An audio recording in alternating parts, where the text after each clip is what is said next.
Chapter 1. Dream. The large man that Naruto had labeled Erosenin leaned over the large railing that separated the road from the drop-down to the sheltered town. It was a common thing in the more wind-exposed places in the land of fire. Naruto wasn't tall enough to peer over it, so he had to do with a limited view for the coming lesson that he was about to receive. You know, it's probably healthy for you to learn how to relax a bit more, Naruto, the Erosenin began. They had traveled far and trained a lot lately, but Naruto had only really appreciated the training, and then he'd gone out of his way to be a bit of a pest when they didn't. You need to learn how to take a moment and observe your situation. That ability will serve you well as a shinobi, if you'll manage to use it. He then paused to let Naruto digest his words for a bit. Not to mention, to see how problematic it would be for the little Gaki to learn the meaning of the word patience. As the moment dragged on, Naruto frowned. The old man had made it a habit of not elaborating, but Naruto was already impatient and in no mood for games. Hey, Erosenin, what do you mean? Jiraiya scowled as his apprentice did the exact opposite of what he had just told him to do. I mean that you must learn to have patience, and not just go rushing into any given situation. It wouldn't hurt you to try and think a little now and then either. It was a painfully slow task to teach someone like Naruto that to act first and think later didn't always work. Fun but slow. Jiraiya continued to stare over the railing as Naruto tried to dig out the meaning of Jiraiya's plainly spoken words. He wasn't stupid, but it took some work to get him to accept a new idea. After a few minutes, he decided that he would try to do what the old pervert had suggested. He turned his back to the railing and tried to relax. His mind, however, was nagging at how this would help him as a shinobi. Nay, Erosenin, how can this help me as an awesome ninja? Jiraiya huffed. He didn't really want to give a long lecture, but with a student like Naruto you had to answer when asked. Well, who would you say is the most successful shinobi out of your class? Me? Jiraiya chuckled at the answer. Naruto had an ego the size of Konohagakure no Sato at times. No, not you. Who else can you think of? Naruto pouted. Is it Sakura? She's the apprentice of Bachan. Jiraiya shook his head. Naruto's face took on an expression that suggested pain. He was thinking. It is not Sasuke either, Jiraiya added after a little while. The boy's fixation on his former teammate was both a blessing and a curse in his training. It made him work harder, but it also narrowed the teaching methods that could be used. After a while, Naruto shook his head and huffed in defeat. I don't know. Jiraiya smiled. It is the Nara boy. Shikamaru? Naruto asked in disbelief. Yes. Is it because he's a chunin? Partly, but not exactly. Jiraiya was secretly getting his hopes up. Naruto was closing in on the point. Naruto paused. Then after a while he seemed to realize something. I get it. I know why he's the most successful. Jiraiya smiled. It would seem that Naruto had learned a little bit about seeing underneath the underneath after all. It's because he's lazy, right? Well, maybe not. Naruto, how is being lazy the same as being successful? Jiraiya asked disappointedly. Naruto pouted at the question. Hey, you just said I needed to relax to be a good ninja. Naruto practically shouted. With a decisively firm voice, Jiraiya told him to calm down. It wouldn't do any good if he started shouting. With a sigh he tried again. Naruto, I told you to calm down so you could figure out why he is so successful. Think about how he fights, how he acts. Why is he the only one that became chunin? Naruto crossed his arms and looked at the sky. He fights slowly. He acts lazy and thinks everything is troublesome. After some thought he continued. And he lost his battle in the chunin exam. Naruto shook his head. The only logical thing he could come up with was that he was made chunin because he lost, and he knew that wasn't the answer the old pervert wanted. I don't know why he's the only one that made chunin. Jiraiya sighed. The mystery seemed to be a bit too much for Naruto. It's because he fights as a shinobi should fight, he told the boy with a knowing smile. Naruto tilted his head to the side. Nani? Should shinobi fight slowly? Now he was really confused. No, shinobi only fight slowly when they must, Jiraiya informed him. Shinobi often fight fast to conceal their techniques and to get the upper hand over their opponents using speed, But what makes a truly good shinobi is the ability to keep their own secrets, while at the same time puzzle out what their opponents are hiding. Jiraiya looked down at his student. He had his full attention now, and it was important for him to learn this early on. It had been a shock to see how neglected Naruto had been with the basics of the shinobi ways. That's why he focused a lot of their training on the more elementary things a shinobi needed to know. In his battle with the Suna girl, he controlled the fight by just dragging it out, Jiraiya continued, hoping that an example would drive the point home. By using the information he gathered from her attacks, he controlled her battle options by distracting her with pieces of information that he selected. Nearly everything he did was to distract her from his true plan. Nanny? Although he used the whole fight to figure out how to capture her. Naruto was truly baffled. He knew Shikamaru was smart, the mission to rescue Sasuke had shown him that much. But this was amazing. No, he was calm and centered. I know that you have your moments. Naruto perked up at that. But compared to the Nara boy, you're about as insightful as a dango stick. Hey! Now, Jiraiya continued, ignoring the outburst. If you took your time and actually tried to think ahead, you may just become an effective shinobi after all. After that, Jiraiya stayed silent and peered down towards the town. Naruto did as his teacher had said and took his time to think about what he had just learned. It was true that he had won several victories by tricking his opponents. He had in fact always managed to surprise his opponents when he won fights. He tricked Kiba several times before the fight got serious. He had let Kabuto stab his hand to keep him from moving. It was the trick at the end of his Chunin exam fight that enabled him to get inside Niji's guard. Maybe the old pervert had a point after all. With that in mind, Naruto promised that he would try and look underneath a little more in the future. Even so, standing still and relax was not much fun when you had nothing to look at. The Arrow Sennin had a view at least, looking over the railing. It would seem that he was looking at something interesting, if one were to judge by his stare. With little difficulty Naruto jumped up on the railing, only to see that his teacher had a clear view into a bathhouse that was definitively placed on the wrong location. This was probably why he wanted Naruto to stand still and think. This was why he got mad when Naruto raised his voice. It was all an excuse. He really should have been able to see underneath this situation. The women at the bath were suddenly alerted by the shouting of a boy and the frantic hushing of an older male. The scene was disrupted by a truly dreadful noise. Naruto slammed his hand onto the infernal device that had taken up residence on the table by his bed. Slowly he got up in a sitting position, trying with a limited success to get a grasp on reality. It was always hard to start the day, especially when you had something to do, like ninja registration. It had been a few days since he was told about the Kyuubi, and just like that, life had gone on as normal. Well, mostly. The Hokage had made sure that Naruto attended some counseling sessions after the incident, but there had not been much need. The old Hokage had taken time off to talk with him several times the past few days. More than he usually did. That had done more good than any amount of counseling would ever do. Irika-sensei had taken him out to dinner at Ichiraku's several times as well, and if anything cured the soul, it was Ichiraku's ramen. So in between the Hokage, Irika-sensei, Old Man Ichiraku and his daughter Ayame, and the ramen, Naruto's life was better than ever. Now, however, Naruto found himself sluggishly awake with a mild headache and heavy eyelids that did not seem too eager to open. It had been a strange dream about the old perverted white-haired man. It was not often that dreams were this easy to remember.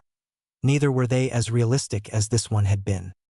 No Hokage hat, no flying ramen, no Sakura clinging to his arm, begging him to save her from some danger. It had just been him and the old man called Arrow Sennin. It had been a nice dream, though. With a heavy sigh, he returned his attention to reality. This was after all a big day for his career. It was time to deliver his shinobi registration papers, as a still heavily bandaged, Irika-sensei had told him about last night. As he got out of bed, his thoughts drifted back to the old pervert in the dream. It was a strange sensation to miss an imaginary figure so much after waking up. The Arrow Sennin had a grandfatherly air about him, a cool grandfather that took the time to teach him stuff. Even so, it was only a dream. After all, Shikamaru smart? No way. After a quick visit to the bathroom, he started preparing his breakfast. It wasn't much, just some cereal and milk that tasted a little funny. A worried glance into the bowl revealed nothing green. Praise the gods. As he ate, he thought back on what the imaginary old man had said. Thinking while fighting? That sounded complicated. Even so, Naruto could not deny that it made a little bit sense. A ninja was supposed to trick and deceive. He had heard the same at the academy once. The one day that he had done really good. Maybe he should try it out sometime. Couldn't hurt really, not now that he was able to create so many more hands to work with. That thought brought a smile to his face. He was in fact able to use Kage Bunshin no Jutsu, a Jonin-level technique that not even Irika-sensei knew. Who needed to think when you knew such an awesome move, right? Well, maybe. After finishing eating and placing his dishes in the sink for later, it was time to dress. It did not take long to find his clothes from last night, but the overall picture in the mirror disagreed with him. Naruto couldn't really put his finger on it, but it just felt wrong somehow. The orange and blue jumpsuit was his trademark. No one else used clothing like this. He studied the mirror closer. It was not the orange. It could never be the orange. No, it was the blue. The blue did not feel right at all. With some hesitation, he took his jacket off and tossed it onto the dirty clothes pile by the door. It was no good.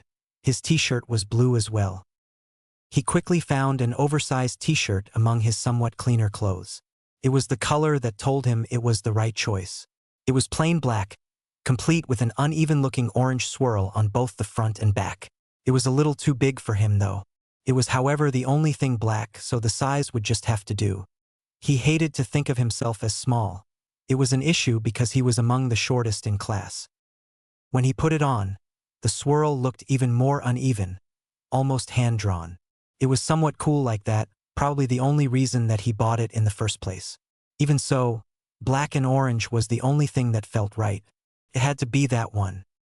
When he put on his goggles, he noticed his new hitai. It would be better to wear that today, wouldn't it? He lowered the goggles so they hung around his neck. Just as he was about to try it on, he noticed the clock. It was much later than he had first thought, and that meant that so was he. Muttering curses under his breath, he dashed into the bathroom. He brushed his teeth quicker than what would have been recommended, and hurried out the door. The only thought that bothered him was that he did not have time to apply the cool makeup he had planned to wear. His hitai was completely forgotten by the mirror. "What have you dug up today, Naruto?" asked the small red, white-haired toad seated on the Hokage's head. Naruto had dragged him away from the old sage's side at Myobokuzen to show him a new jutsu that he was working on. The blonde man chuckled when the toad shifted his weight to get a better view of the scroll the blonde man was unfolding. "Oh, you're going to love this Ero Sennin," replied Naruto. "I found a new way to use the concept of the Hiraition." The toad looked thoughtful for a minute, and then a perverted grin plastered itself on its face. "You've discovered how useful it is to get in and out of the women's bathhouse?" Even as a toad, Jiraiya was still a pervert, and he knew that his godson had taken up his habit of sneaking a peek now and then, even if he only did so when his soon-to-be wife, little Hinata-chan, was there. Deep down he admired his blonde student for being in such a loving relationship, and for being so adept at stealth that he only spied when that particular Hyuga-soon-to-be Uzumaki was present, not to mention that she was a recon specialist. Naruto chuckled at his sensei's remark. He would never change. Now, however, he wanted to show him something important. "It's about the way Hiraition moves you from one place to another," Naruto said in a light tone. Jiraiya got more interested at that. As a seal master himself, he was always interested in new ways to deploy the art, and in the use of sealing techniques, no one could match Uzumaki Naruto. He listened as Naruto explained about light, energy, how to move that energy, complete with examples based on ramen flavors, and the use of some specially sealed shadow clones as the test subjects. It was strange to see how Naruto finally channeled his energy into creative thinking. That was one thing he wished he had thought of back when Naruto was his apprentice. Then again, the Sasuke problem usually got in the way of creative thought on Naruto's part back in those days. What caught Jiraiya's attention from Naruto's explanation was the seal he intended to use on the clones. The blonde said it was meant to block out something that Jiraiya missed. "What is the seal for again? I missed it," he asked after unsuccessfully trying to puzzle out the meaning by himself. Naruto moved his head from side to side, unknowingly making it harder for Jiraiya to hold on. Well, the technique will require us to use senjutsu to break out of this reality, to get through the natural energies, so to speak. Naruto paused for a bit. Well, the side effect can be carried over on the original, right? The seal is only a precaution to avoid anything serious from happening. The toad chuckled. There was a time when Naruto would have laughed at these security measures, but Jiraiya knew that not even the mighty Hokage could argue with the pleading eyes of a loved one. Not to mention, Hinata-chan could be rather scary when she wanted to be. It was strange to think that the shy little girl had grown into such a beautiful and opinionated woman. Of course, she still appeared to be shy and timid, but just like Naruto, she was so much more than what she appeared to be. Just senjutsu? He inquired, just to reassure Naruto that he was paying attention. Naruto looked a little embarrassed. Well, they must be able to materialize in another dimension without being cancelled. It's a little complicated, but the point is that I would really want to get to the intended location alive. Jiraiya could hardly comment on that logic. As Naruto was about to explain the proper design of the activated seal, the scene drifted into a hazy white, then suddenly into the black shadows of the room at the inn. With a mutter of surprise, Jiraiya jerked out of the pleasant slumber he had enjoyed. Something was not as it should be, and it seemed to take the Sannin a few minutes to get his thoughts on track. It was no ordinary dream, that was for sure. He had memories, new memories of things that had not happened, people he hardly knew. Is this genjutsu? He silently asked himself. No, this wasn't an illusion. He was awake, with a blinding headache that didn't come from alcohol, and knew more now than he did when he went to sleep. It was more than a little concerning to realize that he now knew about people that he had only heard rumors of the day before, without anyone telling him. He knew about techniques and jutsu that had yet to be invented, and most importantly, he knew what his godson was one day going to be. His face changed from that of confusion to determination, and he made a decision. Without wasting time, he got dressed and left the comfort of the futon behind. He was far from figuring it all out, but he knew for certain that he needed to get to Konoha. Things had to be done, prevented, confirmed. Not to mention that he had a responsibility that he had neglected far too long. At the hidden Myobokuzen Mountains, a gigantic old toad moved his head to the side, as it noticed a change in the course of fate and destiny. Visions seemed to overlap and merge into new paths until they were one. The sage knew only that the child of destiny was ultimately responsible for the changes in his own life, and thus in so many other lives that it would touch on its path. It was not bad changes that had been done, things would just happen differently than what would have happened a few minutes ago. With a smile, the toad forgot what he had seen, only to see it again at a later time, thus repeating the entire experience again. Later that day, after he had once more seen the future, he requested the company of the unequaled pervert, so he could share his, then forgotten, knowledge with him. The Sandaime Hokage of Konohagakure no Sato was looking at a picture of Uzumaki Naruto. The boy was wearing a black t-shirt with an orange swirl on the front, but not the orange jacket that was usually the preferred attire on the blonde troublemaker.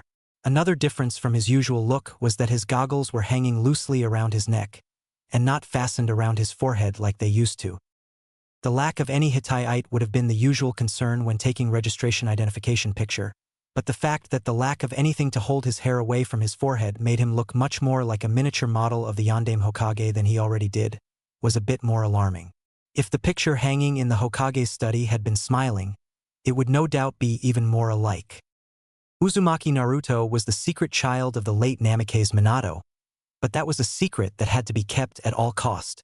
The fourth had too many enemies, and they would love nothing more than to seek out vengeance. Even so, Sarutobi would never ask Naruto to take a new photo now, as he had done nothing wrong. With a smile, he looked up at the boy seated in front of him.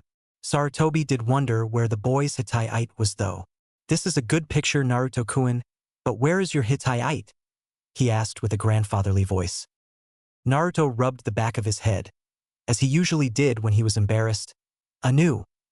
I want to wait until the team assignment Oyaji." Even though his lack of respect was present, the boy was acting uncharacteristically uncertain, something Sarutobi found a little worrying.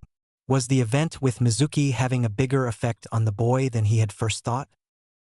Sarutobi had taken time to eat and talk with the boy a lot more than usual in the time after the incident. He had also assigned him to counseling sessions, just in case there were something Naruto felt uncomfortable telling him. Naruto had shown every sign of recovery, even happier now that he knew why people didn't like him. The prank he had pulled on his last session was just further proof that he was back to his old self. Sarutobi had to mentally stop himself from chuckling at the thought of the counselor that had been glued to his own chair. With a nod to the attendant and a faint smile, he signaled that it was all in order. The attendant started collecting the necessary papers that Naruto needed to have as the Hokage cleared his throat before he spoke. "Congratulations, Naruto, you're—" he began, but was interrupted. The door burst open, and with a battle cry worthy of a 9-year-old, a little boy came charging towards the Hokage, intent on using a blunted practice shuriken that looked like it was made from cardboard in his assassination.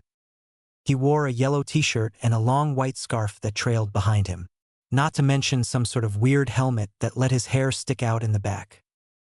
"Get ready to fight OYJI!" he screamed, right before crashing face first onto the floor. The rest of the room looked on in silence as the boy collected himself. "Nanny? Where? A trap?" he shouted as he looked around for the non-existent offending object.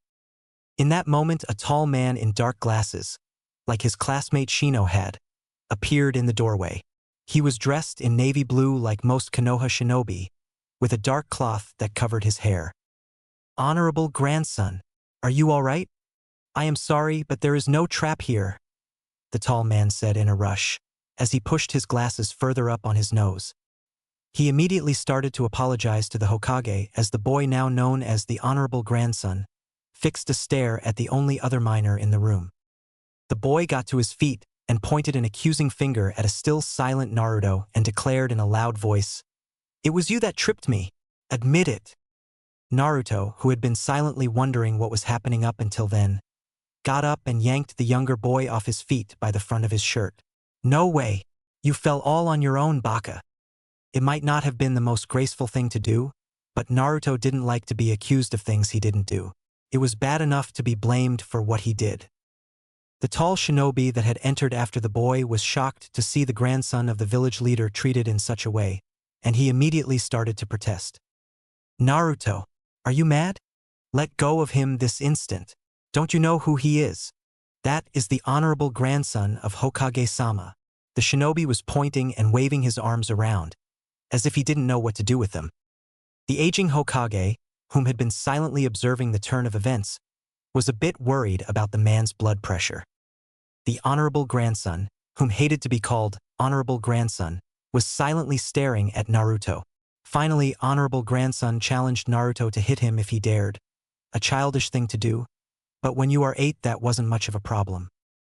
Of all the things the boy had expected, it wasn't to have his challenge answered. Everyone was careful with him because of who his grandfather was, so never before had anyone dared raise a hand against him.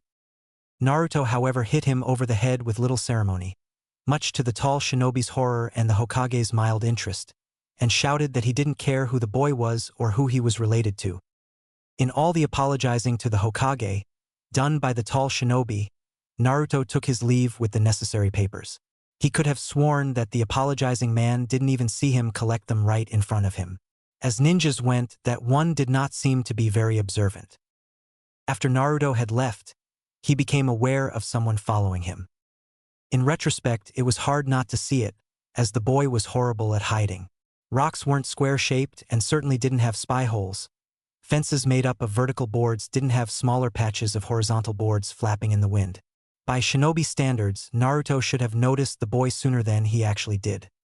With his patience reaching its limit, Naruto quickly turned around, as honorable grandson once again hid himself, holding his wooden fence camouflage the wrong way up, again. "Stop following me. Don't you think I can see you, Baka?"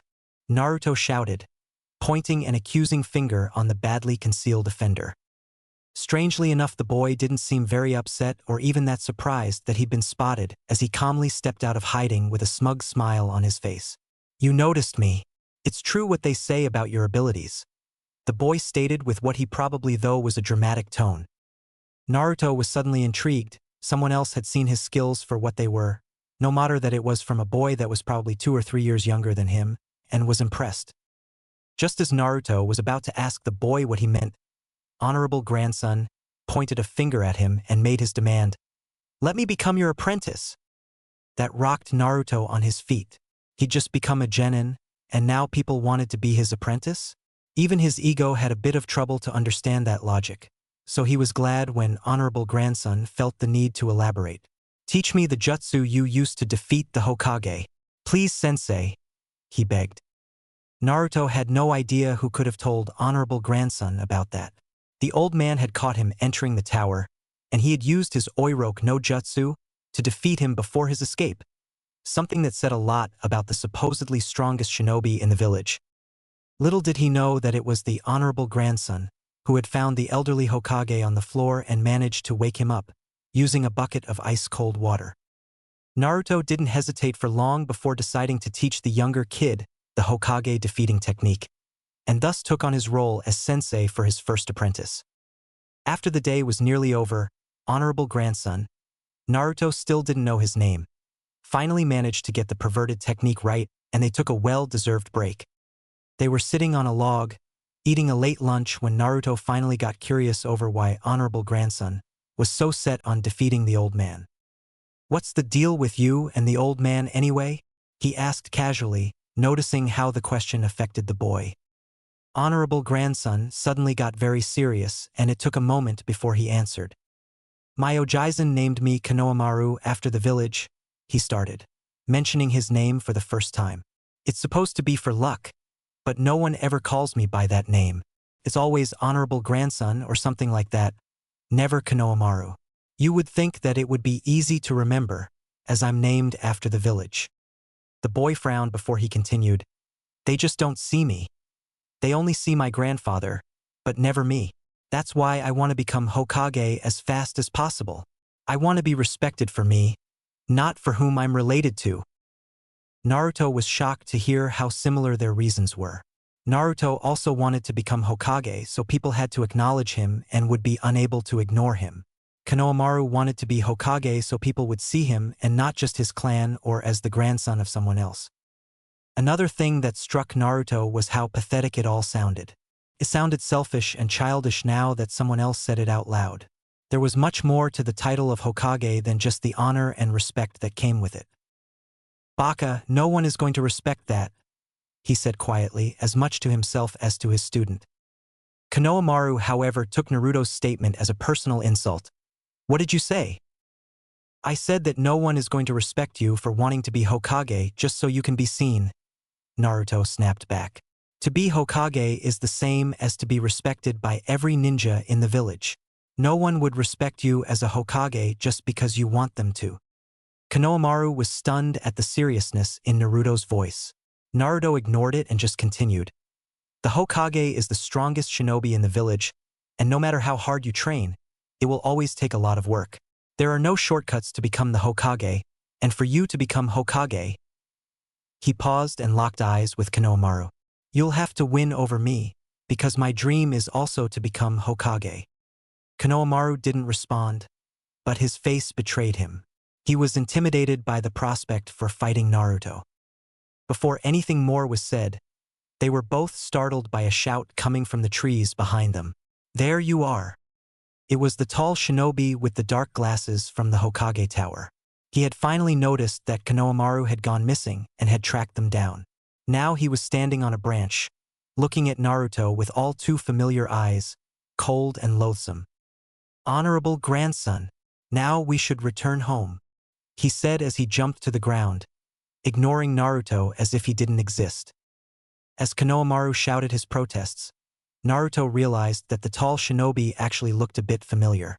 Not in the way that he'd done something cruel to him or such, but rather a sneaking feeling that he should know him for some reason. His musings over why he should recognize the shinobi made him miss most of the lecture the shinobi in question had started, and only Konohamaru's attempt of his newly learnt jutsu brought his attention back to the situation at hand. "Oiroke no Jutsu!" shouted Konohamaru at the top of his lungs as he weaved the necessary seals. The Chikura gathered, and in a puff of smoke the form of the noisy little brat disappeared, only to be replaced by the form of a naked young woman, with nothing but drifting smoke to concealing the more unfamiliar parts of her female anatomy. It was the form that Naruto had drilled into him for the better part of the day, and if he were to be honest, a damn good henge. While the technique didn't work as well with this adult, it did have a noticeable effect. Nearly hyperventilating and in an obvious state of embarrassed shock, the tall shinobi started to protest and criticize Naruto's invention. Wah, what a vulgar display. Not fur for a gentleman's eyes. And I will not fall for it. The man was talking so loud and so fast that it was clear how close Konohamaru had come in his attempt to defeat him. With that insight, Naruto gathered his own chakra to use his new favorite technique. The tall shinobi was busy battling a resisting Konohamaru by pulling his scarf, so he was unaware of Naruto, who was about to shout Kaga Bunshin no Jutsu to launch his own attack, but a thought stopped him. Maybe attacking the shinobi was the wrong approach? Then what can I do? Maybe it's not what I can do, but… Konohamaru, he called out. Both the boy and the tall shinobi stopped what they were doing and looked towards Naruto. Use a henge and transform into the Hokage, Naruto yelled to his apprentice. The frown on Konohamaru's face bothered Naruto just a little bit. Why? That won't do anything, Konohamaru shouted back, still angry that his new attack didn't work. The shinobi, however, raised an eyebrow and adopted a questioning expression which was not lost on Naruto. Just do it, Baka, Naruto shouted back. If he were correct, this would change the tune of that arrogant bastard. Both of them. Konohamaru was still frowning, but he obeyed.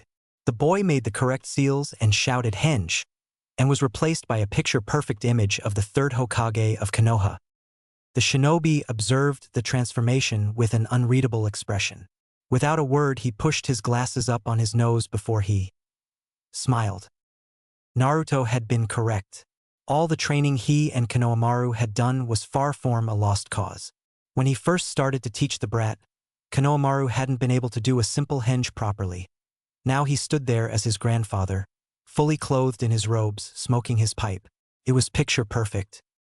The shinobi looked from Konohamaru to Naruto with badly concealed approval. It would seem that your time was not wasted, honorable grandson, proclaimed the shinobi. Even so, it's late and you have to start early tomorrow. We still have a lot of ground to cover for you to become Hokage. Turning his attention to Naruto, the shinobi continued, I would like to talk to you after I have walked the grandson home, if that is possible? Naruto became a bit apprehensive of the sudden, friendly tone the shinobi used. The memories of his conversation with Mizuki was still fresh, so to have a stranger wanting to talk to him, after dropping off the only other person there, made him immediately suspicious. Still, the old goat had assured him that if anyone asked him to do something he was unsure of, he should let him know. He also recommended that such conversations should happen in front of witnesses, so, I'll be at Ichiraku's ramen, he told the shinobi. If there were any reliable witnesses in Konoha, it was Tuchi and I am. The shinobi just nodded in response before turning back to Konohamaru. It's getting late and you have made some impressive progress today. I think it's best you stop for today to rest and recuperate. In the morning, we'll see how much you have improved. But remember to say good night before we go. Konohamaru had been observing the interaction and looked a little suspicious. But eventually he walked over to Naruto. Hey, Nissen, he whispered. What was that? Why did he change his mind? I think he's impressed by your henge, he whispered back, not too sure of the shinobi himself. Konohamaru frowned. Why? A henge does no damage at all. It is a weak jutsu, he almost shouted in frustration. Before his last year at the academy, when he finally got it right, Naruto would have agreed with Konohamaru's logic. However, he'd used the jutsu in so many pranks that his perspective of the technique was much more colorful now. It's a very useful jutsu for other things than fighting, and you sucked at it when we started earlier today, he said honestly, if not a bit irritably. Konohamaru, as Naruto, didn't like to hear that he sucked at anything, even if he didn't anymore, but he grudgingly agreed. Hey Nissen, can you teach me anything more tomorrow? Naruto shook his head. Tomorrow I'll be assigned to a team, so I won't have much spare time. Just continue to work hard, okay? We can play again when I have some free time. Okay? that seemed to hit a few buttons with Konohamaru, and his face instantly flushed in anger. Do you think we're playing? I'm training to be the next Hokage. Naruto patted the boy on the head playfully, but that only served to enrage the boy further. That's it. You are no longer my sensei. Konohamaru stopped his raging speech and pointed at Naruto for dramatic effect. From now on we are rivals. Even though Konohamaru's words were hostile, Naruto knew they weren't meant to be hurtful. Konohamaru saw him as a worthy rival. They shared the same ambition to be Hokage. In other words, Konohamaru saw him as someone that could become Hokage. He believed in him. It felt truly good to have someone believing in him, but Konohamaru's display called for a real classy exit. Now to pull it off. He turned himself halfway around, showing that he was about to leave. Well, then we're rivals. It's too bad that I am far ahead of you. One day, though, we'll fight for the title of Hokage. He started walking away and shouted back over his shoulder. Remember, there are no shortcuts. You better train hard to catch up. Konohamaru. Naruto didn't see it, but Konohamaru was deeply touched by his words. Mostly it was because he called him by name. Later that day, the shinobi found Naruto at Ichiraku's. He seated himself so quietly that Naruto didn't even notice him until he placed his order. One bowl, miso ramen, please. The sound of his voice, even though it was both calm and civil, and not really directed at him, startled Naruto so much that he nearly spat out the broth he'd been drinking. Luckily, he didn't. Miso was his favorite flavor after all. Damn, you scared me. Naruto snapped at the tall shinobi, not really thinking of how his accusation reflected more badly on himself than it did on the one he was accusing. The shinobi just smiled at him. I apologize, he said, as Tucci started preparing his meal. Let me introduce myself properly. My name is Ebisu. I'm an elite trainer of shinobi, the personal trainer for the grandson of our beloved Hokage. Ebisu seemed rather proud of that fact. Even Naruto had no trouble seeing it. There was something that needed to be fixed though. His name is Konohamaru? Naruto injected before Ebisu had time to continue his explanation. Ebisu was a little confused over why Naruto would tell him what his charge's name was, but understood that it meant something. What had been said after he arrived where the two boys were eating had told him that something meaningful had transpired. He wouldn't be much of a jonin if he couldn't read the expressions on children's faces, after all. So he just smiled and pushed his glasses up on his nose before answering. You're correct, of course. I'm the personal trainer of Konohamaru-san, the grandson of Hokage-sama. That's why I wanted to talk to you. Naruto glanced suspiciously over at Ebisu. There was no hint of impatience. But then again, Mizuki had been the same when he tricked him into stealing the scroll. I must say that I was most impressed by how well you taught him the henge, and it only took you one day to do it. Ebisu continued, not noticing Naruto's questioning look. Ignore the compliments. Must not be careless just because he's saying I'm awesome. Naruto furiously thought to himself. His ego was one of his own worst enemies. He caught Ayam's smile as she placed Ebisu's order. It was all the reassurance he needed. He wasn't alone here. But to do it in such a manner is unworthy of him. Ebisu finished sharply, after politely thanking Ayam. Naruto found the last sentence familiar in some way. It wasn't the words as such, more the tone that he used. He had heard the same disappointed tone being used in the academy by Irika-sensei. I thank you for your words of wisdom that you shared with Konohamaru-san, Ebisu continued. He must learn what it takes to be a Hokage if he is to ever become one. But why did you teach him such a disgraceful use of the technique? Naruto realized something from how Ebisu bit of his words, trying his best not to think of the Oiroke no Jutsu. Ebisu really cared for Konohamaru. He really wanted what was best for the little Gaki, and not just because he was his trainer. It reminded him of how Irika-sensei would talk whenever he tried to discourage his pranks by commenting on his abuse of his ninja skills. He would scold him for causing trouble and wasting people's time, but sometimes he would say something or have a look in his eye that told Naruto that he was actually impressed by how he used what he'd been taught in class. It was the same with Ebisu. He seemed impressed that Naruto had managed to drill the henge into Konohamaru, but he was not happy over the use they had found for the technique. The comparison effectively crushed any doubts about Ebisu's intentions, even it was hardly proof of anything. He asked me to teach him the technique I used to defeat the Hokage, Naruto said happily, all previous doubts forgotten. Ebisu's reaction was comical to say the least. The second Naruto finished his sentence, ramen broth shot out of the elite teacher's nose. Even Tucci and his daughter Ayam couldn't hold back a chuckle at the sight. Naruto was laughing so hard that he had trouble staying in his seat.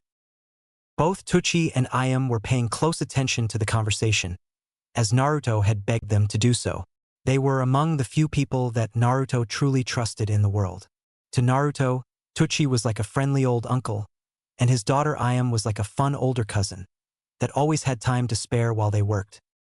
It shamed him that he'd often forgot about them when he felt lonely or down after failing something at the academy. It was probably because they weren't ninjas, but it still felt as something of a betrayal to not think of them as someone that he could talk to. What? Ebisu stuttered between coughs. I asked you, cough, how you taught him the henge. He added when he had cleaned his shirt a little with the back of his hand and blown the remains of the broth out of his air pipe. The Hokage would never fall for such a trick. Not in a million years. Naruto had finished laughing and smiled at the shinobi. How about, if you teach me about a jutsu, then I'll tell you how I taught him the henge. Okay? Naruto knew it was blackmail, but Ebisu had said he was an elite teacher of shinobi, he probably knew something cool. Not to mention, how often did you get the chance to have one-on-one lessons with a jonin? Ebisu thought it over for a minute before he nodded. That is acceptable. But I won't teach you anything destructive, is that clear? Naruto pouted, but nodded anyway. He was a genin now, a ninja. He needed to expand his arsenal, even if it didn't cause things to explode. Don't make it a habit of bribing older shinobi? Naruto-kun, Ayam interrupted in a playful voice. Naruto gave her his trademark smile. Of course not, Ayam Anizan. We'll be looking forward to hear about the new jutsu tomorrow, Naruto. Tucci added as they made to leave. Go Kasusama. Okay. I'll tell you everything about it, Ajizan. By Ayam Anizan. Ebisu gave his own, not so loud Go Kasusama, and followed Naruto as he left. Naruto didn't know why they suddenly took an active role at the end of the conversation, but he would later try to see underneath the underneath, and come to realize that the ramen chef and his daughter understood much more than they let on. Probably thinking that Naruto was still worried about something happening, they had made their presence apparent to the shinobi, just to show the shinobi that they now expected Naruto the next day, marking themselves as witnesses of the conversation.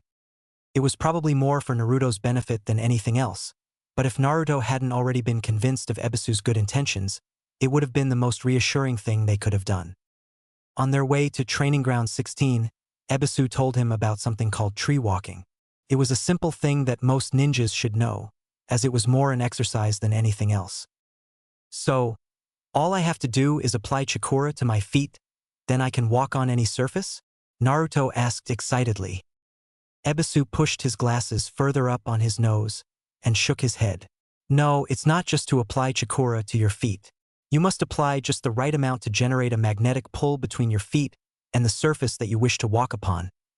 Ebisu had just demonstrated how it was done once, and Naruto had been very impressed. You didn't see a person walk upside down under a branch every day. His own attempt on the exercise, however, was met with failure every time. Even so, Ebisu had assured him that if he kept practicing, he would soon be able to walk up trees like any other shinobi. Ebisu had conveniently left out that the spot under your feet was the hardest place to manipulate chakra, figuring that Naruto was more of a hands-on learner, and that too much theory would probably just be a hindrance than anything else. Now that I've kept my part, could you tell me how you managed to teach Konomaru-san the henge? Ebisu asked after the quick overview of the tree-walking exercise. Naruto nodded happily, but he had a nagging feeling that the simplicity of how he'd done it would be an issue. It's rather simple, really. I just told him what he was doing wrong when he did the transformation. Ebisu nodded, much like a child taking in a new concept, or like an adult that was patiently waiting for a child to say what it wanted to say, even though they already knew about what they were being told.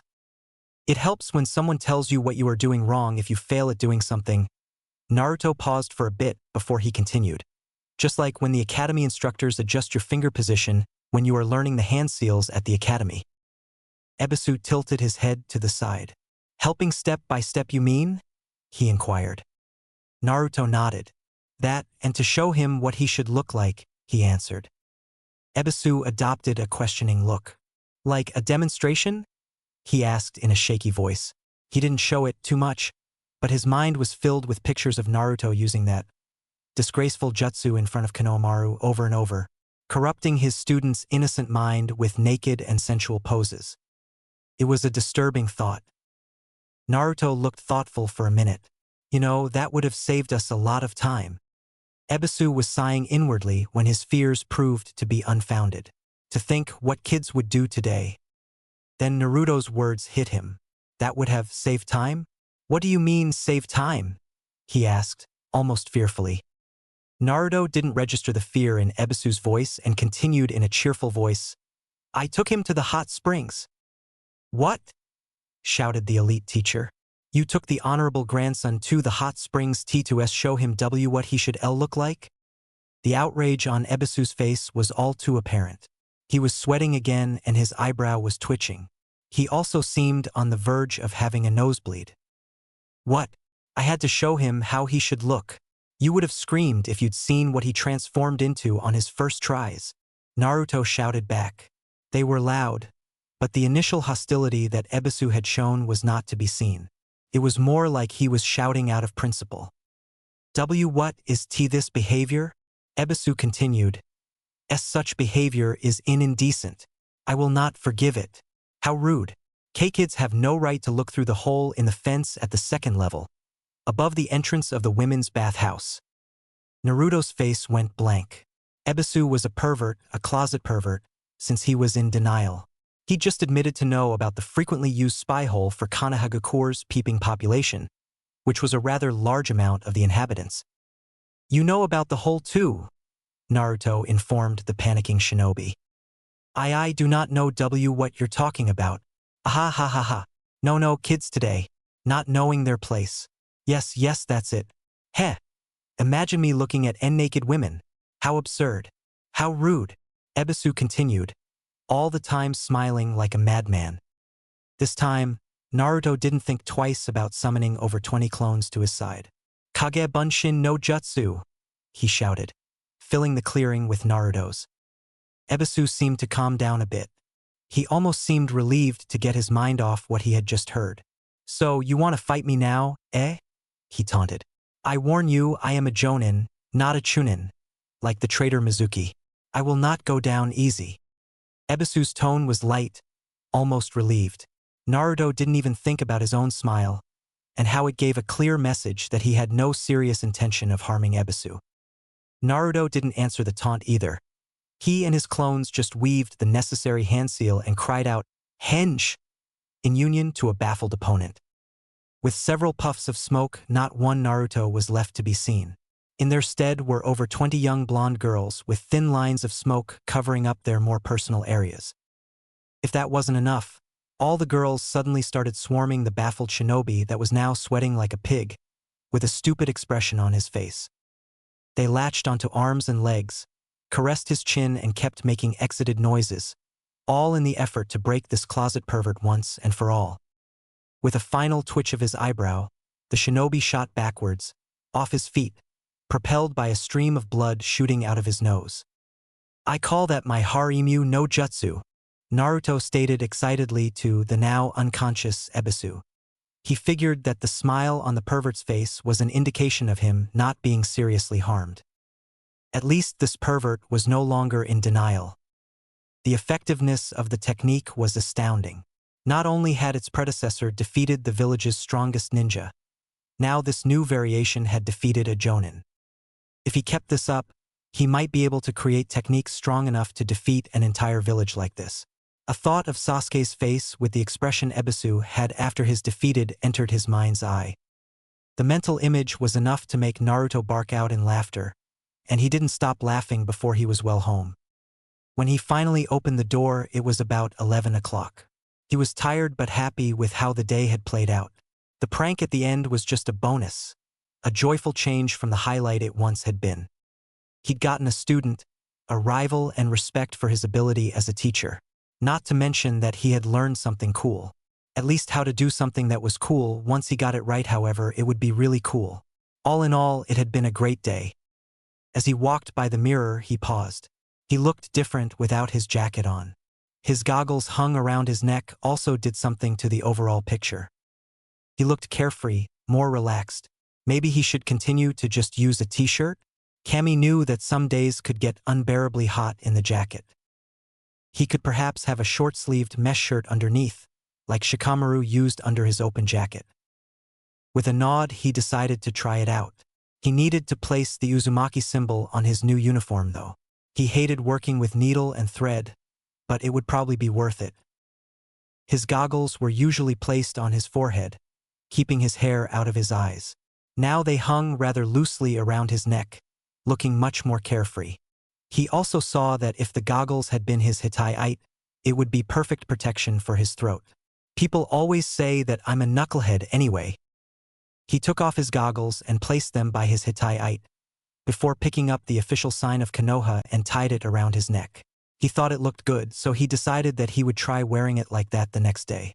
Maybe people would notice. Later, as he got ready for bed, he thought back on the large arrow senin that he'd dreamt about the night before. It had been a great dream, and he had actually learned something from it. Not many could say that they learned important lessons from dreams. He hoped that he would dream about the old man again. Maybe he would teach him a cool jutsu next. That would be really cool. With that final thought, he went to sleep. Jiraiya wasn't even halfway finished with his goal for the day. There was so much new information to acknowledge. Threats, events, jutsus, and detailed mission data that had yet to play itself out. He had started to write things down, just in case he would lose the memories as fast as he gained them. At first he had thought it was the works of a genjutsu, but after a reverse summoning to the great sage's side, he had been convinced. Naruto had actually found a way to either travel in time, or the more likely alternative, found a parallel dimension, which was this one. The funny part was that Naruto had flunked out with minor calculations and not with the big ones. He had been so preoccupied with the danger to the original through use of Kage Bunshin that he had focused entirely on the security aspect of the jutsu.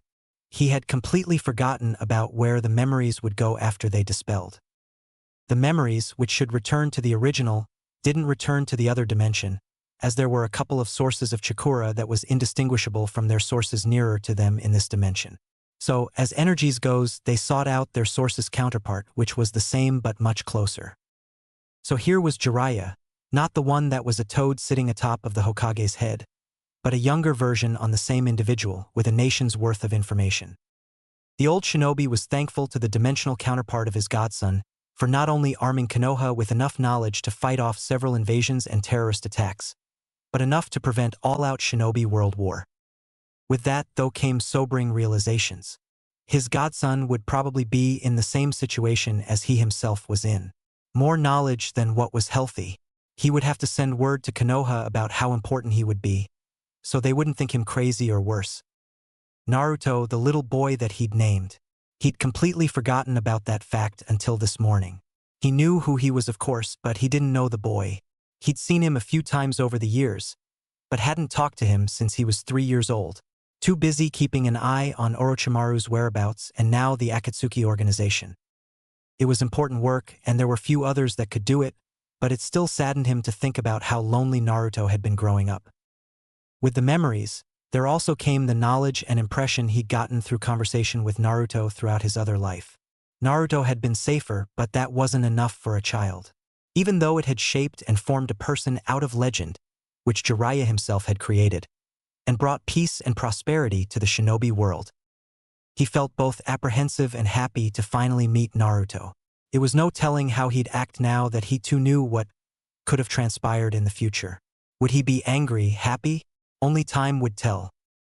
With a sigh, he continued his recording work. There was so much to be done. Chapter 2. Friends. Birthday parties were something that happened to other people. At least, that's what Naruto had always thought. Naruto had never concerned himself about his birthday while he grew up. The only difference from any ordinary day was that Tsuchiya-san and Ayamonizan congratulate him and gave him an extra treat and a visit from the old Hokage. There was never a celebration for him like the other children had. But that was all right. The small sign of recognition was enough to make the day special. That was why he never really thought about birthday celebrations and parties. It was only some obscure events that happened to other people, and was, for some reason, filled with happy laughter, and the whole thing had been one of life's many mysteries. He'd always hoped to be invited to one, of course, but never in a million years had he ever believed that someone would ever bother to throw him one. But now that he and his friends were all seated around a wide table in the back of the restaurant, the realization was starting to creep up on him. They were actually celebrating his birthday. They were celebrating his 18th birthday. It had been such a surprise that he had barely been able to utter 3 of 4 complete sentences since they told him. Before that, his only true goal that day had been to beat Chuji in a ramen eating contest, which he had every plan of fulfilling as soon as he got his senses back. Now, looking around the table at all his friends as they talked cheerfully among themselves, he couldn't stop himself grinning like an idiot. Kiba and Lee were having a heated discussion over Lee's claim that tortoises made better ninjas than dogs. Tenten was trying to calm the two with minimal success. Niji was calmly explaining table manners to Sai, and the reason why people didn't like to hear him talk about the human reproductive organs while eating. Shikamaru was snoring audibly. He claimed it to be a natural defense he had developed against Ino's voice and orders that could be ignored, who were busy talking to her boyfriend Chuji, who in turn was happily eating from what was left on the table. Right across from Naruto, Irika-sensei was interviewing Shino about his upcoming lecture at the academy. He was supposed to teach the children about poisonous insects and spiders, but Irika was worried that the children might not understand everything he would say, and tried to give the younger man some pointers on how to interact with children, something Shino never grasped completely. Hinata had been there too, a moment ago, but she had forgotten something and ran off to get it. Hyuga Hinata. She was the sweetest, kindest, and the most beautiful woman alive, and she was his girlfriend. If he could make his smile any larger, he would have. She was without a doubt the best thing to ever happen to him, and he missed her already. The only people missing were Sasuke and Sakura, but they were on their way. Knowing the two, he guessed it to be Sasuke's fault. He was the only person that was as inexperienced with relationships as Naruto himself. Sakura had been rather shocked by the fact that the Uchiha genius was a real klutz when it came to his knowledge of girls. As he sat there thinking about relationships, a couple of soft, slender arms snaked their way around his neck and hugged him from behind. He turned his head and was greeted by soft lips as they placed a light kiss on his cheek. "Happy birthday, Naruto-kun." He couldn't stop the blush that colored his cheeks, but he didn't care, because Hinata was back. "Thank you, Hinata-chan," he replied happily, and saw that she also sported a cute blush from her own action. Seeing the two brought a daw from Ino and Tenten, and a playful snicker from Kiba, which were quickly silenced by someone's elbow. Hinata just smiled and placed a cake that she had picked up on the way on the table so the others could reach it. She then seated herself next to him and placed a small gift in his hands. She didn't say anything, but her eyes urged him to open it. "Can I open it now?" he asked, just to make sure that he read her correctly. Getting together with Hinata had made him more considerate of others, and he was working hard to improve his social skills, clearly showing the influence Hinata was having on him. Hinata didn't say anything. She just smiled shyly and nodded. She too had changed somewhat since they got together. Her confidence was greater than ever, even as her shyness remained. She had also developed a playful attitude and was not above pulling a prank on him from time to time, but her kind nature always prevented her from doing anything too embarrassing. Getting an "okay" from Hinata, Naruto tore into the wrapping like a happy 5-year-old, eager to find out what Hinata had given him. Sakura had commented that such behavior made him look greedy, but he couldn't help himself. The gift Hinata had gotten surprised him. It was a book featuring research on animals and animal senses. The release date revealed that it was very new, released earlier that year. Her choice of present confused him a little, but realization soon dawned on him. He had mentioned his interest in developing new detection techniques that could be taught at the academy a while back, but he had been out of ideas. It was just like Hinata to remember something like that. Ever helpful of others, she wouldn't miss a chance to aid others in reaching a goal, and helping him help the academy. She would walk through fire for such a chance. Faster than she could react, he spun around and embraced her in a strong hug. "Thank you, Hinata-chan." Hinata squealed in surprise, and her pink blush suddenly bloomed into a rosy red from the sudden show of affection. Nevertheless, she hugged him back almost immediately. "You're very welcome, Naruto-kun," she replied slowly, fighting her stutter that threatened to reappear at her momentary surprise. Sensory apparatus in the animal kingdom. A thorough and detailed overview of the workings of animal senses. He heard a familiar voice, one that tried its best to hide any sort of interest, say when he finally let go of Hinata so she would be able to get back to her own seat. Sasuke had entered the room and was now holding the book while he read the title out loud. "I didn't know you were interested in biology, Naruto," he commented in a smug voice, suggesting that he had more to say.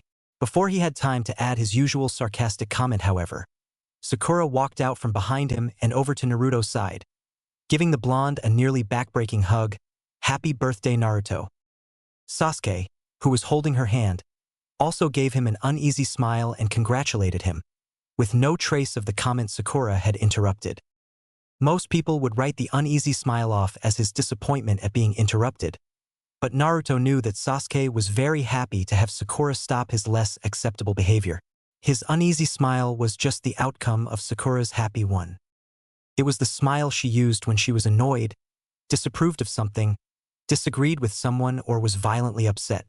Having been on the receiving end of that smile on several occasions, Naruto knew exactly what category that smile fell into.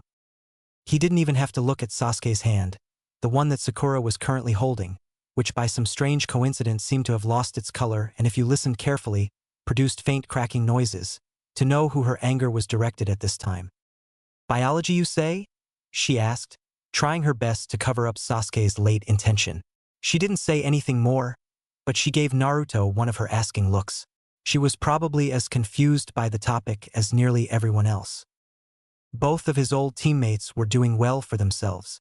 Sakura was a superb medic and soon, if the rumors were true, to be the director of the hospital. Sasuke had risen to the station of ANBU captain, showing just how good he really were, even now that he no longer possessed the famed, now extinct, dojutsu. But all that was of little interest among their friends. The fact that they were now dating was of much greater interest to the village at large, not to mention their close circle of friends. Naruto was about to explain when Shino felt the need to give his 2 cents. It has a good collection of scientific facts on various insect sensory abilities featured. The Aburame was such a quiet individual that Naruto had nearly forgotten that he was there with them, so Shino's input startled him somewhat. He was careful not to voice his thoughts about it though. For a man of mysteries, Shino could be unusual touchy. "You've read it?" Sakura asked as the 2 newcomers seated themselves at the only 2 remaining seats at the table. The others, who had been waiting for them to arrive, started to help themselves with the cakes. Shino shook his head. "No, my clan helped supply research that was to be used in writing it," he replied, not even looking up. Silence followed, until Kiba snapped his fingers, shifting the attention to him. "Oh, I remember. I think my sister said something about a man asking questions about dogs and their sense of smell. That was months ago. Yes, it should have taken several years to gather all the necessary information from experts, and from shinobi clans no less. I would say that the writers are some very brave men, to go around asking questions from gatherings of people that secure their trade by keeping those secrets," Shino replied, a touch of respect in his voice. Naruto had to agree with that statement. He was well aware of the value secrecy had in the shinobi world. After all, a secret that is known is a secret that can be countered and used. "As I recall," Shino continued, "the man who came to see us was a civilian. He was careful to ask specific questions and made it perfectly clear that anything we did not wish to share, he would not pry into. He was a very reasonable individual." "Who is he?" asked Tenten. She, as the rest of them, wanted to know about these people. Shinobi didn't make a habit of sharing information, and any civilian who had the courage to knock on their door and ask questions that could be considered trade secrets was people that was worth hearing about. "Yes, who is the youthful individual that would go so far to fuel the fire of his trade?" Lee joined her. Sakura looked at the last page, which would normally feature the author of any given book. To her surprise, there were none. It says that the book was researched and published by the university in the capital city, here in Hai no Kuni. The head researcher's name is Uchiyamada. It says here that he's 62 years old. Lee just got more excited when he heard this. YOSH. The flames of youth is strong enough to even burn brightly within our senior citizen. He cheered loudly, causing Tenten to hit the back of his head. Niji settled on a humored smile as Lee tended the growing bump on his head, before settling back to hear the rest of what Shino had to say. Yes, the man that visited us was at an advanced age, Shino confirmed. But as it is published by a university, it would be reasonable to assume that the book holds the combined work and research of several individuals. I, for one, am glad that research is now being done by civilians and not shinobi. Sakura, Hinata, and Shikamaru nodded their agreement to Shino's words. The others were more confused. After a short time, Konohamaru lost his patience and had to ask, "Why is it better?" Shikamaru was the one that answered, noting that Shino was getting tired of talking, probably from the way he was eyeing the cakes the others had already started to eat. It's because research done by shinobi has ultimately one usage, combat. But research done by and for the civilian population no doubt will be used more peacefully and ultimately spread through trade. It's a mark of progress. It was about this time that Ino, who had gotten bored with the conversation, turned the attention back to something that could be described as a more pressing matter.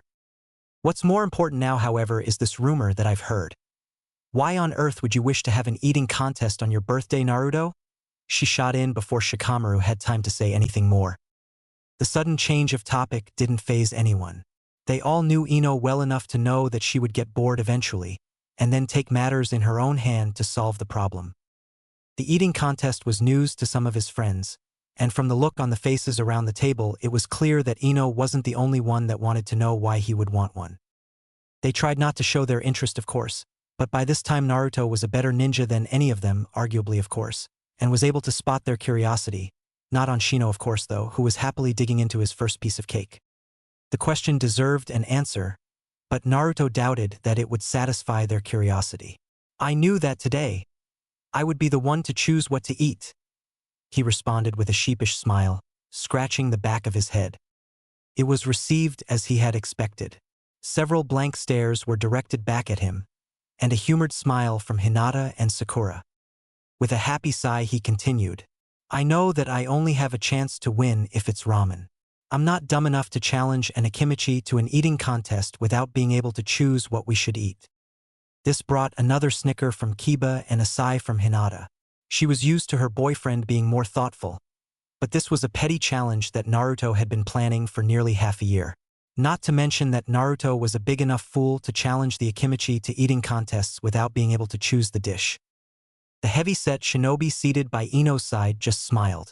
Chuji was just as sensitive about his weight as he had been when he was a child, but Naruto did make a valid point. Not the part where he said that he would not challenge his family without the choice, as he had already challenged several Akimichi to eating contests and lost every time, as the challenge party would have the choice of weapon. It was almost always barbecue, the fuel of the Akimichi, and now the bane of Naruto. On the other hand, the challenges had made Naruto more prone to eating vegetables, much to Hinata's secret delight. It was only so much ramen the normal human body could take before getting sick of the dish. Naruto, on that matter, was a completely different story. Chuji gave his girlfriend a peck on the cheek, making Ino blush from the light touch of his lips. He got to his feet quietly and made his way over to Naruto. Naruto was getting worried that he had insulted one of his kindest friends and was about to apologize when Chuji lifted him as easily as a feather and tucked him under his arm and roared, "To the ramen stand, and let the battle commence." Konohamaru found the scene hilarious and started laughing so hard that it broke into a coughing fit. With a shake of her head from Chuji's antics, Ino started patting the younger boy, still a kid in their eyes, on the back. He was a close friend of Naruto, and they constantly schemed new ways to trick an opponent with new perverted jutsu. Their latest creation was not exactly perverted, but the effect it had on Kunoichi and civilian woman was terrifying. Ino shuddered at the though of the dreaded chibi no jutsu, It had the ability to reduce any female to the state of a 9-year-old schoolgirl getting a pony. Naruto and Chuji were out the door before anyone else. As Chuji made his way to their destination, Naruto enjoyed the setting sun, visible on the end of the street. It was beautiful until it started to beep. Wait, the sun was beeping? Naruto's hand fumbled clumsily over the nightstand, trying to silence the evil device that was responsible for his torment. It had brought him back from a land where he had lots of friends and lots of ramen. What it had done was unforgivable. Resisting the urge to toss the infernal device out the window, he got up in a sitting position and tried to get a grip on reality. The sharp rays of the sun helped him with that task, but it was far from comfortable. It just wasn't fair, denying him all that ramen, something his belly eagerly agreed upon. A few seconds later, he sighed in defeat. He didn't have time to dwell upon life's troubles now. He needed to get to the academy. After all, he didn't want to miss team assignment. With an exaggerated stretch, he fell out of his bed. It was tempting to just stay there on the floor, but he decided against it. He needed to get ready for the big day. Just like the day before, the dream he had still lingered after he woke up. He started to move automatically through his morning routine, but his thoughts were occupied with what his mind had cooked up during the night. There had been no pervert in this dream, just him and friends. Naruto didn't have many friends, just a couple of people that tolerated him more than others. Shikamaru, Chuji, and Kiba were the only people of his age that he could consider to have something of a friendship with. After all, they had played together at times, both after and during classes at the academy, much to Irika-sensei's dismay. In the dream, however, he had lots of friends. People like Sasuke Team, Shino, and Ino had been there, and people that he had never even heard about. He would have remembered the one with the bowl cut, especially when you added those eyebrows. As for the others, he had never even spoken to Shino. Well, he tried to, but it got boring when the larger boy told him that his suggestions were too chaotic and irrational. But still, he had been there, meaning just as much as his other friends. Neither had he ever gotten along with Sasuke, the genius bastard, who had been like a best friend in the dream. Strangely, he didn't feel what he usually did towards any of them. Usually, just thinking of Sasuke would make him irritated. But not today. What was really different from any other dream, however, was his dream girlfriend. It had been totally different from any other dream he had ever had involving a girl. When he usually dreamt about a girl, it had always been Sakura. And those dreams nearly always had some sort of danger for him to save her from. It was strange to think of Hinata in such a role. She was cute, true, but she always looked away when he saw her, and whenever he tried to talk to her, her voice would be little more than a whisper, making it hard to hear anything she said. Dream Hinata, however, was very different from the one he knew. She was just as kind as the Hinata he knew, but she was much more open and outgoing. She was also older than she was now, and thinking about how close she had been to him in the dream almost made him blush. There had been no danger, no peril to save people from. There had just been her and their friends, celebrating his birthday. It had felt so real, like he could just reach out and touch her hair and he could imagine her fresh flowery scent. It made him feel tingly all over. Now, just the thought about the dark-haired girl from class made him feel the same as on his first day at the academy. It felt like his belly was filled with fluttering butterflies and that there was no cloud in sight. Felt good, just like a fresh start. With some difficulty and regret, he pushed the thoughts away. He didn't have time to dwell on dreams today as he really needed to be on time. He didn't want to miss being assigned to a team after all. A stray thought about teams brought back the sensation from his dream. There it had been him, Sakura, and Sasuke. Something he probably would have thought as both a blessing and a curse yesterday. Now it really didn't sound all that bad. With renewed effort, he shook the distracting thought away and got back to his morning routine. His previous attempt at suppressing the dream just made him double his effort, and he fared much better this time around. He ate his breakfast in a hurry, not even checking his milk for anything green this time. He was sort of glad that he didn't taste much of it when he gulped it down, as it was a bit more chewy than normal. The t-shirt he'd decided to wear was waiting for him in the bathroom. He'd taken some time last night to attach the Uzumaki swirl on the shoulder, but it wouldn't remain there if he had to spar against someone. It was only fastened with some thin thread, but it was the best he had time for last night. If he wasn't such a fast healer, he would have more than just the few bloodstains around the patch to show for his effort, but that was life. He pulled the t-shirt on with little ceremony and proceeded to brush his teeth. He considered brushing his teeth the most important thing to do in the morning. He still remembered the horror stories Hokage Ajisen had told him about what happened to people that didn't brush their teeth, which he had told Naruto after he discovered that the Hokage could remove his own teeth. What had really made an impression were the pictures he had shown him. Naruto shuddered at the thought of those dreaded photos. He had nightmares for weeks.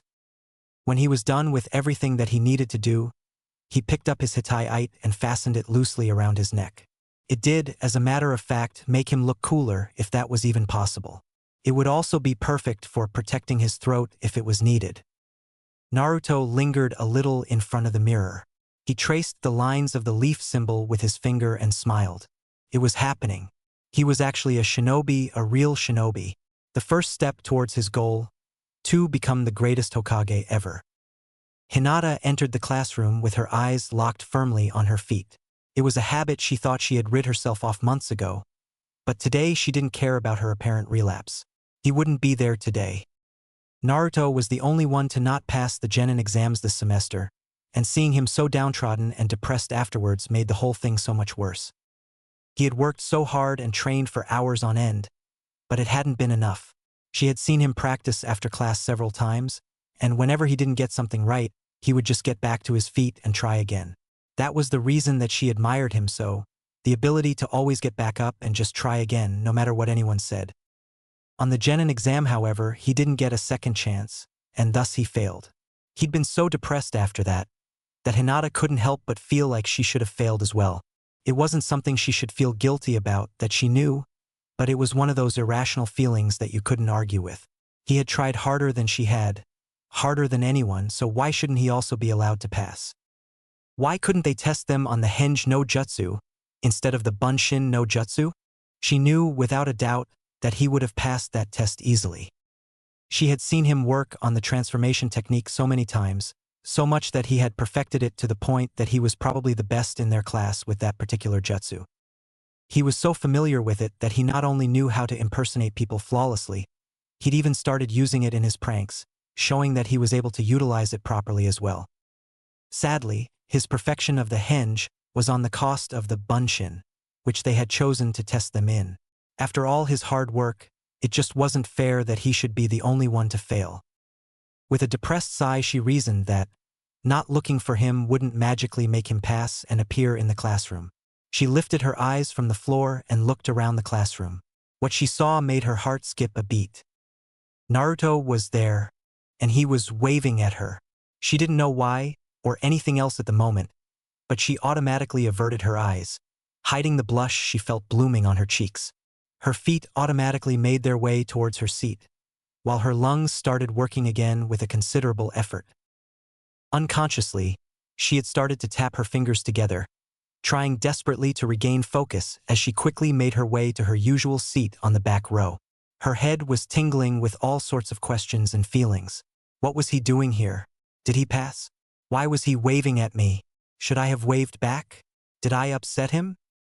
Just seeing him there made her happy, and her belly felt as if it was full of fluttering butterflies. The tingling sensation felt wonderful, even though it threatened to make her giggle uncontrollably. It was the visible blush she could do without, and she made an effort to hide it.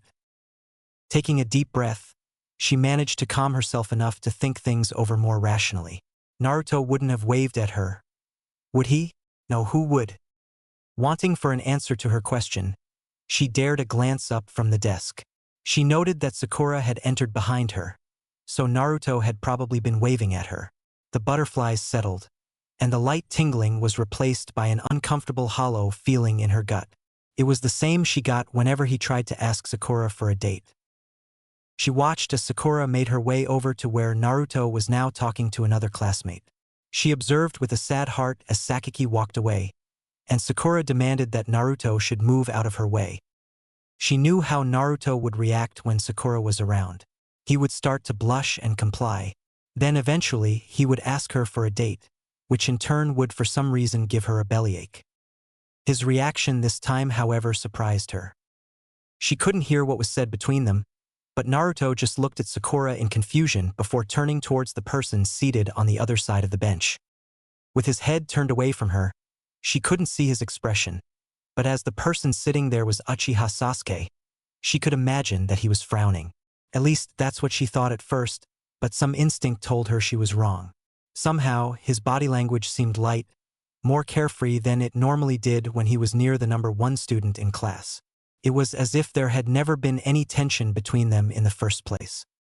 She didn't have time to think over it anymore though, as then the pink-haired girl proceeded to trample over her idol, seating herself next to Sasuke.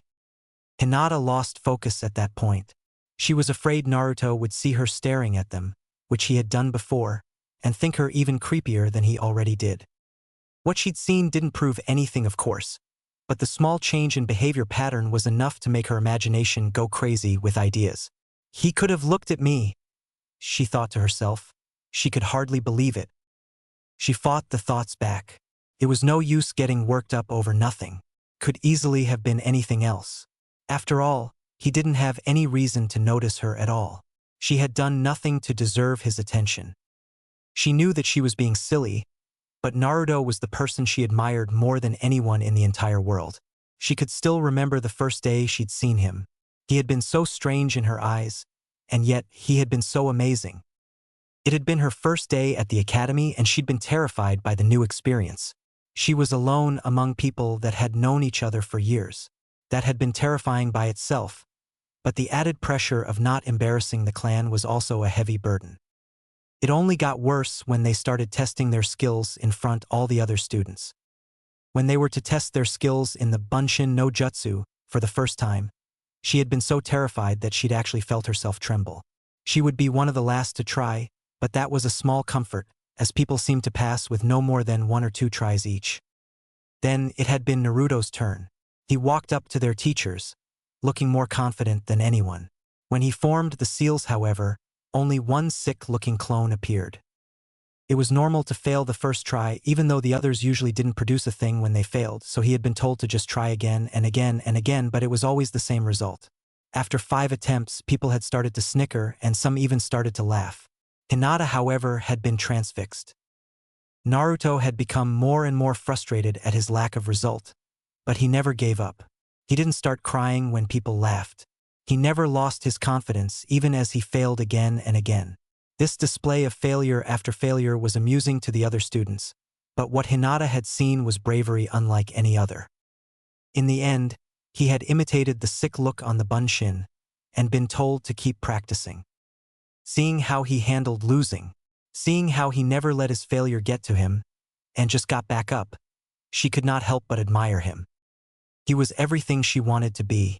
He faced everything she was afraid of, but seemed to just shrug it off as if there was nothing to it. When her turn came, she was still terrified. On her first try, she produced nothing. Neither did she do anything on her second try. She had started to lose her nerve, but the thought of how Naruto refused to give up made her feel like she could try again as well. On her third try, she produced a perfect Bunshin. It lasted only a couple of seconds, but it was enough to let her pass, and she knew that she owed it all to Naruto. Was it any wonder that she became as fixated on the boy as she did? She had been so smitten that she actually sought out stories where the hero's name matched Naruto. She had done it on a whim, after school one day, and to her surprise, she found one book where the hero was named Naruto. It was called The Legend of the Gutsy Ninja, and it had been her favorite book ever since. Another surprise came when she read it and discovered that the hero was just like Naruto in character as well. Everything about Hiro's personality reminded her of the real Naruto. It had only served to make her even more curious about the boy. That was also when she'd taken to following him after school.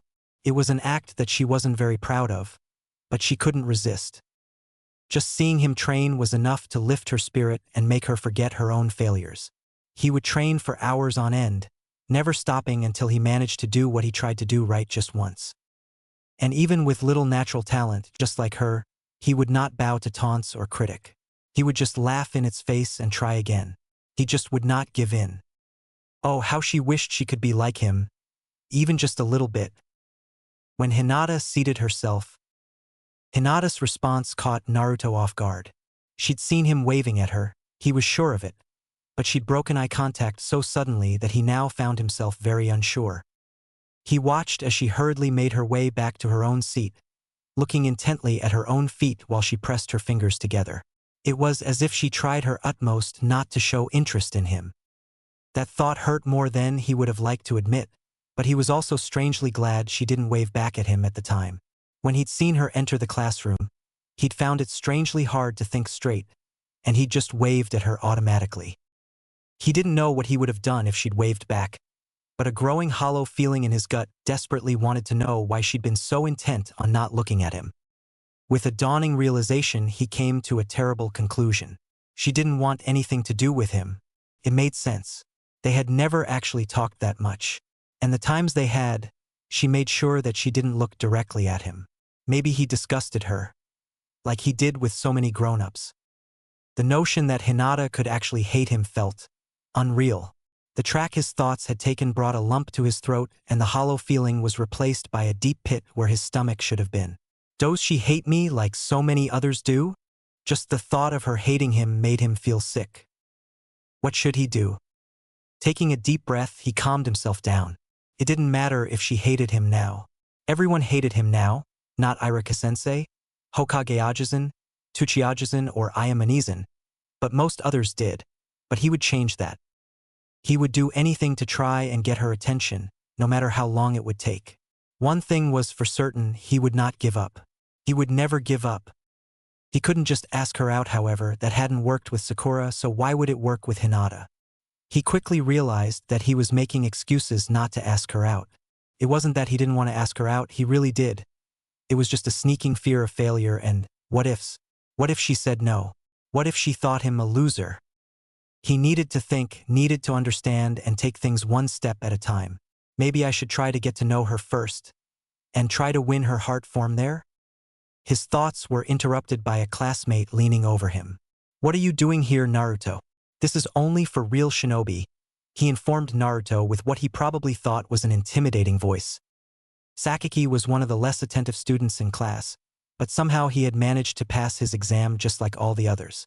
Sakaki was also an opportunist in every sense of the words.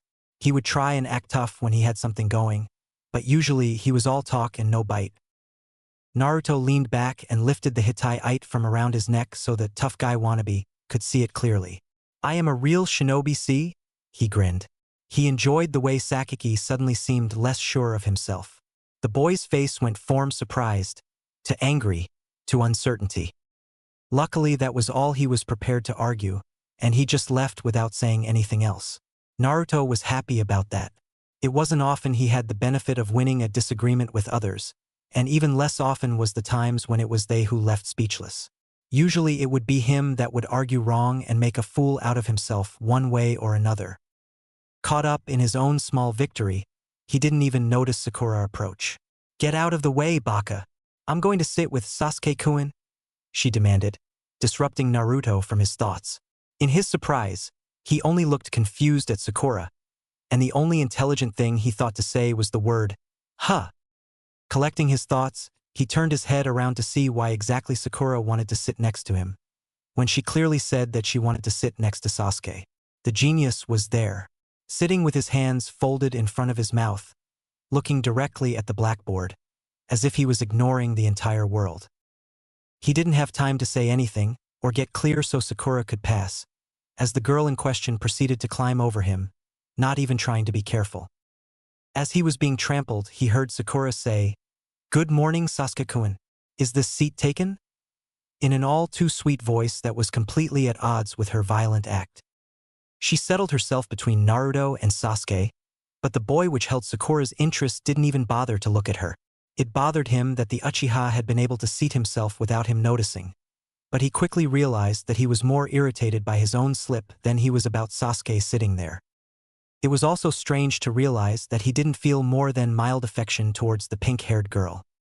He wasn't angry with her at all for the manhandling he'd just received, and neither was he jealous of the way she was ogling Sasuke. It would appear that he really was over his crush on her. Actually, he could not even imagine asking her out anymore. The thought just felt wrong, and it wasn't just because she was totally focused on the brooding genius. Sakura looked like she was about to start drooling from the way she stared at the Rookie of the Year. Only the occasional giggle made it clear that there still were some sort of mental function going on. Personally, Naruto never liked Sasuke that much. He was arrogant, unfriendly, and never helpful. What really edged Naruto about Sasuke, however, was that he didn't seem to even try when they learned something new. Everything they did seemed to come way too easily for the genius. It was something Naruto would never understand. Strangely, he didn't feel much hostility towards the arrogant team. The dream heat had seemed so real, and that Sasuke was, if not overly friendly, still his friend. Sasuke noticed Naruto looking at him. "What do you want?" he asked, glaring in Naruto's direction. Before Naruto had time to think of an excuse, however, Sakura pointed innocently at herself and asked in that sweet voice, designed to show innocent interest, "Me." She provided the perfect excuse for Naruto, and he wasted no time, silently mouthing the word that, before Sasuke had time to correct her. It was bad enough to be caught staring, and at a boy no less. With a smile, he leaned back in his seat, rather proud about what he had just done. Sakura and Sasuke were together in the dream, and they had seemed happy. Why not get them together in real life as well? Sasuke, seeing that Naruto was not going to elaborate, just dismissed the whole thing, ignoring Sakura altogether. The class calmed down when Irika entered the classroom. Naruto was probably the only one to notice that their teacher was still not fully recovered. Then again, he was probably the only one that knew about the injuries. He could still see some bandages around Irika's neck, and the sight made his stomach contract a little bit. The Chunin was carrying just a piece of paper and not the usual pile he usually dragged with him to class. He walked to the desk and turned to face the center of the classroom. He placed both hands behind his back before he started to talk. "From this day forward, you are no longer students at this academy," he began. "You are now full-fledged shinobi." He raised a hand to stall the building noise. When they were quiet again, he continued, "But among shinobi, you are mere novices, genin, the lowest of the low." He paused a little to let the message sink in. "Your greatest challenges all lie ahead." He stopped once more for theatrical effect, probably a side effect of having the attention of the whole class for the first time in years. "The next step is the assignment of official duties to you all on behalf of the village." He seemed to be losing some of the less attentive students at this point, but noted to his surprise that Naruto was actually listening. As for the others that were not, the next bit would certainly change that. It always did. "We will begin by dividing you into 3-man cells," he stated louder than before. As he had guessed, several heads came up from their station on their desk when he said it. "Each of which will be mentored by a jonin, a more senior ninja who will guide and coach you as you become familiar with your assignments." This was received with silence. The students looked like they were going through mental lists of who they wanted to be on teams with, and Irika did not look forward to crushing their expectations. He noted that Naruto glanced towards the back of the class. As if on cue, Hyuga Hinata's head dropped enough that Irika was unable to see her face properly. Naruto then proceeded to slump over his desk, as if disappointed by the girl's reaction. Hinata had started to press her fingers together like she usually would when she was nervous. That was something to remember the next time he would treat the boy ramen, but first he needed to crush some dreams. It wasn't a pleasant thing to do, but it was better to just get it over with. "I made the selection so that each cell's abilities would be approximately equal," was all he managed to say before the protests and outrage was sent flying. Naruto was just as outraged as the rest of the class, mostly because there weren't that many he would like to be on the same team with. Sakura was a given. He liked her as a friend. More surprising was that he would also want to be on the same team as Sasuke. They had been teammates in the dream, hadn't they? And that looked like it was going well. Even so, mostly he would like to be on the same team as Hinata. His mind wandered and he missed who was on the first teams. When Irika started on the second, he thought about whom else he would have no problem being placed on team with. Kiba, Chuji, and Shikamaru would be fun.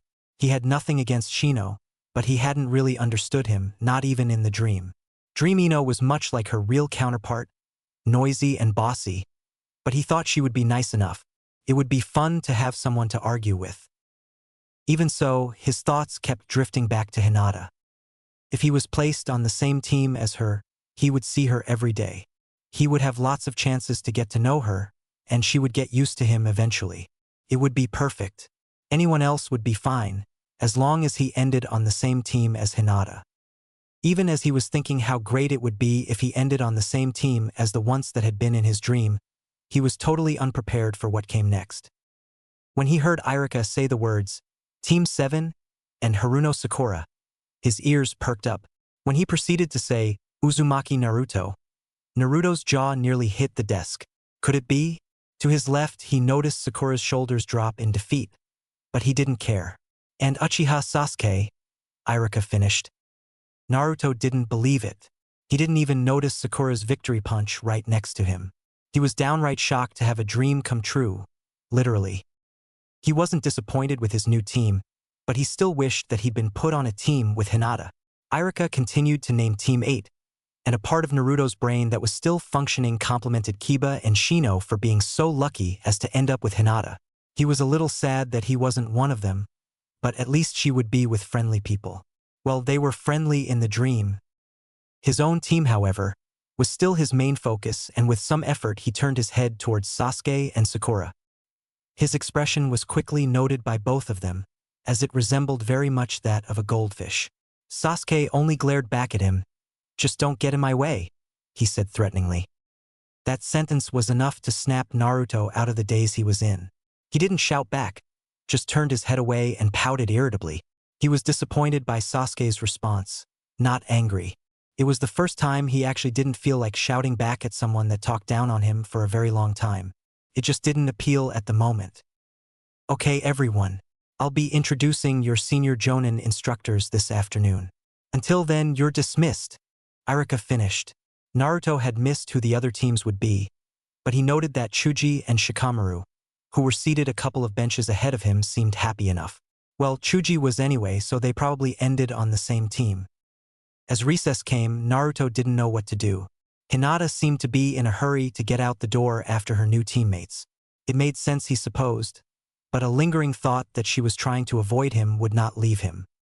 Sakura was on her way out the door as well, along with the rest of Sasuke's fan club. The genius had already left when Irika told them they were dismissed. It was sad to see how the people he dreamt about acting so differently in real life, but that was probably just because he wanted to see what he had dreamt.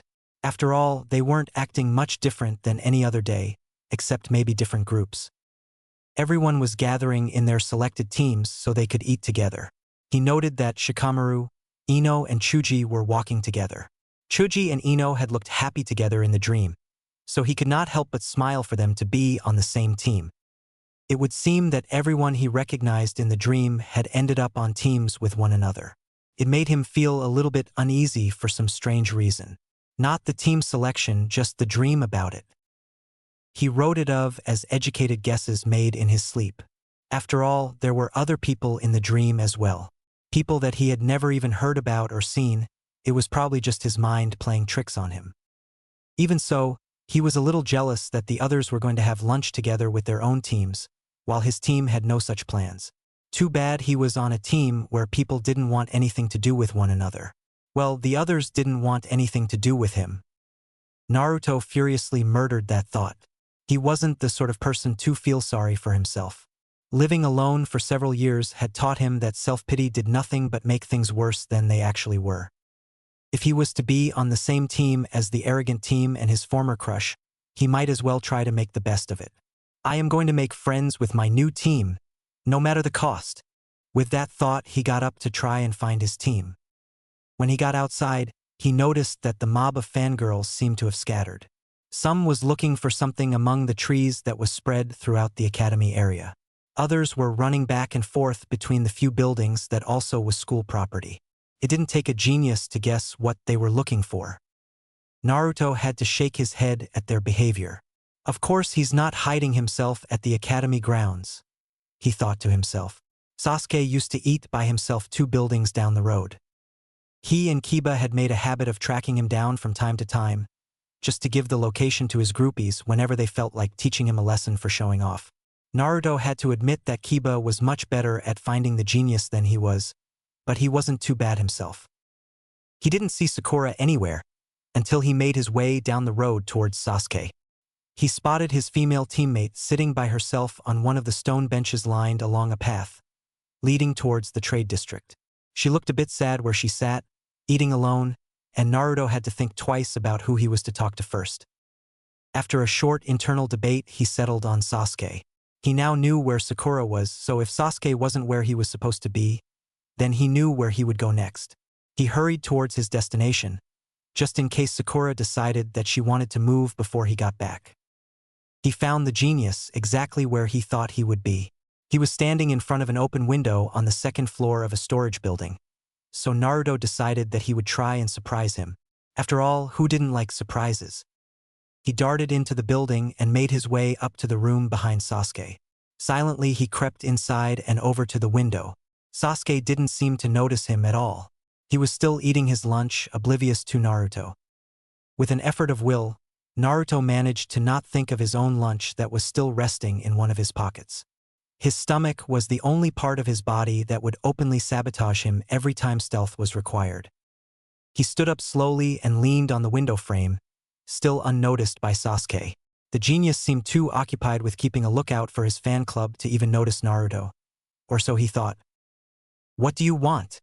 Sasuke inquired in a rather irritated voice without turning around. It was clear that he wasn't happy about having his lunch interrupted, and his tone made it clear that Naruto should be quick about it. Naruto scratched the back of his head. "I thought that since we're supposed to be on the same team, we should try to bury the hatchet, so to speak," he answered with the best smile he could muster. Sasuke turned around to look at him for a second, and then he just turned back and made to leave. "As I told you before, just leave me alone and don't get in my way." With those words, Sasuke jumped away, leaving Naruto alone once more. Naruto had to fight his own impulse to shout after the arrogant bastard. How on earth could he ever think that he could ever be friends with that team? But even as he thought about it, he knew that he was more irritated on Sasuke than angry.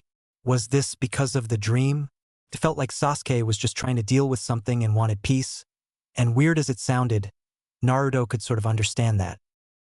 Now that he'd tried with the first one, he took off in the direction of the other. Before jumping off the roof, he noticed Shikamaru and his team eating on a landing, on the building opposite from where he stood. They were 2 floors higher up, but they still saw him.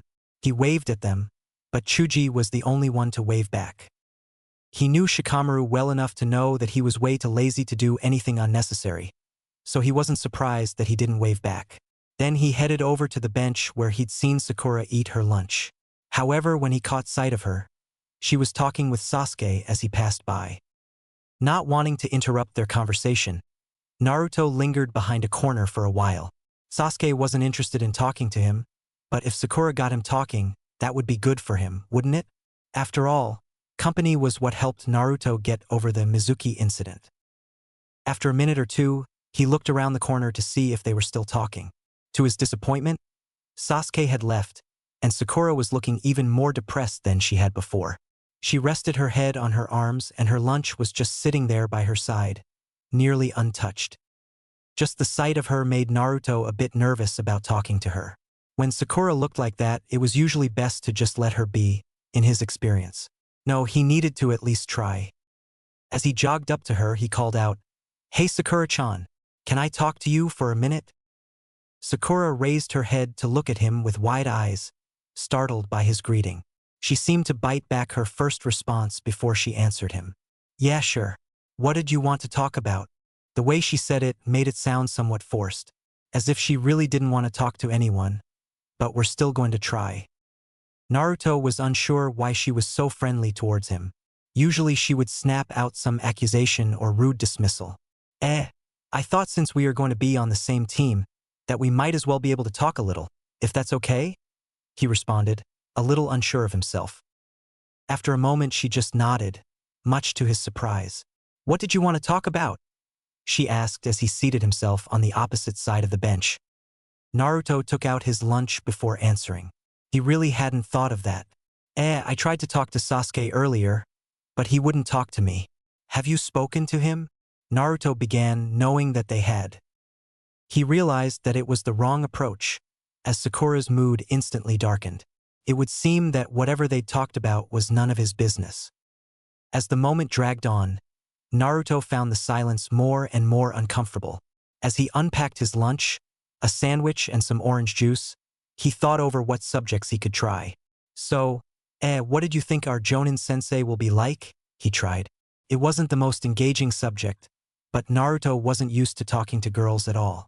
Who knew what they would want to talk about? Sakura took a deep breath and regained her focus on the here and now. I don't know what kind of sensei we will have, she replied, seemingly not too keen on the subject. After a while, she looked over at him with an apologetic expression. I'm sorry, Naruto.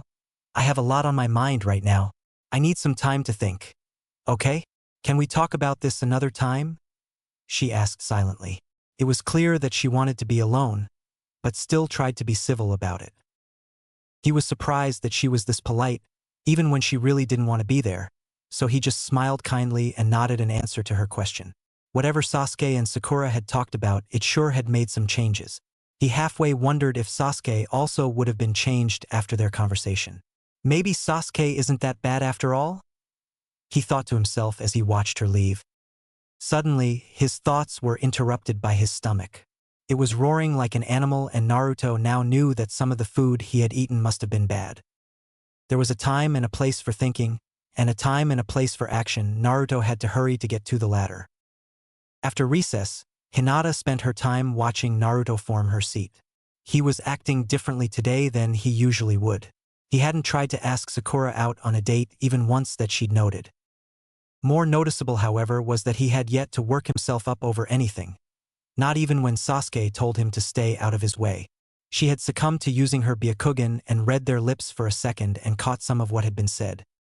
All he'd done was turn away and pout, the adorable childish pout. She had to turn her head down towards her desk when she thought about how cute Naruto could be. It was an automatic movement to hide her blush. When she looked down towards Naruto's seat, she was surprised to meet his eyes again. She was stunned, dazed even. Only the familiar feeling of her blushing cheeks made her lower her eyes towards the desk once more. She pushed her fingers together in an effort to keep calm. It was a childish habit that helped her to keep focus when she was unsure of herself. When she dared to look up again, Naruto had turned around and seemed slumped over his desk. Was he sad about something? Maybe Sakura-san turned him down? Irika came in through the door, followed by 9 other shinobi. If Hinata had guessed right, this would be their Jonin senseis. Be quiet, children, Irika started. One of these people, he indicated the other 9 shinobi with one hand, will be your new sensei in your time as genin. He paused to make sure that they were paying attention to what he was saying. As there were no interruptions, he continued, every team will be assigned to their own sensei that will from now on be responsible for your training. Listen to what they say and do not disrespect them. They are in effect both your team leader and your immediate superior. He started listing up all the teams, starting with Team 1. Hinata's thoughts were only halfway listening, as she occupied herself by looking at the back of Naruto's head. This was probably the last she would see of him for some time, and it was hard to not give away her sorrow at the thought. The only comfort was that they were in the same line of work, so one day maybe they would work together. It was a small thing to hope for, she knew, but it was more or less realistic. That was, if she didn't mess it up too badly. Silently scolding herself for thinking like that, she decided that she wouldn't let that happen. She would work hard just like Naruto would. She would not give up. Irika's voice brought her back to reality when Team 6 moved down towards their sensei. Now, Team 7's sensei will be Hatake Kakashi. Silence followed Irika's words. None of the other Jonins seemed too surprised or particularly worried about one of them being missing. Well, I'm sure that he'll turn up sooner or later, Irika added, probably because he wanted to get on with team assignment. Hinata was a little out of it as well, but only for a second or two. Okay, Team 8 sensei will be Yuhi Kurinai. A tall woman in some very strange clothing took a step forward. Hinata was struck by how confident she looked, and how strange her appearance was. She was dressed in some strange white and black jacket that seemed to be made of a long, white fabric with a black line in the middle, about as wide as a paper napkin, loosely wrapped around her body to form a jacket.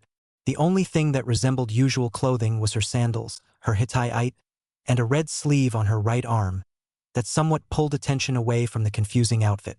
The other sleeve was bare. Her hair seemed almost wild and strands of it stood out here and there, making it look messy, but the way it moved when she did said otherwise. Her eyes seemed to consist of two separate layers of red, making her overall appearance both stand out and disorienting. Their eyes met, and suddenly Hinata remembered that she had seen this woman before. On her first day at the academy, she had been the special jonin that had escorted her to the school grounds. She'd been dressed differently then, in a simple jonin vest and dark pants. Hinata felt a little guilty for not recognizing her right away. As Hinata made her way down the side of the classroom, with her other two teammates, Yuhi Kurenai smiled at them. "Follow me, please," was all she said when they reached her. Without any other words, she led them out of the room.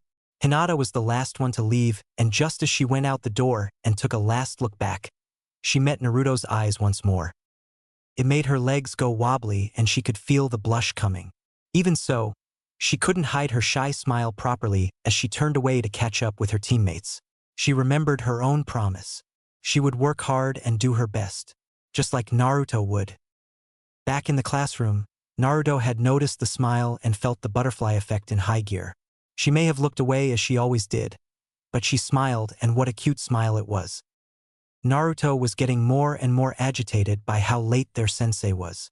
It had been nearly a half hour since Irika left, and in effect that would have been the end of detention on a regular school day.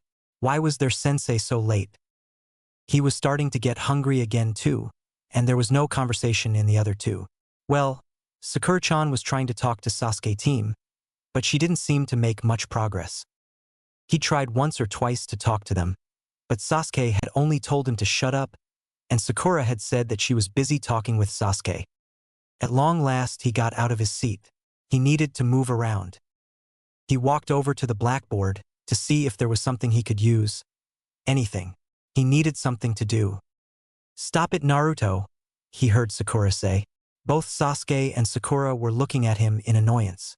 He was fiddling, and it seemed to annoy them. "Why are we the only cell whose teacher hasn't shown up yet?" he asked back at them. "All the other teams have already gone off with their teachers. Even Irika-sensei has gone." He resumed his scavenger hunt with an irritated sigh. Sadly, all the chalk was taken by the teachers when class ended. It had been like that since Naruto had used them on all the seats in the classroom during his second year. That had been a good prank. What the teachers did leave was the chalk eraser, covered in chalk dust. With that, inspiration struck. He moved a chair over to the door. It was the sliding type all the indoor doors at the academy was. He took the eraser and placed it between the door and the wall, making a nice trap of the good old classic type. "Hey, what are you up to, Naruto?" he heard Sakura say as he made the finishing touch to his booby trap. He jumped down from the chair he had stood on before her replied, "It is his own fault for making us wait." She had no doubt already seen what he was up to, so there was no need to explain. Sakura huffed in annoyance. "Grow up. I want no part of it." Sasuke, who had yet to rise from his seat, just looked at Naruto with a bored expression. "There's no way a superior shinobi would fall for such a simple trap," he commented. Naruto scowled in annoyance and turned towards him. "Well, I don't see you doing anything, genius." He added the last part with a little sarcasm. He was getting fed up with how Sasuke acted towards both him and Sakura. Behind Naruto the door creaked open and the eraser hit the masked person that entered right on top of his head. Naruto, however, didn't notice, and just continued talking. "I mean, you haven't done anything but brooding all day," he ranted on. His patience with the Uchiha genius had been tested, and he had not resorted to shouting at all. He needed an outlet. The masked shinobi, whom had just entered, didn't say anything. He only raised an eyebrow in what could easily be a questioning look. Sasuke and Sakura had gone quiet as well, both because their new sensei had arrived and they were a little disappointed, and because Naruto had not noticed. "I mean, instead of just being negative, couldn't you try to contribute something? If my trap is that bad, why don't you show me how it is done?" Naruto turned around to point at the eraser so he could continue his complaint. His finger found the eraser, perched on top of chalk-covered, masked head. He wasn't prepared to come face to face with an unervingly familiar face that he had never seen before, so his rant stopped dead in its tracks. The shinobi scratched the back of his head, making chalk dust fall from his hair, along with the eraser. Well, this is a nice start. I think we'll get along, like oil and water, he said with a smile. 5 humiliating minutes later, they had moved to the roof. Kakashi settled himself on the railing, while the newly made genin seated themselves on a couple of steps, leading to a wind-protected area intended for the study of trees. Naruto was seated to the left of Sasuke, and Sakura had placed herself on the Uchiha's right. Not one to beat around the bush, Kakashi began. Now, I would like you all to tell a little about yourselves. At first he was met with silence, until Sakura asked the question, like what? You know, the usual, your favorite things, what you hate most, dreams, ambitions, hobbies, you know? Things like that. Again he was met with silence, until Naruto chipped in. Help us out here, sensei. You go first, show us how it's done. Sakura gained some courage after Naruto started talking. After all, it is a widely known fact that no one wants to be first to talk about something with a teacher. That's right. After all, you're a complete stranger to us. A mystery. Sasuke stayed quiet. Oh, me. Kakashi started with a perfectly blank face. My name is Hatake Kakashi. I'm the sort of person that doesn't feel like talking about his likes or dislikes. My dreams for the future are, well, I have lots of hobbies. His face didn't show any sign of it being a joke. Sakura was the one to say it. He said a lot, but all we learned was his name. Naruto nodded in agreement. This teacher was something else from what they were used to. He looked bored, but not like the other teachers did. He just didn't seem that interested. Well, now it is your turn. Starting with the one on the right, Kakashi said, nodding towards Naruto. Naruto straightened himself and began talking. My name is Uzumaki Naruto. What I like is instant cup ramen. What I like even better is when Irika-sensei treats me to ramen at Ichiraka's ramen stand. What I hate is the 3 minutes it takes before the ramen is ready after pouring in the boiling water. He started fiddling with his Hittite while he talked. Kakashi seemed to either get very bored or really tired as Naruto talked. Naruto didn't notice that, but he did pause for a second or two and continued with more determination. My dream is to one day become a better shinobi than the Hokage. Then all the villagers will have to acknowledge my existence. Kakashi's eye opened a bit more, but that's all the reaction the masked man seemed willing to give. My hobbies are pranks and practical jokes, Naruto finished. Kakashi scratched his head where the eraser had hit him. I see. Next. Sasuke didn't move, but started talking. My name is Uchiha Sasuke. There are plenty of things I dislike, but I don't see that it matters, considering there is almost nothing I like. It seems pointless to talk about dreams, that is just a word. But what I do have is an ambition. I plan to restore my clan. And there is someone I have sworn to kill. By the end, the atmosphere had gone cold.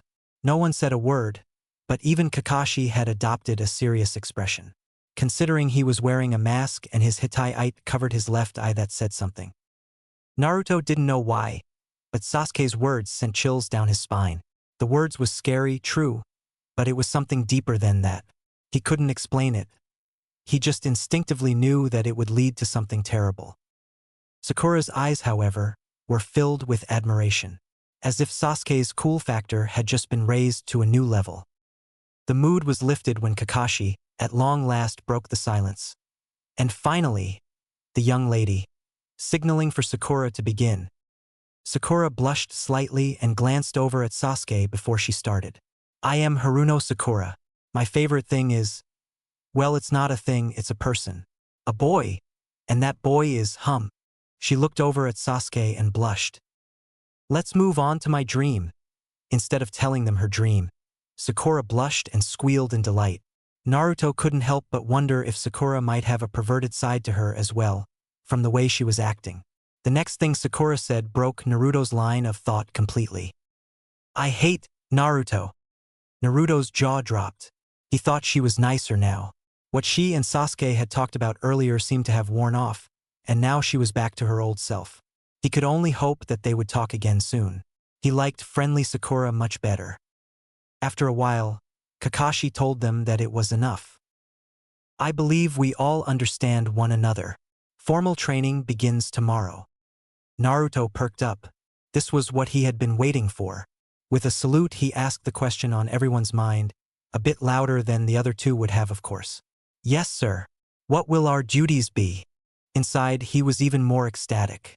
This would be his first real mission. Neither Kakashi's voice nor expression changed. Our first project will only involve member of this cell. He started. After a small pause, he looked at them and said, survival exercise. He was met with uncomfortable silence once more. Again, it was Naruto who broke it. Survival exercise? Sakura, once more being the one to ask the real question, noted. But why would that be a mission? Our school days were full of survival training. But you'll have to survive against me. It won't be your typical practice, Kakashi replied. Naruto didn't say anything, but he suddenly got a weird feeling in his gut. There was something that Kakashi had yet to tell them. What kind of practice will it be? Sakura inquired after a short pause. Kakashi stayed silent for a couple of seconds before he asked, you sure you want to know? He was answered with nods from two of the genin. Sasuke had yet to contribute anything. Of the 27 members of your graduating class, only 9 will actually be accepted as junior-level shinobi. The other 18 must go back for more training, Kakashi informed them. He placed his head in his palm, with his fingers shading his visible eye. The effect was surprisingly intimidating. The test we're about to perform has a 66% rate of failure. No one said anything after that. There was suddenly a weight in the air that hadn't been there a minute ago. Even Sasuke looked nervous about the prospects of failing. After the shocked silence, Naruto was the first to attack the new information. What about our graduation test? He shouted. Was all that work for nothing? Even as the words left his mouth, he knew that they weren't really true. A small portion of his mind was arguing vividly that no amounts of work could be a waste of time, and the lessons learned would always be worth the trouble, but at the moment he was too worked up to really listen to it. Kakashi, oblivious to Naruto's internal debate, continued on as he would, oh, we wanted to eliminate all the hopeless cases from your ranks. The ones who are left are the only students who show true potential. Naruto didn't reply, but several thoughts were fighting him as Kakashi continued to tell them what the exercise would involve. Naruto was thinking of Hinata. Would she fail? Somehow he doubted it. She would probably beat any test that was sent her way with ease. He just knew that he needed to make genin if he were to see her again, let alone look her in the eyes. He was so occupied with his own thoughts that he only caught the end, when Kakashi told them not to eat any breakfast, because they would only throw it up again. Not eating breakfast? That sounded horrible. Kakashi moved towards them and took out 3 pieces of paper. The details of your assignment are in this handout. Memorize it, and don't be late. Naruto took the paper and tried to read it. To his horror, it was all written in kanji, something he always had trouble reading before. But that was just it. He'd had trouble reading it before. Now he managed to read it easily. He understood every symbol, every sentence at first glance. When he looked up, their teacher was gone. Where did he go? He asked the other two. Sasuke didn't answer. He only grunted and walked away. He had curled the paper into a paper ball, having already memorized it. Sakura followed close behind him.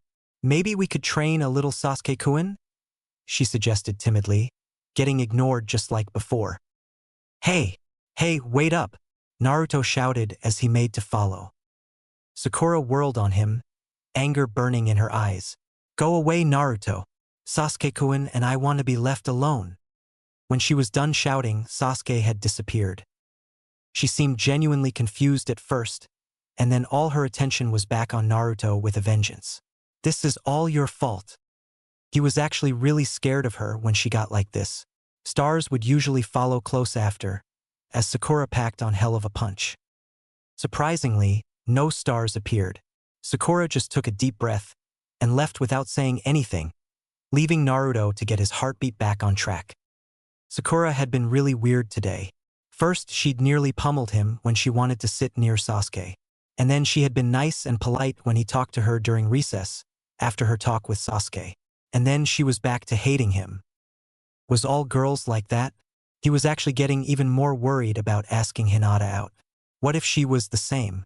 He didn't believe that Hinata would punch as hard as Sakura did, but for some reason, he didn't think she needed to. The whole Hinata situation somehow just got more complicated than it already was. Even so, he wouldn't give up, just take it a bit slower. It was evening when Naruto finally got to Ichiraku's for supper. "Hello, Naruto-kun. How'd it go?" Tucci asked when his favorite customer seated himself. "Hello, Ajisen. I don't think it went that well," Naruto answered. "Can I have some miso ramen, please?" Ayam came in through the back door of the stand, carrying several newly cleaned kitchen ornaments. "Oh, hello, Naruto-kun. How'd it go last night? Did you learn anything good?" she asked. Tucci chipped in before Naruto could answer. "Don't worry about it, Naruto. I'm sure that you did your best, no matter what that shinobi said." Ayam only took a second or two before she caught on to what her father meant. "As long as you did your best, that is good enough," she said reassuringly. Naruto got a bit confused. "What are you talking about?"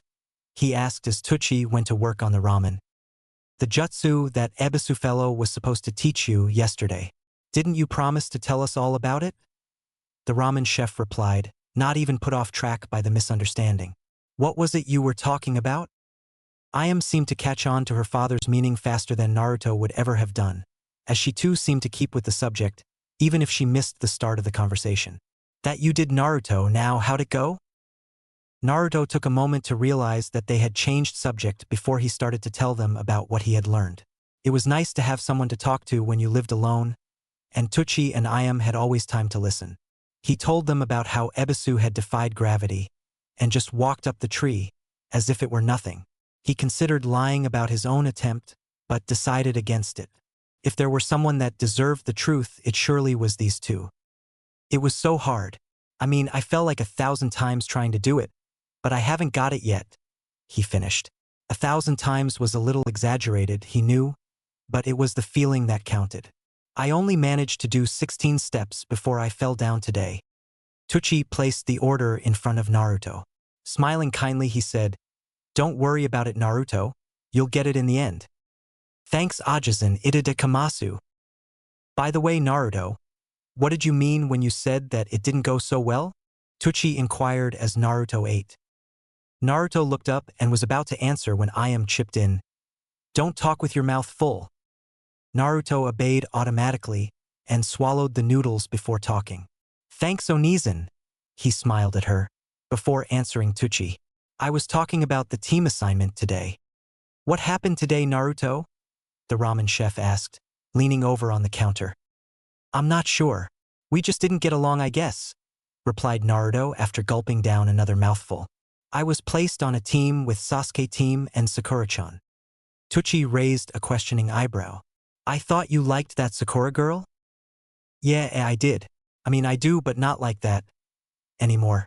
I mean, Naruto tried to explain. Ayam, who had let her father talk, decided that Naruto needed to be rescued from what she liked to call the inquisitive parent. "Leave him alone, Otusan. No need to try and embarrass Naruto while he eats," she said as she placed a glass of water in front of Naruto. "Let him tell us how it was without interruption." Tucci just smiled and nodded. Ayam still remembered how it was like the first time she had a crush on someone. Her father wouldn't shout, not tell her not to be with him, and just ask calm questions. It was rather effective, really. She had been too ashamed to even look at the boy for nearly a week afterwards, for no reason at all. After a few seconds and another mouthful of ramen, Naruto proceeded to tell the ramen-making duo about his teammates, how they were and how they acted. He told them about his new teacher and how he had introduced himself. All the while they just listened. That was until he told them about the survival exercise that they were going to go through the next day. Specifically, the advice Kakashi had given them to not eat breakfast. "He told you what?" Tucci asked with a little trace of outrage detectable in his voice. He waved his hand in the air, gesturing that Naruto didn't need to repeat what he'd just said. "Breakfast is the keystone for a good day, Naruto. It gives you the energy you need to get started. Ayam nodded her agreement. You know what? If what you said is exactly what he said, then he didn't really order you not to eat, he just told you that it is a bad idea. Now listen to us, Naruto, we may not be ninja, but we are chefs. That means that we know about food.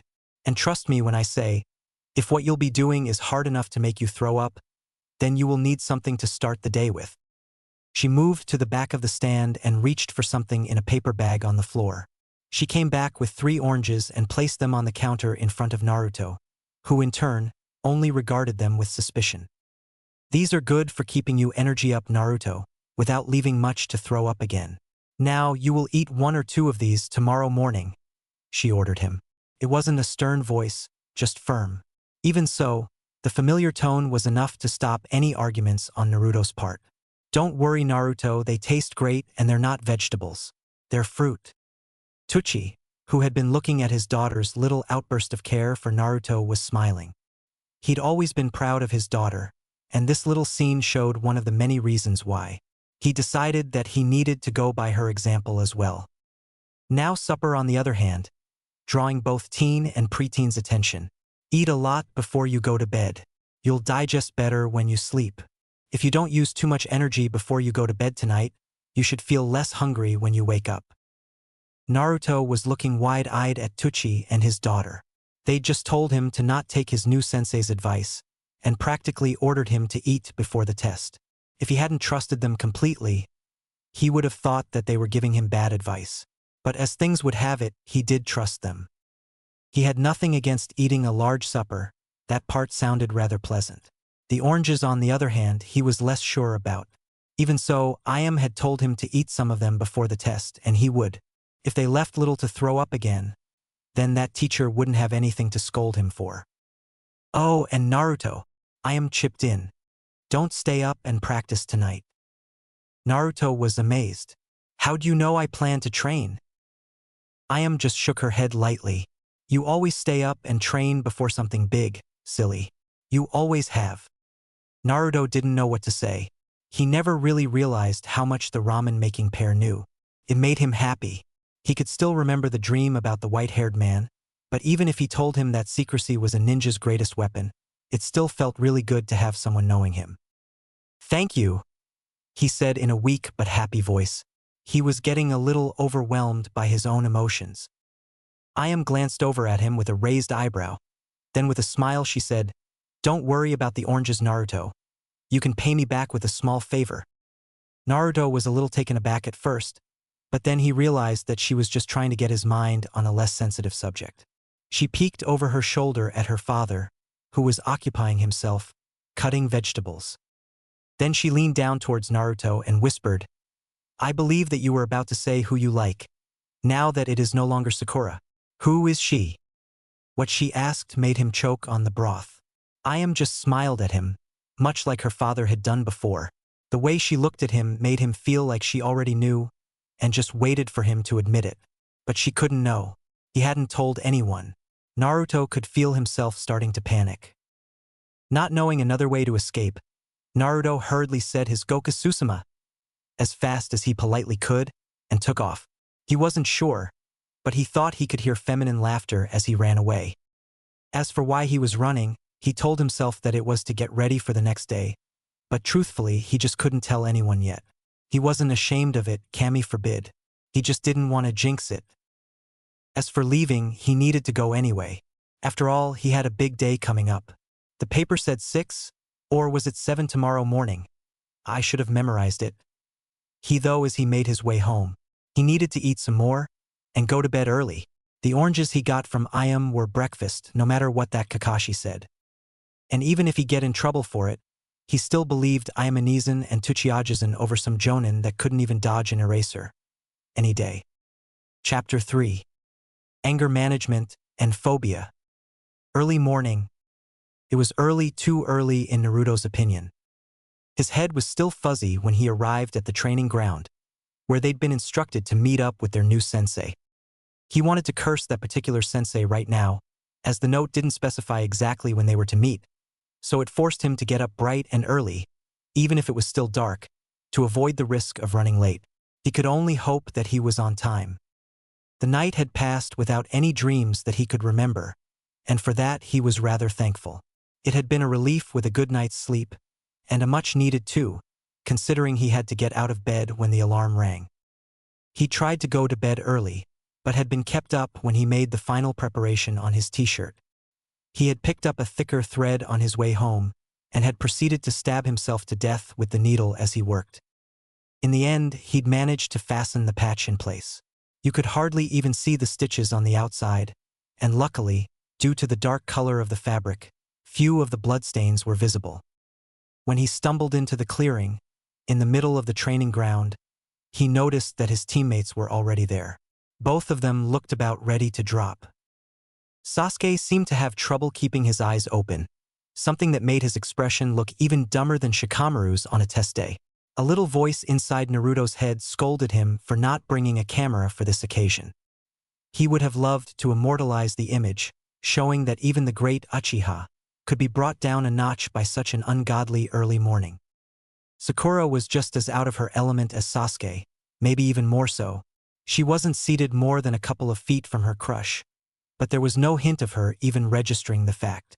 She just sat there, making half an attempt to keep her eyes open and her mouth closed, whilst her head bobbed up and down, as she fought the sleep that threatened to take her. It was a bit scary to see them act so differently than normal, but then again, he was probably no different. He tried and failed to greet them, as the only sound he managed to make was the incomprehensive noise he made during a yawn. Sakura responded with a tired nod, as she probably wanted to avoid the contagious effect of his yawning. Sasuke didn't react at all. If Naruto hadn't known better, he would have thought that the genius didn't even register his presence. Naruto wasted little time standing upright. He was too tired for that. He just walked over and seated himself on the other side of Sakura and tried to stay awake a little while longer. After all, Kakashi would show up soon. He probably should be awake when he did. Taking a closer look at his teammates, he noticed how uncomfortable they both seemed to be. Sakura's stomach was complaining loudly about the advice to skip breakfast, but she seemed too tired to actually be embarrassed over it. Sasuke's stomach mirrored Sakura's reaction as angry growls came from him as well. Naruto, on the other hand, hadn't done as Kakashi had told them, and was somewhat better off because of it. Iam's oranges had done wonders, just like the late-night supper that Tucci had advised him to eat. He wasn't exactly stuffed, but he wasn't that hungry either, and that's what counted. After waiting for what seemed like forever, but probably was little more than 10 minutes, Naruto seriously started to question why they'd even bothered to get out of bed. He was just getting sleepier as the time passed, and not being particularly hungry made his brain think that it was just as well not to waste time being conscious. The other two didn't have the same problem. They were tired, sure, but it isn't easy to sleep on an empty stomach. When they registered snoring coming from Naruto, they could only watch on in envy. "We really need to work on that temper of yours," Jiraiya scolded Naruto as they stepped off one of the many ferries that transported travelers between Ozu Island and Tea Country. It had been a long and slow journey, and Naruto had gotten himself into several arguments on the way. He had it coming, Naruto grunted in response, not the least bit embarrassed over what he'd done. "It was his own fault, he pushed me first." Jiraiya sighed. It was true that the one Naruto talked about did in fact push him, and it was no accident. If he was to be perfectly frank, he'd been downright rude, but that was no reason to throw the man overboard. Fortunately, there'd been another boat coming in the opposite direction, and the very surprised and very drenched person was lucky enough to get a ride back to Ozu Island with it. "Even so, we're supposed to be keeping a low profile," Jiraiya reminded him. They'd discussed his temper before on several occasions, but that was a lesson that had yet to sink in. "Did you at least try to count to 10, like I told you to?" Naruto had the good grace to look embarrassed as he shook his head. The port where they had landed wasn't much to talk about. There were probably no more than 5 buildings in the area, and all of them had seen better days. The only building of note was a dirty-looking tavern that even he would think twice about entering. Not just because the hostess, who had the good grace to stand outside to greet any potential guests, was something out of his worst nightmare, but also because she was eyeing him hungrily. He was the pervert of perverts, and as such, he was attuned to the perversity of others. What his instinct, and sadly experience, told him about that kind of hostesses were that they were much more accurately described as hosts. So, like a man who knew a thing or two about possible dangers related to women sporting a 5-foot o'clock shadow, he proceeded to pull Naruto along the road leading away from the tavern and into the safety of the forest. It was nighttime, but anything was safer than in that tavern. When they were a sufficient distance away from the buildings, Naruto spoke. "It's just that, I don't know, I just get angry so fast." Jiraiya was glad for Naruto's lack of protests on the matter with the tavern. Some lessons seemed to be absorbed faster than others. He placed a hand on the boy's shoulder. "I know, that's why we're working on it," he reassured him. After a short pause he added, "Besides, it was funny to see that bastard realize he was pushing a shinobi. I don't think I have ever seen anyone go from being the bully to becoming the victim that fast. And I have been a ninja longer than most." Naruto couldn't help but smile at the memory. It had been rather funny. He turned his head and looked up at his teacher. "Yeah, you are very old." Jiraiya gave Naruto a fake expression of shock. "What? Me? Old?" he asked in an over-dramatized voice. "I'm shocked. I'll tell you now, I am in my prime. Young people today have no respect for their elders." It was hard to keep from laughing, and Naruto failed utterly. The two of them laughed until they lost sight of the building among the trees. When they calmed down a little, Jiraiya tried again. "You remember why it's important not to get agitated when you're fighting, right?" he asked in a light tone.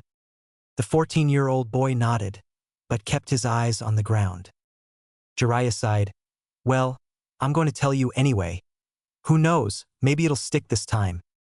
He heard Naruto snort in response to the bad joke, but that only meant that he was listening. When you get angry, you stop thinking straight. You're not alone in doing that. But it is still bad.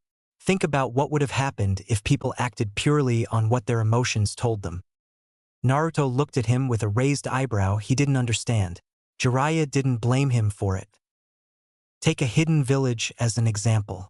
If the majority of the village was to decide what it should do, then anger would probably be the most decisive factor. Jiraiya began. He knew it was probably too late for this sort of lecture, but maybe he'd get lucky, and it would make sense to the boy. People love different things than other people. Their own family, their own friends, and so on. Sadly, people often hate the same things, which is often something that has wronged them before. Most Konoha shinobi doesn't like Iwa Nin, due to the last war. The same goes for Iwagakure towards Konoha. That would leave us constantly at war. Jiraiya risked a glance down towards the boy. To his surprise, he was actually paying attention. Now, let us take an example from something closer to us. Let's say diplomats. If diplomats were to say exactly what they felt or meant, they wouldn't get anywhere. That would mean politics would go out the window like an old rag. Another glance at Naruto showed that he was losing interest. Jiraiya silently cursed himself for going with the diplomats. He needed to change tactics. Okay, another example. I think you would want to hear this one. It is about traders. More specifically, ramen merchants. Now the boy was all ears. The words ramen was like a large billboard, with flashing colors to get Naruto's attention. Merchants need to think about profit and loss more than anyone. They know they need to spend money to make money. You remember that weasel from Wave? Naruto thought it over and nodded. To Jiraiya, it was clear that Naruto was getting tired. Jiraiya hadn't met the man, Gato, but Kakashi's report gave a good description. Much better than the Kapinin's personality would indicate. He wasn't a proper trader. Every merchant was probably seething with anger after meeting him. They just couldn't do anything about it. They were probably out of options when they dealt with him. In any other situation, they would have tried to find a better deal. Jiraiya could hear from his own example that he too was getting tired. He was messing up his own arguments. He needed to wrap it up and try to present the point better. What it comes down to is this. Instead of getting angry, try to find another way out. Another deal, so to speak, he tried. Naruto's eyes were all questions, and his expression could indicate that Jiraiya had grown a second head. Another deal? The Gamasenin rubbed the bridge of his nose before answering. I mean, another way to deal with the anger. You know, shrug it off, answer back. Best to do that childishly in your case. It was one of the rare occasions when Naruto was too tired to argue, so he accepted it. Answer back. Yes, I know you're not good at that, but even the weakest retaliation, delivered with confidence, can be enough to put your opponent off. That made sense, Naruto supposed. Not the weak retaliation part, but confidence. Confidence was the answer to everything. Naruto had a lot of confidence. I promise that you'll do much better if you keep your temper under control, Jiraiya finished. It was late, so it was little use prolonging the lecture more than necessary. Let's just find a place to sleep.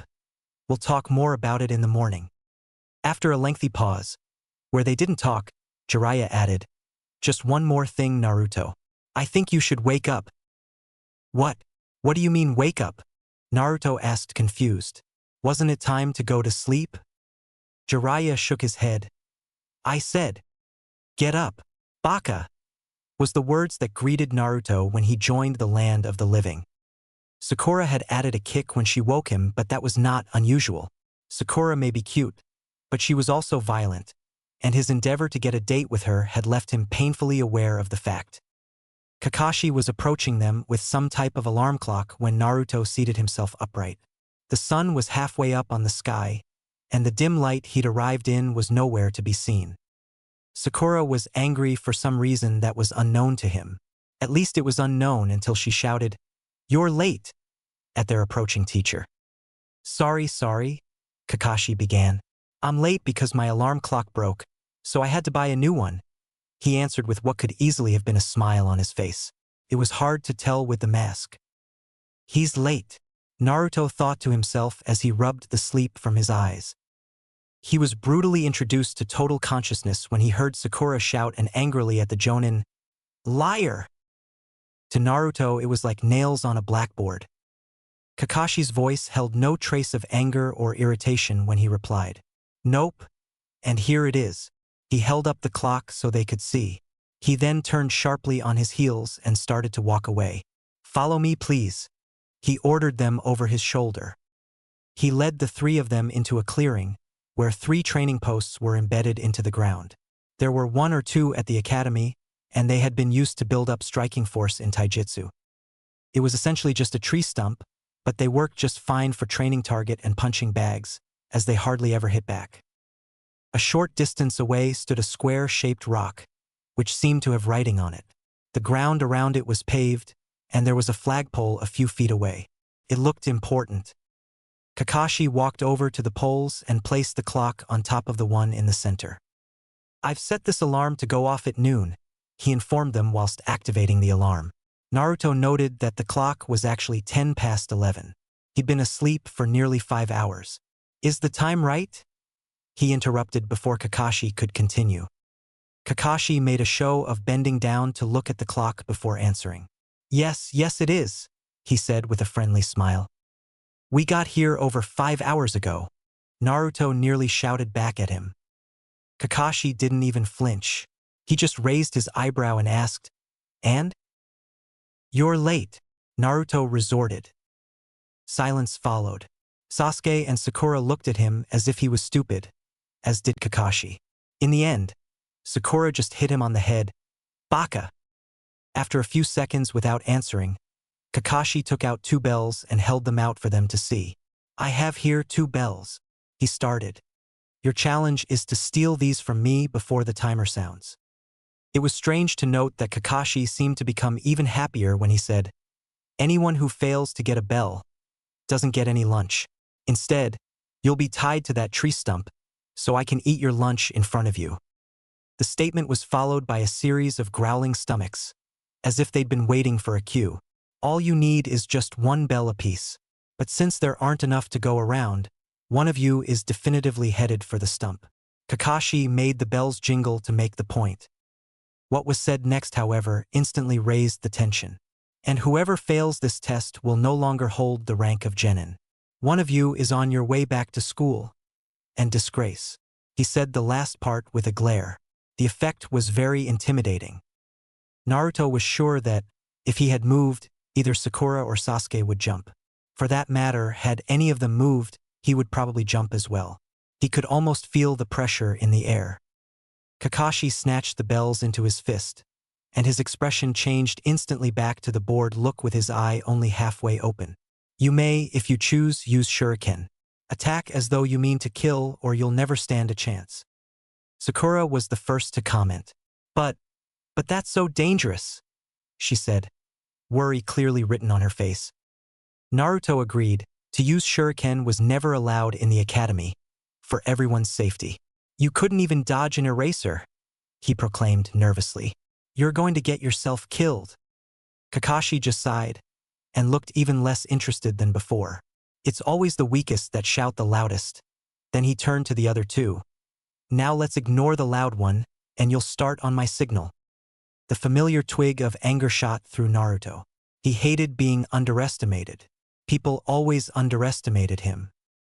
He wanted to draw a kunai, just to show how dangerous he could really be.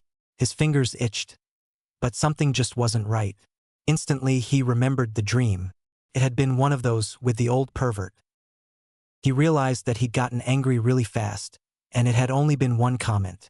This was one of the first times Naruto had ever thought about how easily he would get angry. It was a scary realization to see how little it actually took. With a sudden insight, he realized that it was because he was a shinobi. He would never get angry like that before. He was less willing to take any crap now that he had a title than when he didn't. It made him embarrassed when he thought about it. He actually thought people would instantly respect him just for being a genin. He remembered what the white-haired figment of his imagination had said. He should answer back. It took him less than a second to come up with a response. The time used reflected itself in the quality of the answer. No, it isn't. Kakashi stopped himself from giving the signal to start and just stared at Naruto with a raised eyebrow. Isn't what? It's not just the weak that are loud, Naruto answered with confidence. It was probably the most childish way to deal with it, but at least he wasn't angry anymore. Yes, they are, Kakashi responded after a few seconds. No, they're not, Naruto answered back. Yes, they are, Kakashi replied just as calmly as before, but Naruto could have sworn he heard a little suppressed laughter in his voice. Kakashi then made a show of looking at the clock. You still only have until noon, no matter when we start, he pointed out. But you're still wrong, Naruto continued, oblivious to Sasuke and Sakura's growing irritation. Shut up, Naruto, he said we only have until noon, Sakura scolded as she again hit him on the head again. Kakashi just smiled at the display and said, Go! When Kakashi gave the signal, Naruto darted out of the clearing as fast as he could. He grabbed onto a tree as he shot past, so he swung to a sudden halt behind it, effectively hiding himself from view. He needed a bell. He couldn't fail now, not after passing the genin exams for the first time. What he really needed, though, was a plan. He could see that Kakashi hadn't moved at all. He was just standing there, looking bored. It was actually rather infuriating that he acted in such a way, but Naruto fought the frustration back.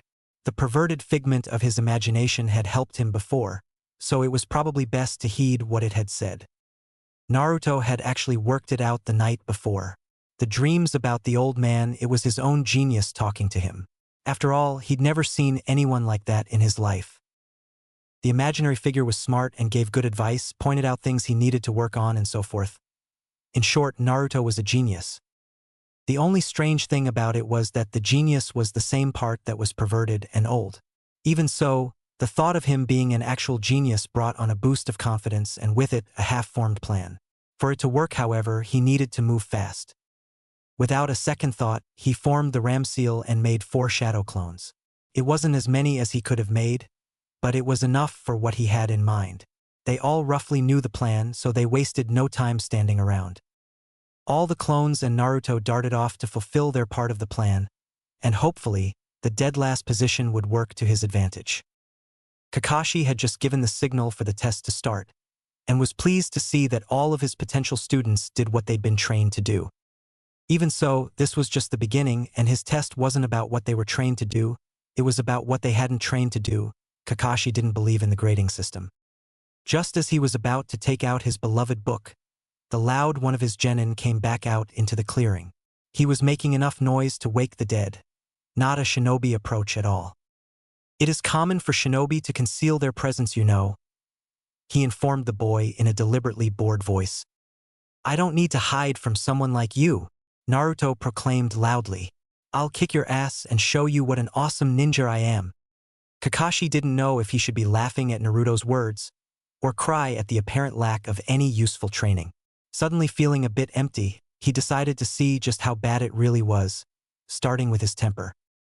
Okay, come at me then, I will teach you about the first of the shinobi arts.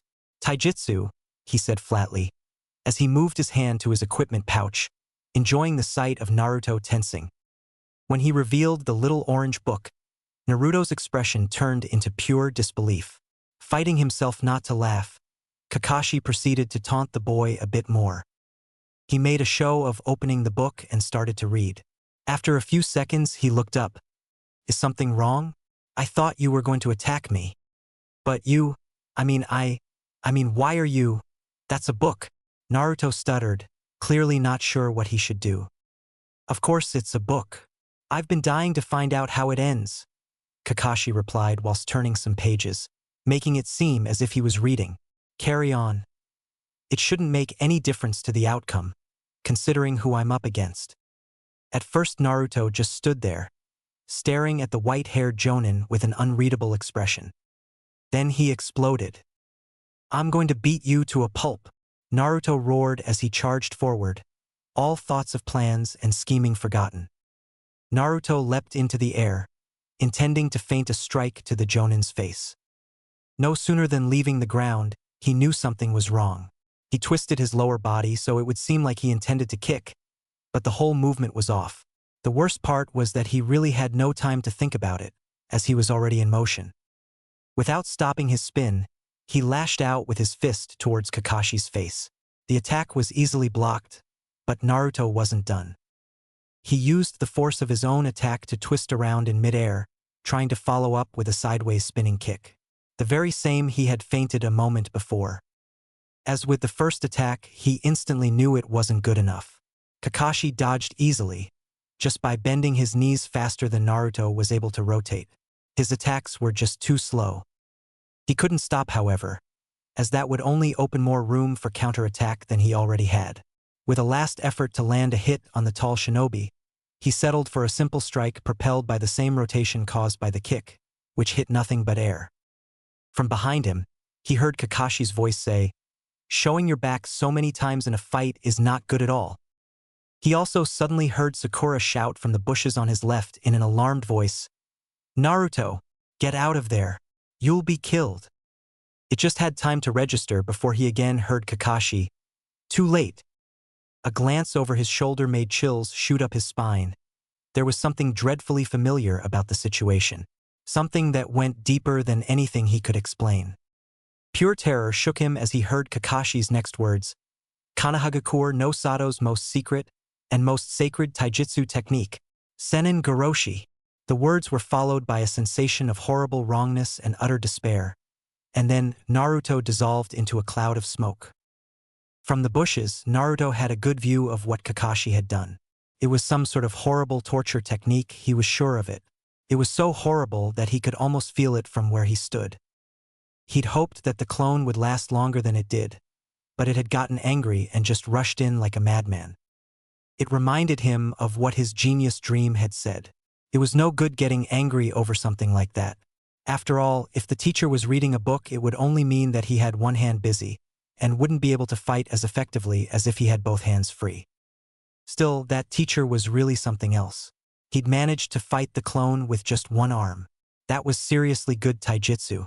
The worst part was that he'd done it all while reading that book of his. The book was the key. The original plan had been to navigate Kakashi closer to Naruto's location, closer than he was at the moment anyway, and attack from two different angles at the same time with another clone that was close by. Now that that plan was out, the book would have to suffice. Naruto darted out from hiding, sprinting towards Kakashi's back. When the clone dissolved into a cloud of smoke, Kakashi was baffled. Kagebunshin? He thought. It had to be the technique he learnt from the Forbidden Scroll, the technique the boy used to defeat the traitor Mizuki. Kakashi was also silently impressed. Using clones to test out the enemy was a tactic that even Jonin used when it was necessary. The taijutsu that the clone had used, however, was not much to brag about.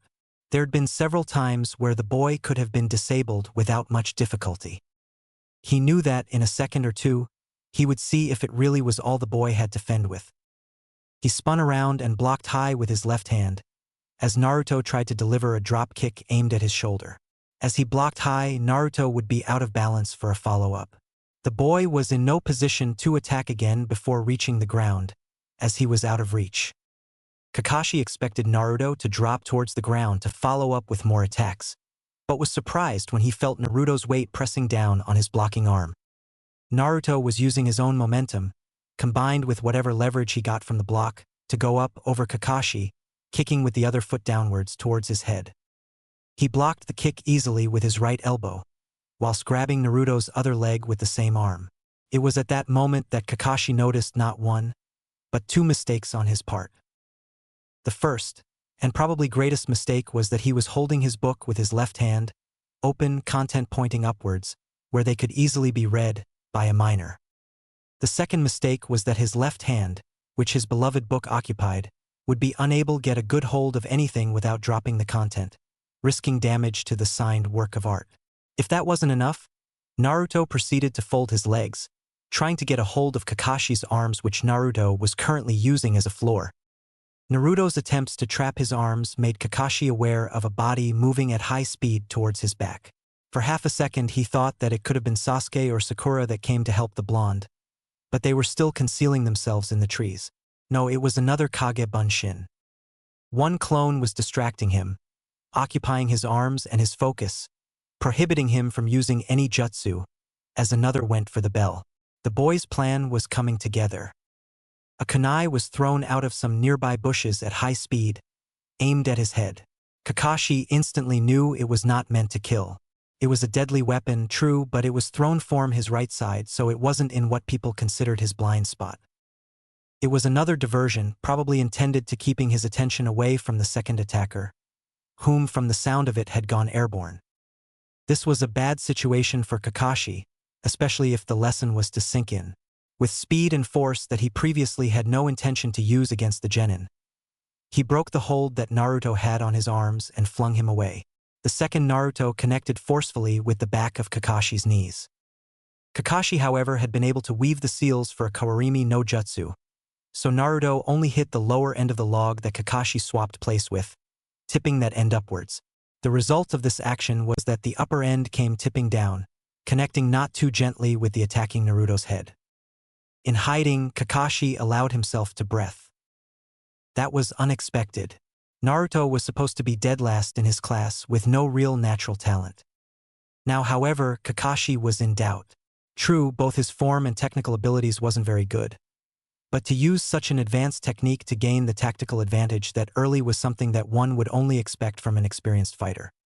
If he were to judge, he would have thought that the first clone was most likely intended to herd him into a trap, as the second had to move in the open longer than what was advisable.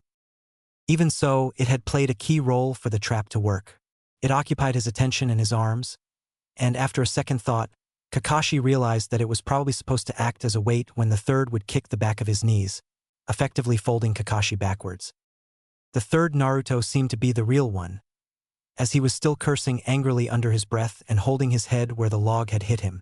The only thing Kakashi could fault him for was that the boy was louder than Guy and needed to work on his taijutsu.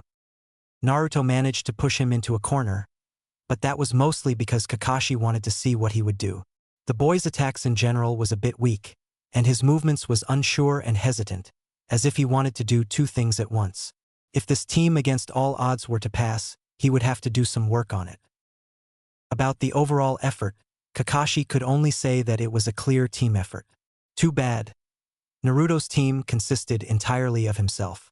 If Sakura and or Sasuke had joined him, Kakashi would happily have allowed them to get a hold of one of the bells. As it was, however, Naruto would learn nothing if he was able to get one by himself. The encounter had also taught Kakashi something useful. He was not going to underestimate the other two like he had Naruto. Naruto was not happy about the outcome. It hadn't been enough, not enough at all. It was unfair how strong this new sensei seemed to be. How on earth were they supposed to beat someone like that? He made haste getting out of the clearing. He needed to get into cover to plan his next move. When he got clear, he hid himself among the branches of a nearby tree. What should he do? He had enough chakra to create several more clones, but somehow he felt that numbers would do him little good against the Jonin. Maybe he could lure the white-haired man to chase him into a trap? Thinking back on how the man had acted during their encounter, he dismissed the idea. The objective was for them to get a bell, not for him to fight them. Why would he make it so that only two people could pass anyway? It just seemed like an idiotic idea to Naruto. It was clear that they couldn't fight someone like that on their own, so it made little sense to split them up like this. Then again, Kakashi did start to read a book right before he fought Naruto, not exactly sensible behavior. He started to wonder if he should try to team up with someone when it happened. From somewhere to the east he heard a scream. It was a girl's scream, so it had to be Sakura. Without even thinking about how much he exposed himself, Naruto made his way towards the scream as fast as he could manage. Had the bastard Jonin hurt her? He wouldn't do that, would he? It didn't take him long to locate her, and she looked horrible. Her face was contracted in an expression of pure terror. Foam was coming from her mouth and she was pale as a ghost. What the hell happened to her? Sakura? He tried carefully. There was no response. Sakura? He tried again, shaking her gently by the shoulder. As before, there came no answer. What should I do? What is wrong with her? From his hiding place in a nearby tree, Kakashi observed Naruto's attempt to wake the girl. He had no idea how such a simple genjutsu could affect her as strongly as it apparently did. But now that he observed at least one of his temporary charges taking priority of a teammate over the objective, he allowed himself to hope. There was the off chance that Naruto had figured out the meaning of the test, but studying the little scene below assured him that wasn't the case. Naruto was genuinely concerned over the state Sakura was in. Now if only he could get the others to work with him to get a bell. That would enable them to pass the test and actually becoming a team. Looking at the sun, Kakashi decided that it was time to find the last member of the team. Sasuke needed to be given a chance as well. He was the top of his class after all. There had been some shuriken that he threw earlier, but that had been easily avoided. And even if Sakura had been easy to trap, Kakashi would not underestimate Sasuke. Making his way back towards the start point, he found the boy hidden in a tree. Sasuke hadn't seen him yet, but that was about to change. Kakashi moved himself, so as to appear to just be strolling along a path beneath the tree. He had his book out, but wasn't paying attention to the content, as he'd done with Naruto. Sasuke needed to learn just like the others. From the corner of his eye, and from the boy's scent, he kept close attention to Sasuke's movements. The boy moved quickly from one area to another, probably setting some traps. That was a clever idea, but hardly educational.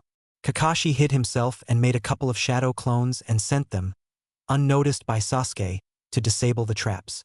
Then he was back in the open as if nothing had happened. It took less than 5 seconds for the clones to disarm the traps. Both traps were designed to toss kunai at 2 different locations, indicating that he wanted to move Kakashi away from those areas. Rookie number 1 would be in for a little surprise when he decided to strike. It didn't take long before several shuriken was hurled out from Sasuke's hiding place. Kakashi didn't even bother to use a kawarimi. He just turned himself out of the way, all the time keeping his nose buried in the book. Kakashi had to smile at the noticeable lack of action in the seconds that followed. It would seem that Sasuke still had a little to learn about how to deal with unexpected turn of events. After a couple more seconds, Sasuke walked out of hiding, with a dark scowl plastered on his face. Kakashi would probably have found the expression a bit more intimidating, if it hadn't come from a 12-year-old boy. Kakashi lowered the book and peered over the top. He made sure that the look he gave Sasuke was portraying boredom, as to make the boy even more annoyed than he already seemed to be. "I was wondering when you would show up," Kakashi said, lowering the book enough to show his whole face. "I'm not like the other two," the boy stated as he walked closer. Sasuke had a body language that told Kakashi that he would underestimate anyone. It told the world that he was the superior no matter who he was facing. The way he acted superior was at some level designed to make his enemies mad. It had been a clan trait. Probably worked most of the time too. At the moment, he was almost daring Kakashi to lower the book, and in doing so, encouraging him to keep reading in defiance. Kakashi decided that he would abide to the boy's body language and see how it would go. That is a lot of talk. Now let us see if there is anything to it, shall we? He replied while putting the book away. Not one muscle in Sasuke's face moved. Kakashi had to credit the boy for keeping his true feelings hidden as well as he did. Only experience told Kakashi what the boy was about to do next. Sasuke shot forward with good speed for a genin. As he leapt into the air, Kakashi deducted what the genius wanted to do. The angle of the attack was not good for a convenient attack intended to harm. A high kick aimed at his side would force Kakashi to block high, making it easy to grab the foot with the other arm, occupying both of them. Kakashi had no more time to think as the boy was too close, but whatever his plan was, Kakashi would make sure that it failed. With sudden increase of speed, he grabbed the boy's leg before it connected, and used Sasuke's momentum combined with his own to throw the boy along the direction he had jumped. Sasuke tumbled on the ground but managed to recover quickly. He shot to his feet and immediately started weaving seals. Kakashi noted the combination and his eye widened in recognition. Is the boy able to use such an advanced jutsu at that age? He hurriedly weaved his own hand seal combination for a Doton jutsu. Kakashi finished before Sasuke and dropped into the ground as the earth liquefied beneath his feet like water. But even underground he felt the soaring heat of the jutsu Sasuke unleashed. No wonder he was the rookie of the year, if he had learned that kind of jutsu at such a young age. It usually took years of practice to be able to use elemental techniques, and would require that you, at the very least, had someone to teach you how it should be done. That would mean that Sasuke had learnt it when his family was still alive years ago. No wonder he considered a genius. Now was not the time to dwell on such things, however, as the boy needed to be taught why he was better off when he had help than on his own. Kakashi shifted his location so he was directly under the boy, and proceeded to grab his leg and pulled him under in the same movement as he got out. As Kakashi left the ground, the earth solidified, trapping Sasuke's body from the neck down. Kakashi kneeled in front of the trapped genin, mostly just to annoy him. Much talk, but not much to show for it, he teased. Sasuke didn't respond verbally, he just continued to glare. The third shinobi way, ninjutsu, Kakashi said to no one in particular before looking down at Sasuke. That was an impressive jutsu. So you were right about not being like the others. They could at least use their techniques effectively. Now he was just teasing. Sasuke's jutsu was in a completely different league than anything his teammates would be able to dish out. Naruto's Kagebunshin was just impressive in the amount of chakra it took to produce them. Sasuke's combined amount with manipulation, to the extent that most Chunin wouldn't be able to do anything like what Sasuke just did. Sasuke didn't respond this time either, but his scowl deepened at the insult. Not having anything to do with his remaining time, Kakashi just stood up and left for the clearing with the training poles and the memorial stone. From over his shoulder, he heard Sasuke curse angrily under his breath. As he walked away, he thought about the genin's individual performances. He would say that Naruto was the one that did best, even if his taijutsu form was lacking. The reason he'd done so well was Kakashi's own slip. Naruto had caught him off guard with an attack that should have been leagues above his abilities. His use of Kagebunshin also wasn't lost on Kakashi. He worked them as a team, doing different tasks directed at one goal, just the thing Kakashi was looking for. If only he would include the rest of the real team. Sakura had been the most disappointing of them all. She'd just run back and forth, trying to find Sasuke. It had been ridiculously easy to trap her in a simple genjutsu that had knocked her out right away. What was most surprising was the fact that the illusion was designed to create panic, not to knock people out. The rookie of the year wasn't disappointing at all.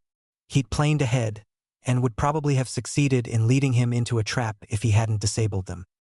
The boy had the skills, there was no denying that. The katan he used also showed how advanced his chakra was developed, and hinted at a potential that was largely untapped. The last Uchiha still had a lot to learn about surprises though. He didn't seem to handle planned deviations as well as one could have hoped. Still, they all lacked the basic skill that this test was designed for. None of them resorted to real teamwork. He would give Naruto a point on the fact that he rushed back to Sakura when he heard her scream. That was a trait that should be in place with every shinobi, but it was far from enough. Thinking it over, he took off in the direction he had left her. No harm observing them during the remaining time. He found Naruto there, still trying to wake the girl. Kakashi noted that Naruto had no clue what he was doing, so it appeared that his ninja talent wasn't only lacking in taijutsu. What was interesting to note, however, was that he seemed to have completely forgotten about the mission to get a bell and was now fully occupied with Sakura's well-being. After a moment or two, Sakura started to stir. She got up in a sitting position so fast that she actually knocked Naruto over with her head. She then started looking around, not really seeing anything, muttering, "Sasuke-kun? Sasuke-kun?" over and over, as if she expected him to be there. She was in shock. Naruto seated himself upright and rubbed his forehead where Sakura had headbutted him. "That hurt, Sakura-chan," he whined, but her expression was enough to shatter any annoyance on his part. He was genuinely worried when she didn't wake up no matter how much he tried to wake her. He had thought her paralyzed or maybe even worse. Now, Sakura's eyes seemed to search for something, but she didn't even noticing him. She kept asking, "Where is Sasuke-kun?" in a small voice. The question wasn't directed at him, but seemingly to the world in general. It was as if she was asking herself, searching for an answer she didn't know. He recognized it from one of Irika-sensei's lectures. Sakura was in shock. "Sakura-chan?" he tried carefully. She didn't respond more than to turn her head a little in his direction. Her eyes, however, didn't focusing on him. "Sakura-chan." He tried again in a softer voice that came out a little hoarsely. This time she did respond, but not to his words. She suddenly just got to her feet and started to frantically look around, repeating, "Sasuke-kun?" over and over. When she suddenly took off, Naruto scrambled to his feet and ran after her. He managed to follow but had to work to keep up. "Sakura-chan, wait!" he shouted. This time he got an answer. "We have to find Sasuke-kun," she yelled back almost desperately. "Why? What happened?" he shouted back. He wondered if it could have something to do with why she had been out cold. He had no time for more musing, because just as Sakura entered a clearing, she suddenly froze in mid-step. She went white as a ghost. Then she screamed and fainted. Worried, he darted over to protect his unconscious teammate. What he saw, however, made him blink in surprise, and then he lost his breath to hysterical laughter. Sasuke was there, buried to his neck in the ground. He had no idea why Sakura fainted and felt a bit guilty about not helping her right away, but the sight was just too much. "Stop laughing, you idiot!" shouted the buried Sasuke, who didn't find the situation that funny at all. And seeing Naruto bend over laughing just made it more humiliating. When Sasuke resumed his effort to try and dig himself out, Naruto regained his self-control and moved to help him, chuckling as he did. Sasuke only huffed when Naruto started to dig him out. Sasuke was too proud to actually ask for help, but wasn't about to refuse. When he finally was free, he didn't even thank Naruto for the help. He just moved over to Sakura and proceeded to wake her up. He didn't have to put much effort in it. He only kneeled by her side and said her name, "Sakura." He had much more success than Naruto did, and she came to in a few seconds. The first thing she did was to hug Sasuke fiercely and start to cry. "You're alive!" she managed to shout in between sobs. Naruto rushed over, worried again. "Sakura-chan, what's wrong?" he tried, but she didn't answer. She had buried her face in Sasuke's neck, making the fabric damp with her tears. Sasuke, on the other hand, wasn't that worried, and he just shook her off. It took some work, but he managed to pry her off him when she calmed down a bit. I thought you were hurt," she tried to explain, still crying. "Well, I'm not," Sasuke answered back as he got to his feet. "Yeah? But I saw you. You had so many Keikanai and shuriken in YU. She calmed down and got her voice under control again. "I thought you were hurt," was all she managed as way of explanation, voice still weak. Naruto got a lump in his throat when he heard how much Sakura cared. She had really believed that Sasuke was hurt, and it had hurt her feelings really badly. A stray thought of Sasuke and Sakura as a happy couple entered his mind. For some reason, he thought they would make a good match. There was a brief moment where the world got a little out of focus, and he had to stifle a yawn. It would seem he was a bit tired still. Sasuke's sigh brought him back in the moment. Sasuke looked up at the sun. Time's running out. It's almost noon. He turned towards the other two before he started to walk away. I'm off. Naruto was about to give a rude comment, but Sakura interrupted him. Sasuke-kun, do you honestly believe you can get one of those bells? Naruto wasn't sure, but he thought that he detected a little bit of desperation in Sakura's voice. Sasuke just grunted as way of response and continued walking. Sakura continued her rant, somewhat more desperately. There's no more time, and even if we couldn't manage it this time, I'm sure next time, if we give it our all. Sasuke cut her off with one of the nastiest glares Naruto had ever seen him make. Sakura, whom the glare was intended, looked like she'd been struck. Then she just dropped her head in defeat. Sasuke turned to leave again, but after a few steps he stopped and lingered. His back was against them so they couldn't see his face. Only I can kill him, he stated. His voice was low and held no determination. It was as if he were confessing something. Naruto wasn't sure what to do. It was like he was intruding on a conversation he wasn't meant to hear. Sakura looked up again, suddenly very nervous. Naruto knew how she felt. He was afraid to move and remind them that he actually was there. Who? Do you mean Kakashi-sensei? Sakura asked, perplexed very carefully, so not to disturb the Uchiha's train of thought. Sasuke didn't visibly react. He only continued to talk. He made me cry. Naruto wasn't sure what to think about that. He didn't see the great harm in crying. Sure, it was a waste of time, but not serious enough to kill over. He himself had cried on several occasions, usually when he was very happy. Neither did Sakura seem all that sure after Sasuke's statement. She resorted to repeating what Sasuke had said, forming it into a question. You cried? This was starting to get ridiculous, Naruto thought. He was actually starting to become scared by the scene. What would they do if he interrupted? Would they get angry? Embarrassed? With slow motions, he tried to walk away from the two, who didn't seem to notice him anymore. As he moved further away, he heard Sasuke mutter something under his breath, too low to make out any real words. Sakura, on the other hand, was a little louder. What are you talking about? What he heard next chilled him to the bone for some reason he didn't fully understand. My only goal is to have my revenge. I have to become stronger than he is now, he heard Sasuke say with determination. Something clicked in Naruto's head. Something was very wrong. Like towers of cards just came crashing down all around him, and he had no idea why. Sasuke's words were very egocentric and disturbing. True, but it was more than that. It was as if the words somehow represented a deep-down fear, making Naruto's stomach contract painfully, and he felt physically ill.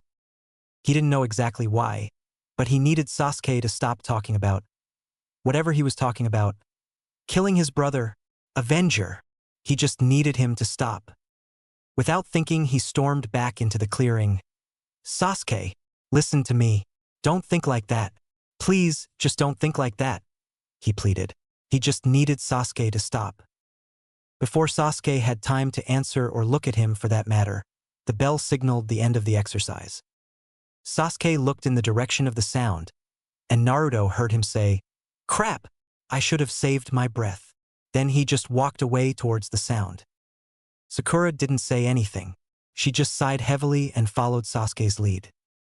Naruto realized that his hands were trembling and his t-shirt felt damp with cold sweat.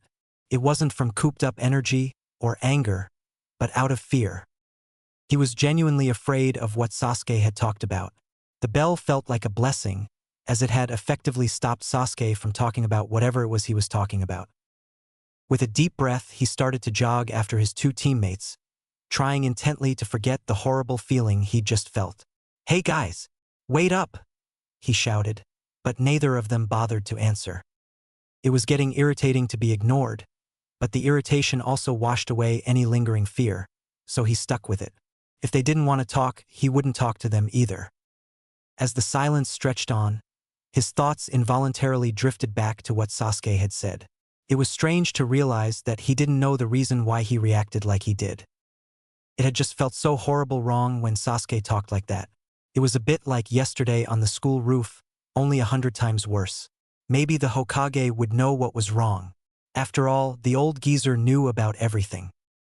When the trio walked into the clearing with the 3 training posts, they found it empty. There were a couple of bento boxes by the stone that hadn't been there before when the test started, but no Kakashi. Without saying a word, Sasuke walked over to the poles. In no hurry to talk, Sakura just followed him in silence. Refusing to be the first to break the silence, Naruto shuffled after her, grumbling as he did. "Ah, you're all here," they heard Kakashi say when they were halfway to their destination. All of them turned towards the masked Jonin, who was now standing by the stone, but Sakura looked unsure about something. "What do you mean, all here? I can't see Naruto anywhere," she replied. Naruto found her words downright hurtful. "Hey, I'm right here, you know," he replied angrily over his shoulder. Sasuke didn't say a word, but raised an eyebrow. Kakashi, on the other hand, just shook his head. "I'm very disappointed in all of you. Naruto is here, in fact, he's been with you for a while now." Naruto nodded sagely and pumped his chest. "Damn right I have." Sakura and Sasuke just looked at the white-haired Jonin. After a couple of seconds, Sasuke muttered, "Genjutsu." Sakura immediately started weaving hand seals. Kai! The world around Naruto started to wobble a bit, but nothing more happened as far as Naruto was concerned. For Sasuke and Sakura, however, Naruto melted into existence a few feet away. "What were you doing, Naruto? Why didn't you end the genjutsu when the bell rang?" Sakura scolded. Naruto, however, didn't even know what she was talking about. "What do you mean? What genjutsu?" he resorted irritably.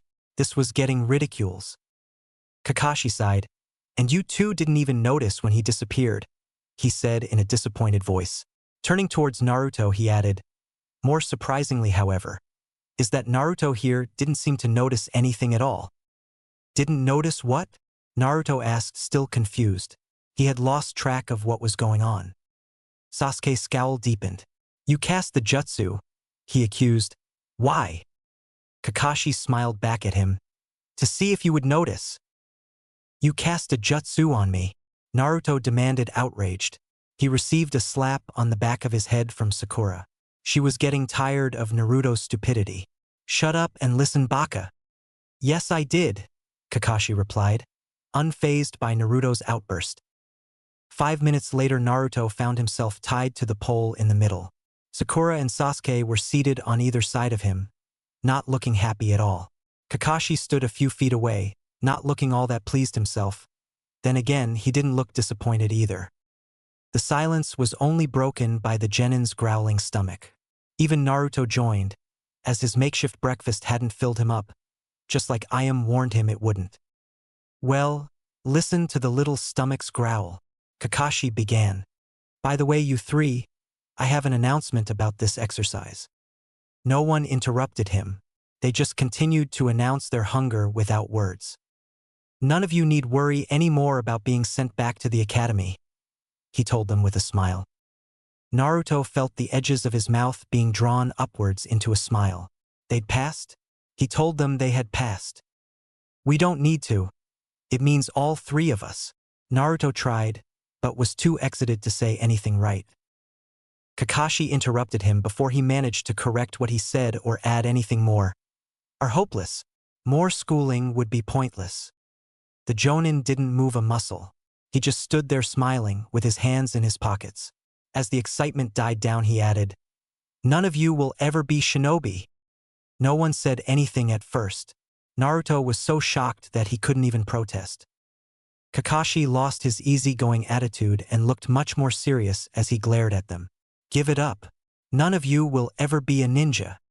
Somehow, to Naruto, this wasn't as bad as when Sasuke had talked about revenge, but it was close to it. If he didn't get to be a shinobi, then how could he ever become Hokage? How could he win the respect of the village? How could Hinata ever respect him?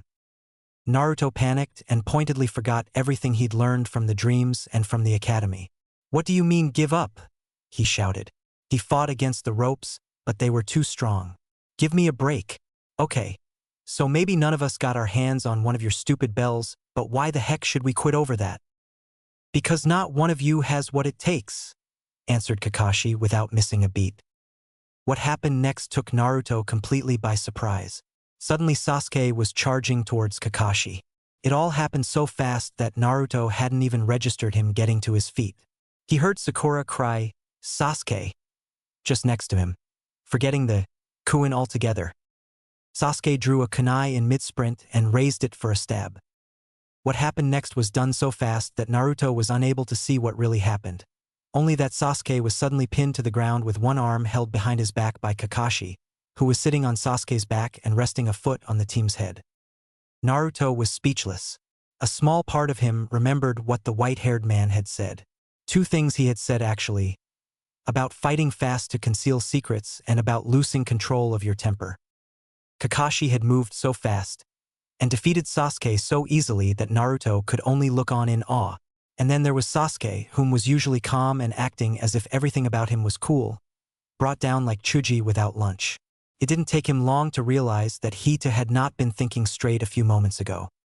All that prevented him from doing something stupid was the ropes that held him in place.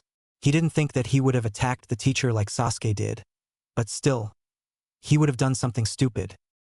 Kakashi just sat calmly on Sasuke, looking as bored as ever. What you are is a trio of spoiled brats. He was cut off by Sakura, who shouted at him in outrage. Don't step on Sasuke-kun. Get off him. Kakashi silenced her, and any addition Naruto cared to offer with another irritated glare. Are you trying to make fun of Shinobi with your behavior? He demanded. Well, are you? Neither Naruto nor Sakura responded. Did you even stop to wonder for 1 minute why you were divided into teams? The question struck a tune for Naruto. Teams generally worked by, well, working together. There had been several group assignments in the academy. Could it be? Excuse me? Sakura asked in an uncertain voice. Obviously not, Kakashi said, while putting pressure on Sasuke's arm, making him winch. So you missed the entire point of the exercise. Naruto was still a little out of the moment, so when he thought out loud, teamwork? He didn't really realize that he had said it out loud. Kakashi raised an eyebrow, and his mask moved as if he got a smug smile under it. That's right. Sakura glanced over her shoulder at Naruto. Her eyes were asking a silent question. Sasuke actually managed to look surprised that Naruto seemed to know something at all, but that was more because it is hard to remain proud and all-knowing when you got someone's sandal on your head. If the three of you had come at me together, you might have been able to take the bells, Kakashi explained. He had a more relaxed tone than before. Naruto felt proud of his lucky guess. None of the others seemed to notice his surprise. He wanted to keep it that way. Sakura, on the other hand, noticed something that Naruto had not. If we were expected to function as a team, why do you only have 2 bells? She asked, bewildered. Even if we'd worked together, one of us still would have had to go without lunch. You're preaching teamwork, but you played us against each other. Naruto got a bit nervous. It wouldn't be good if she asked him anything about that. Kakashi just gave her a bored look, as if she had missed something obvious. That was the idea. Naruto and Sakura stared at the masked Jonin. Seeing their reaction, Kakashi decided to elaborate. The situation was set up to reveal which of you would set aside your individual interests and propose to the others that you should work together. He settled his gaze on Sakura before he continued. Instead of which you, Sakura, ignored Naruto, who was trying his best, right in front of you, while you focused your attention on Sasuke, though you didn't know where he was. Sakura blushed in embarrassment and was saddened by the accusation. Sasuke here, Kakashi dropped his gaze down towards Sasuke, had already decided that the 2 of you would just get in his way and he would be better off on his own. Sasuke scowled as Kakashi moved his foot a bit, forcing his face down in contact with the ground. Kakashi shifted his attention onto Naruto. And then there is Naruto, who tried to do single-handedly what should have been the work of all 3. Naruto felt embarrassed by the comment, but reacted only with a pout. There was a moment of silence before Kakashi continued. You are a team. Learn to act as one. Yes, it is necessary for a ninja to have individual skills, but what is even more important now is teamwork. Making a play as an individual is bad for the team and exposes you comrades to unnecessary danger. Kakashi reached behind his back into his equipment pouch while he talked. You might as well kill them yourself. Here's an example. The Jonin took out a kunai and held it to Sasuke's throat. Sakura, kill Naruto, or Sasuke dies. Sakura's eyes were wide open. She looked frantic, which made Naruto very nervous. She wouldn't, would she? That day could come, when one of you may be taken hostage, and you're forced to make such a choice, Kakashi explained as he got off Sasuke's back. When you are on a mission, your lives will always be on the line. Sasuke seated himself upright as Kakashi walked over to the stone. Look at this marker. All these names carved into the stone. Heroes of our village, ninja. Naruto's ear caught the word hero. If the names on that stone belong to heroes, then his name should be on it too. He wanted to shout out that his name was going on that stone, but then he decided against it. He had a good thing going, being the one that was right about the real meaning of the exercise, even if it was mostly luck. Why spoil it with an outburst? Kakashi was silent for a moment before he continued. It is a memorial. These are the names of people that have died in the line of duty. Naruto felt his determination to get his name on the stone just drain away, leaving a pit where his stomach should be. It includes the names of my best friends, Kakashi continued. He looked at the genin over his shoulder, his expression showing dead seriousness. If this had been real, you would not only have failed your mission, you would most likely be dead.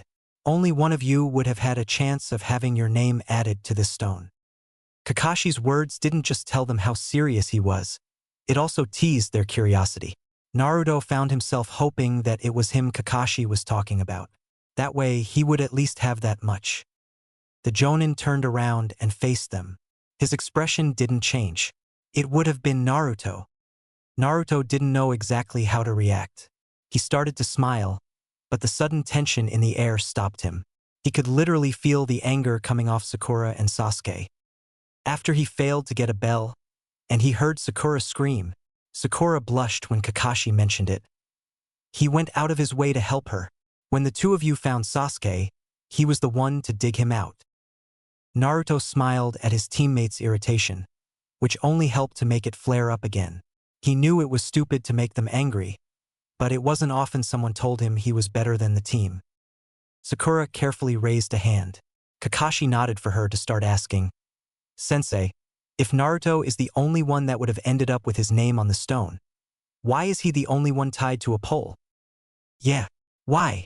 Naruto agreed. It was nice being the center of attention, but he was somewhat curious about that himself. Kakashi shook his head. I didn't say that he would have ended up on it, just that he was the only one that had a chance, he answered in a disappointed tone. Naruto frowned. Kakashi looked directly at Naruto.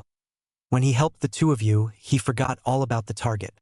A ninja who chooses teammates over an important assignment isn't rewarded. Often it's downright frowned upon. For some reason, Naruto got the feeling that Kakashi wasn't really disappointed. Not at him anyway.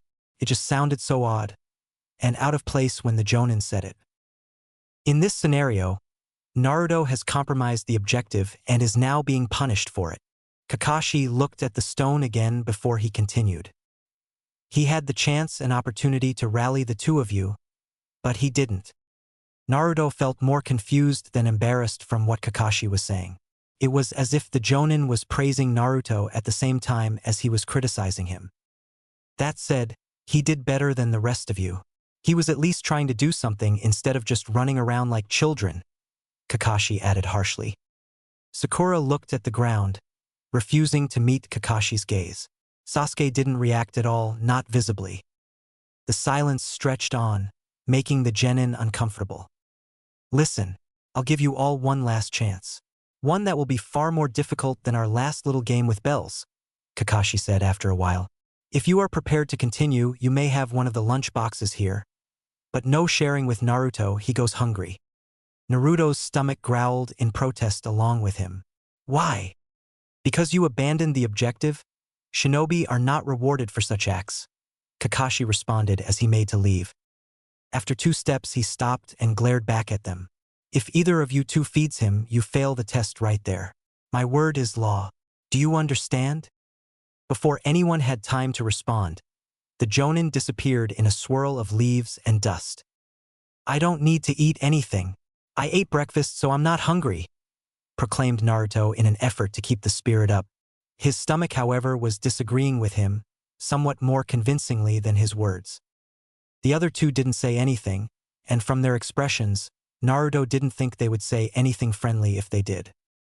Sasuke shuffled over and took one of the boxes without a word. Sakura followed his example, and both of them seated themselves by the poles next to Naruto. He could smell rice, which seemed to still be warm. It made his mouth water. Naruto could do nothing but listen to the eating. He thought the noises were a bit louder than necessary, but that might just have been because he was hungry. Luckily, it didn't take long for his stomach to start growling again, trying desperately to stop the sound of the other two eating. Hungry as he was, he couldn't help but notice that after a few minutes Sasuke had stopped eating. After another couple of agonizing minutes, Sasuke trusted his bento box in Naruto's direction. Here, eat, he ordered without even looking up. Sakura nearly choked on her food. Boo? But Sasuke-kun, Kakashi-sensei told us. Her protest was cut short by Sasuke, whom still had not raised his gaze from the ground. I'm not worried. He's probably miles away by now, and we'll all need our strength if we're going to work together to get those bells. He paused 2 seconds before he continued. You're no good to me if you're just going to be a liability. Naruto didn't know what to say. The team wanted him to eat, even if Kakashi had said otherwise. A moment later, Sakura trusted her lunch towards Naruto as well. She didn't say anything, didn't even look him in the face. A rush of emotion washed over Naruto. They were in fact risking their own chance to become real genin. For him, it made him feel both embarrassed and touched. It felt somewhat like when he was eating ramen with Irika-sensei. He was so moved by the act that all he managed to say was a weak but emotional thank you to show his appreciation. Out of nowhere, a large cloud of dust and smoke whirled up before the three. The furious masked face of Kakashi appeared right in front of them, shouting at the top of his voice. You! The face twisted into a smile. Pass! The genin stayed silent, too shocked to even move. Kakashi stood over them, as happy as they'd ever seen him. Sakura was the first to say something. We pass. But why? Because you have now taken a great leap forward, Kakashi answered cheerfully, if not very helpfully. Sakura was the one to ask the next questions as well, but Naruto was just as curious. What do you mean? Up until now, all you've done is to listen unquestioningly to everything I've said, Kakashi explained, straightening up. A true shinobi seeks for the hidden meaning within the hidden meanings. In a ninja's world, those who violate the rules and fail to follow orders are trash. Kakashi paused and looked up at the sky. However, those who don't care for and support their comrades are even lower than trash. Naruto was stunned, moved, confused, embarrassed, surprised, but most of all stunned. This teacher was actually very cool. Kakashi looked from Sasuke to Sakura. I made sure that you were set against little Naruto-kun here. Kakashi was cut off by Naruto's instinctive exclamation, Hey! But just continued as if it never happened. But you still decided to give him food, even after I specifically ordered you not to. None of the genin said anything. This exercise is now concluded. You all pass. Kakashi gave them a thumbs up. That's all for today, Team 7. Your duties will commence tomorrow. Naruto's cheering could be heard all the way back to Konoha. So, how'd it go, Naruto-kun? I am asked as he and Irika arrived at the ramen stand. Irika had met up with Naruto, not long after he managed to pry himself off the pole where Kakashi and the rest of the team had left him. It may have been a cruel thing to do, but Naruto had a sneaking feeling that it had something to do with escaping techniques, and in the end he had managed to free himself anyway.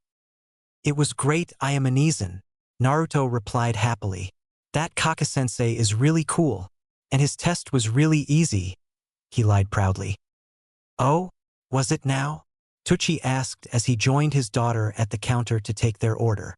Both Naruto and Irika ordered regular flavored ramen, before continuing. Yeah, it was all about teamwork and stuff. Irika smiled at how excited Naruto was for passing the test. In truth, he was really impressed.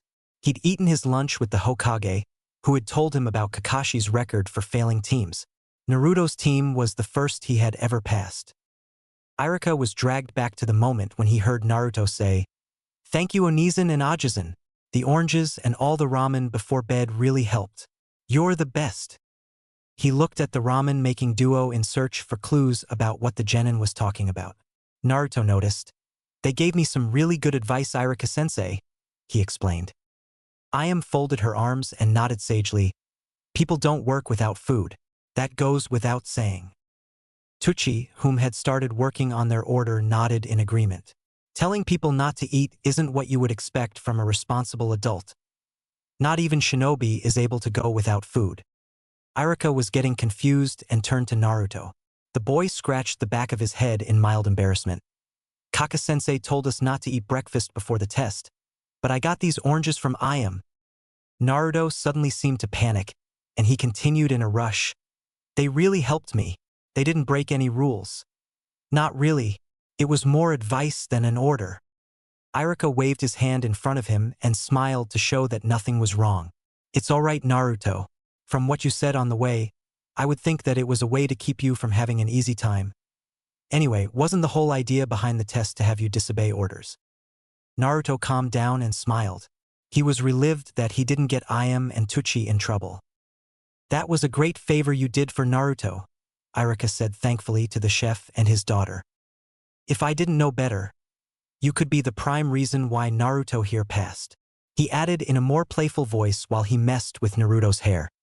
Naruto didn't object, even if he was confident that he would have managed even without the food. He was after all an awesome ninja.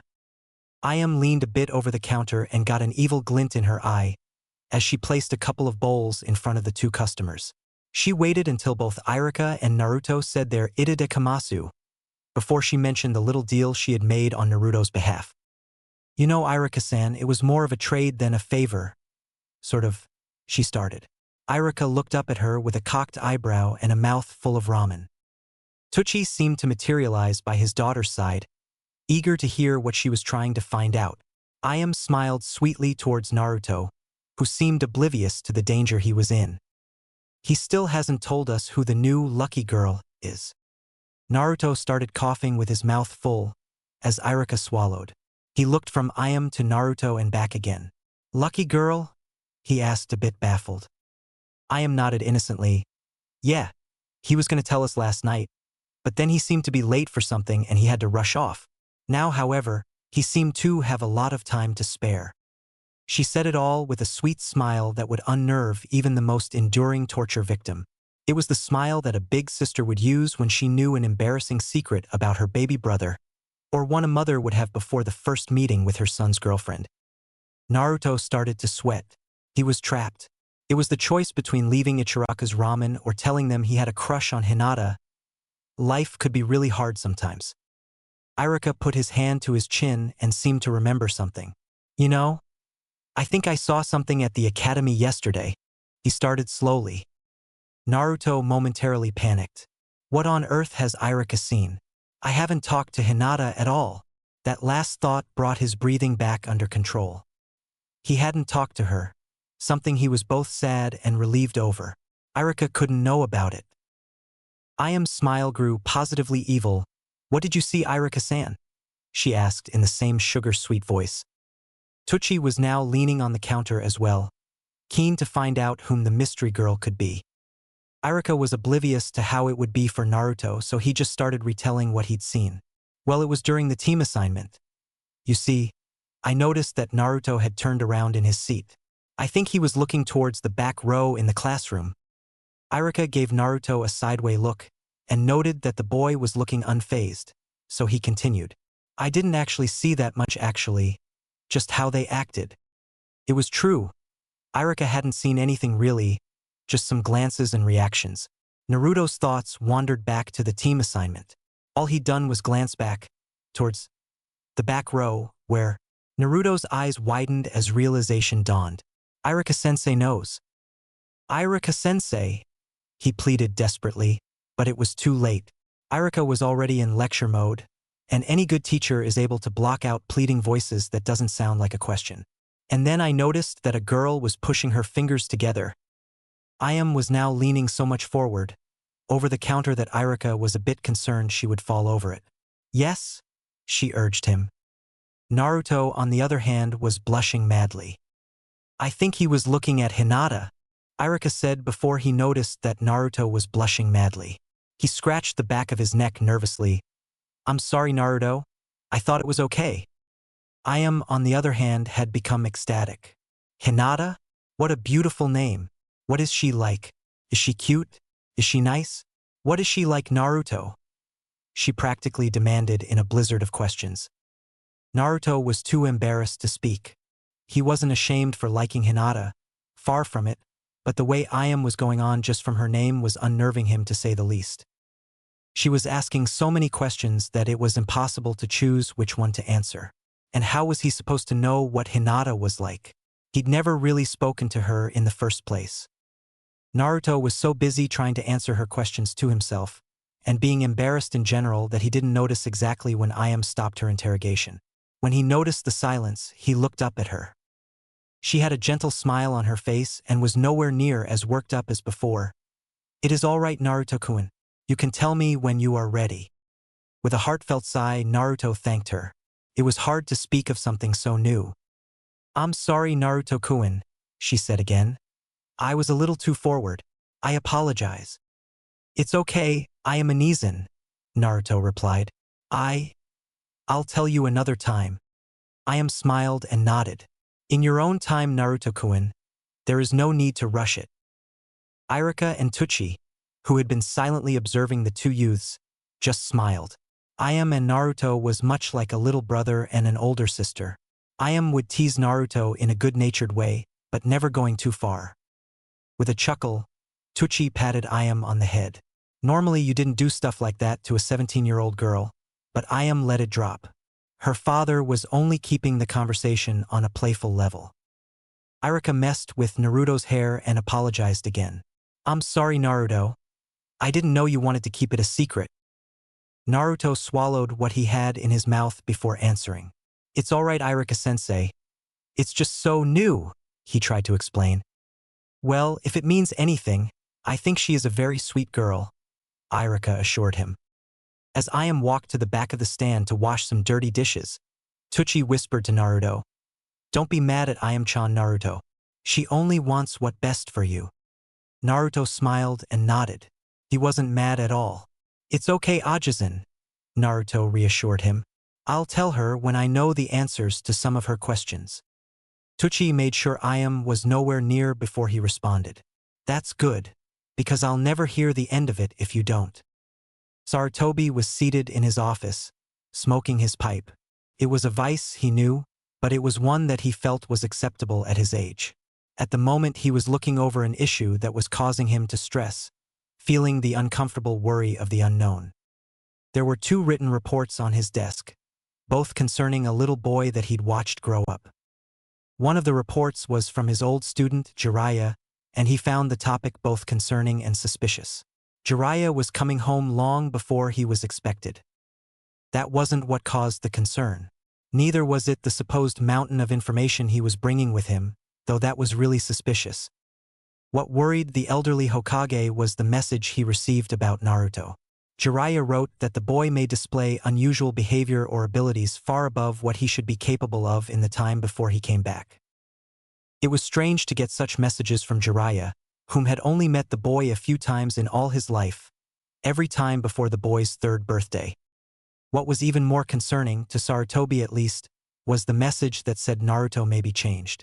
Jiraiya wrote that he'd mention it so any unusual behavior on Naruto's part wouldn't be looked upon with too much suspicion and expose the boy to unnecessary suspicion.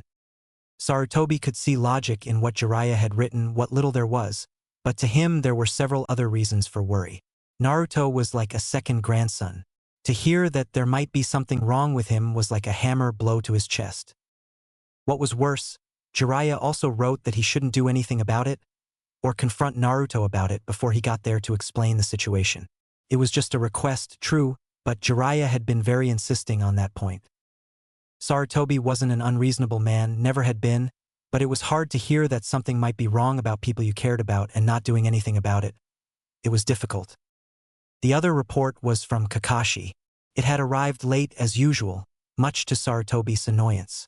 If there were anything wrong with Naruto, and he had to wait until Jiraiya arrived to confront the boy, then he could at least try to observe his exploits from a distance, to see if there was anything to his worries.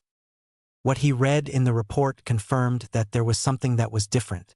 Naruto had launched a very skillful attack, found the secret goal of the bell test before his teammates, and he didn't shout nearly as much as he was expected to.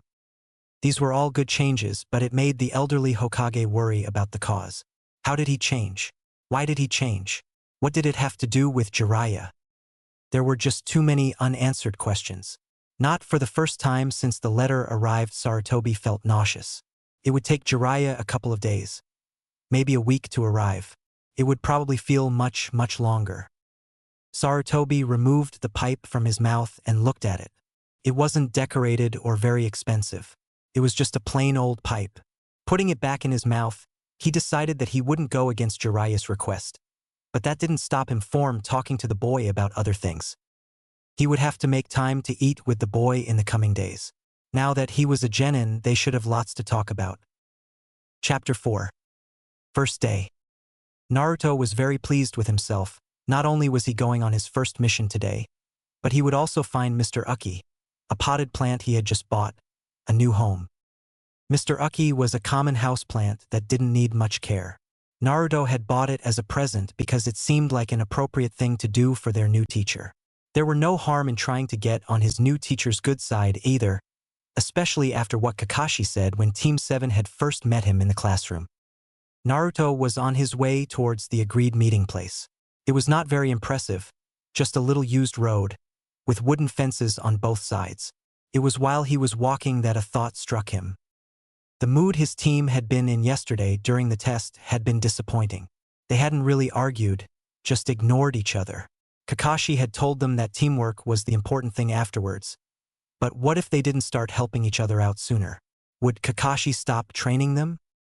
He dismissed the thought immediately. Kaka-sensei wouldn't do that. Not now that he had made up his mind. Even so, Naruto didn't want to disappoint his new sensei, so something needed to be done. Their relationship with each other needed improvement, badly. He stopped before the street came into view and carefully looked around the corner. Sasuke and Sakura were already there, seated on an old pipeline that was held off the ground by blocks of cement along the side of the road. Sasuke was seated with his back resting against the wooden fence, trying his best to ignore Sakura. The girl in question was trying her best to look cute and adorable as she desperately tried to get the genius' attention. Naruto could not understand how anyone that was able to just ignore such opportunities could call himself a genius. He backed himself away from the corner so the two would not see him spying. It seemed that not much had changed between the two. It was sort of saddening. It reminded him of how they had acted while waiting for Kakashi to arrive for the introduction. The wait had been a slow and painfully dull situation. He shuddered at the thought of just sitting there like statues, waiting for the tardy sensei. He was now absolutely positive that although boredom would not kill you, if you got a high enough dosage you might wish it could. There was no doubt about it. His team, needed his help. The old Hokage had probably seen this and decided that if the team was to survive the trials ahead, they needed his influence. A fire lit itself in his eyes at the thought of the opportunity. He was going to transform this team into the most optimistic, good-natured, and fun-loving team imaginable. That would show just how much he deserved to be Hokage. The new goal was clear, but he needed a battle plan. Sasuke seemed to be as social as a rock, and Sakura was dangerous when he disrupted her in front of Sasuke. That meant that he needed to tread careful with how he approached the problem. He sat himself down on the ground and placed Mr. Uki beside him. He folded his arms over his chest and scowled in concentration. He needed to think it all through methodically, like Irika-sensei had told them during his classes. First of all, he needed to get Sakura to stop pummeling him on a regular basis. That meant that he either had to stop acting like himself, which was out of the question, or she needed to get Sasuke's attention. That was the second problem. Sasuke had shown about as much romantic sense as that of Mr. Uki, and was only half as charming in Naruto's opinion. His interest in Sakura was minimal at best, and there had only been a few times where he actually talked to her. The last time he remembered was the conversation that he overheard on the training grounds, which made him shudder involuntarily. It was bad enough being overlooked by people deliberately, but to have been actually made as though he wasn't there was an absolute horror. He brushed the memories away and tried to focus on when he has seen his two teammates talking. Before the incident during the bell test would be during recess the day before. He remembered them talking when he spotted them during the lunch break. Sakura had actually talked to him afterwards, even though briefly. How had that happened? He remembered that he had tried talking to Sasuke whilst he was eating lunch, but they had hardly said anything at all. Even so, Sakura had somehow gotten the Uchiha talking after that, and that had been enough to not only change her attitude for the better, she was actually polite towards him when she left. Granted, he didn't deserve to be beaten then, as he was now old enough to understand that girls didn't find worms as cool as he once had. Whatever they had talked about had to be the key. He should try to ask her about it. Before that, though, he needed her to know that he was on her side about Sasuke. The mental picture of him, urging them to hold hands, didn't feel right. He pictured himself in Sasuke's shoes, with Sasuke, as the super funny friend, complimenting Sakura and telling them what an adorable couple they would make. The scene made him scowl. Not only did the scenario feel wrong, it made him look like a creepy person. He needed to conceal what he was doing somehow. A stray thought of his sensei's book caught his attention. At once, the sketch of a prank started to form on its own, and he could not keep a grin of mischief off his face. No point in rushing things after all. He could be both sneaky and subtle about it, not to mention have some fun with them as well. In the meantime, he was going to bring forth a whole new level of uncomfortable situations on the two, and they would thank him for it. Well, they would eventually. Hopefully. On second thought, it would be for the best if they didn't find out it was him at all. Sakura was trying her best to get the attention of her long-time crush. It was not an easy job, mind you. He was just as talkative now as he had been back in the academy. However, she was not about to give up. The gods had seen fit to put her on the same team as the handsome Uchiha, and she would be damned if she wasted this opportunity. Leaning forward in what she deemed as a just cute enough way, she fluttered her eyelashes towards the object of her affection. "Do you want to get some ice cream with me after the mission, Sasuke-kun?" she tried in her sweet voice. There was no reaction. Smiling shyly and leaning closer, she was about to try again as a voice startled her. "What have we here?" said the lazy voice of their sensei. Sakura nearly jumped when he appeared crouching on the fence above them. Sakura was outraged by his tardiness and a little bit disappointed that she would no longer be alone with Sasuke, but she had the good grace not to shout at her superiors. Instead, she just fixed a glare at the jonin and said as serious as she could, "You're late." Kakashi raised an eyebrow and looked up at the sky. "Yes, apparently I am," he said without any trace of regret. He looked back down at the two genin. "But it seemed that I am not the last to arrive," he added with a happy smile. "Where is the noisy one?" Sakura blinked as her irritation faded. She had nearly forgotten that Naruto was on their team. She had not seen him since they left him tied to the pole the day before. Maybe he didn't manage to get himself loose. Before she had time to think any further, the jonin jumped off the fence and seated himself between the pair without asking. Only quick reflexes saved her from having the grown man landing on her lap. "Ah, that's better. I guess we just have to wait for him," said Kakashi, stating the obvious, as he pulled out his book and started reading. Being separated from Sasuke was pushed to the back of her mind by their sensei's conduct. It was not so much that he nearly sat on her. It was the fact that he wedged himself between herself and Sasuke, which were not sitting very far apart at the time. Was it socially acceptable for a grown man, a teacher, to be this close to a newly graduated kunoichi? She could not see Sasuke's reaction, and that bothered her. He was a genius, so he would probably know what to do. Ah, to be young again, Kakashi mumbled to himself and started to giggle. Something in his voice made Sakura want to move away from him, but she was leaning on one of the cement blocks that held the pipe off ground. If she moved around it, she might offend their new teacher. He did seem to have some serious mood swings, as they had witnessed the day before. Kakashi giggled again and Sakura noticed a blush on his cheek, right over the mask. It was then she noticed the book he was reading and was mortified. It was marked as adult literature. He was reading porn in front of them, in the open, giggling. She was about to move away out of principle when the Jonin suddenly heaved an arm around her shoulder, holding the book right under her nose. "Look at this!" he exclaimed in a high-pitched and excited voice. Sakura screamed and shielded her eyes from the content. He was showing her something in an adult-themed book. That was illegal. They were alone in the room. Only the light from the street outside illuminated their sweaty. Kakashi read out loud. "Get it away from me! Get it away!" yelled Sakura desperately, trying her best to push the Jonin away. Luckily for her, Kakashi got the message and released her.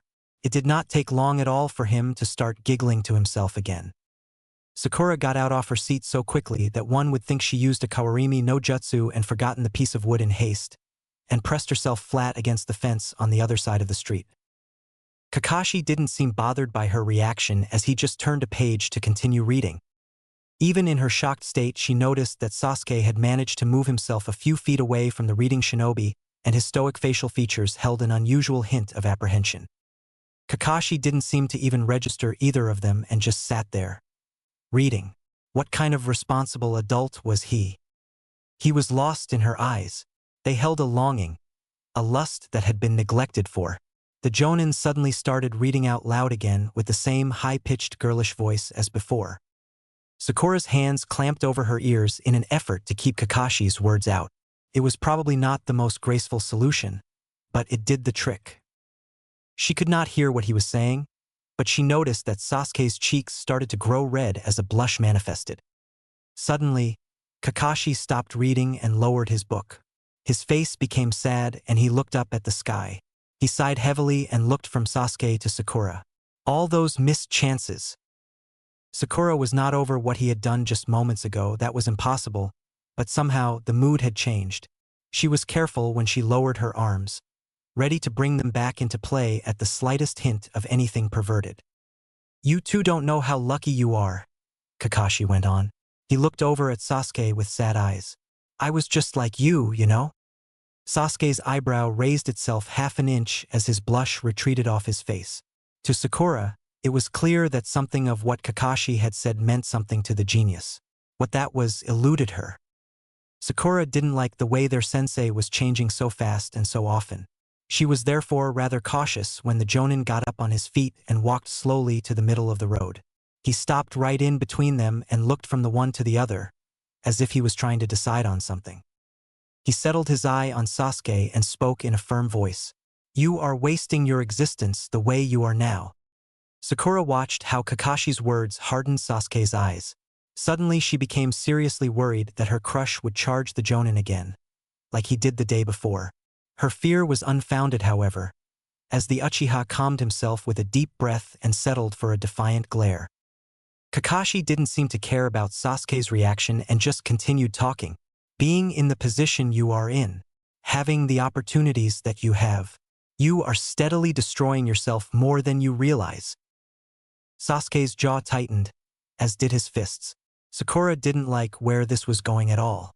Was their new sensei intentionally trying to make her Sasuke-kun mad? The Jonin's next words, though, hit her with the effect of a cold shower. "Don't you know that there will only be less and less girls as you grow older?"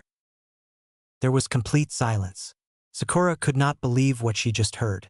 From the way Sasuke's eyes suddenly looked lost, she would judge that he felt the same. There are girls around you all day, just asking for a little attention. How can you ever expect to grow if you don't take any interest in what is offered to you? The Jonin continued, not noticing the shocked reaction of his students. Love is the ultimate adventure that only the most foolish choose to ignore. How can you call yourself a genius if you don't even know that much? Sakura could only stare. Was the pervert lecturing Sasuke about love?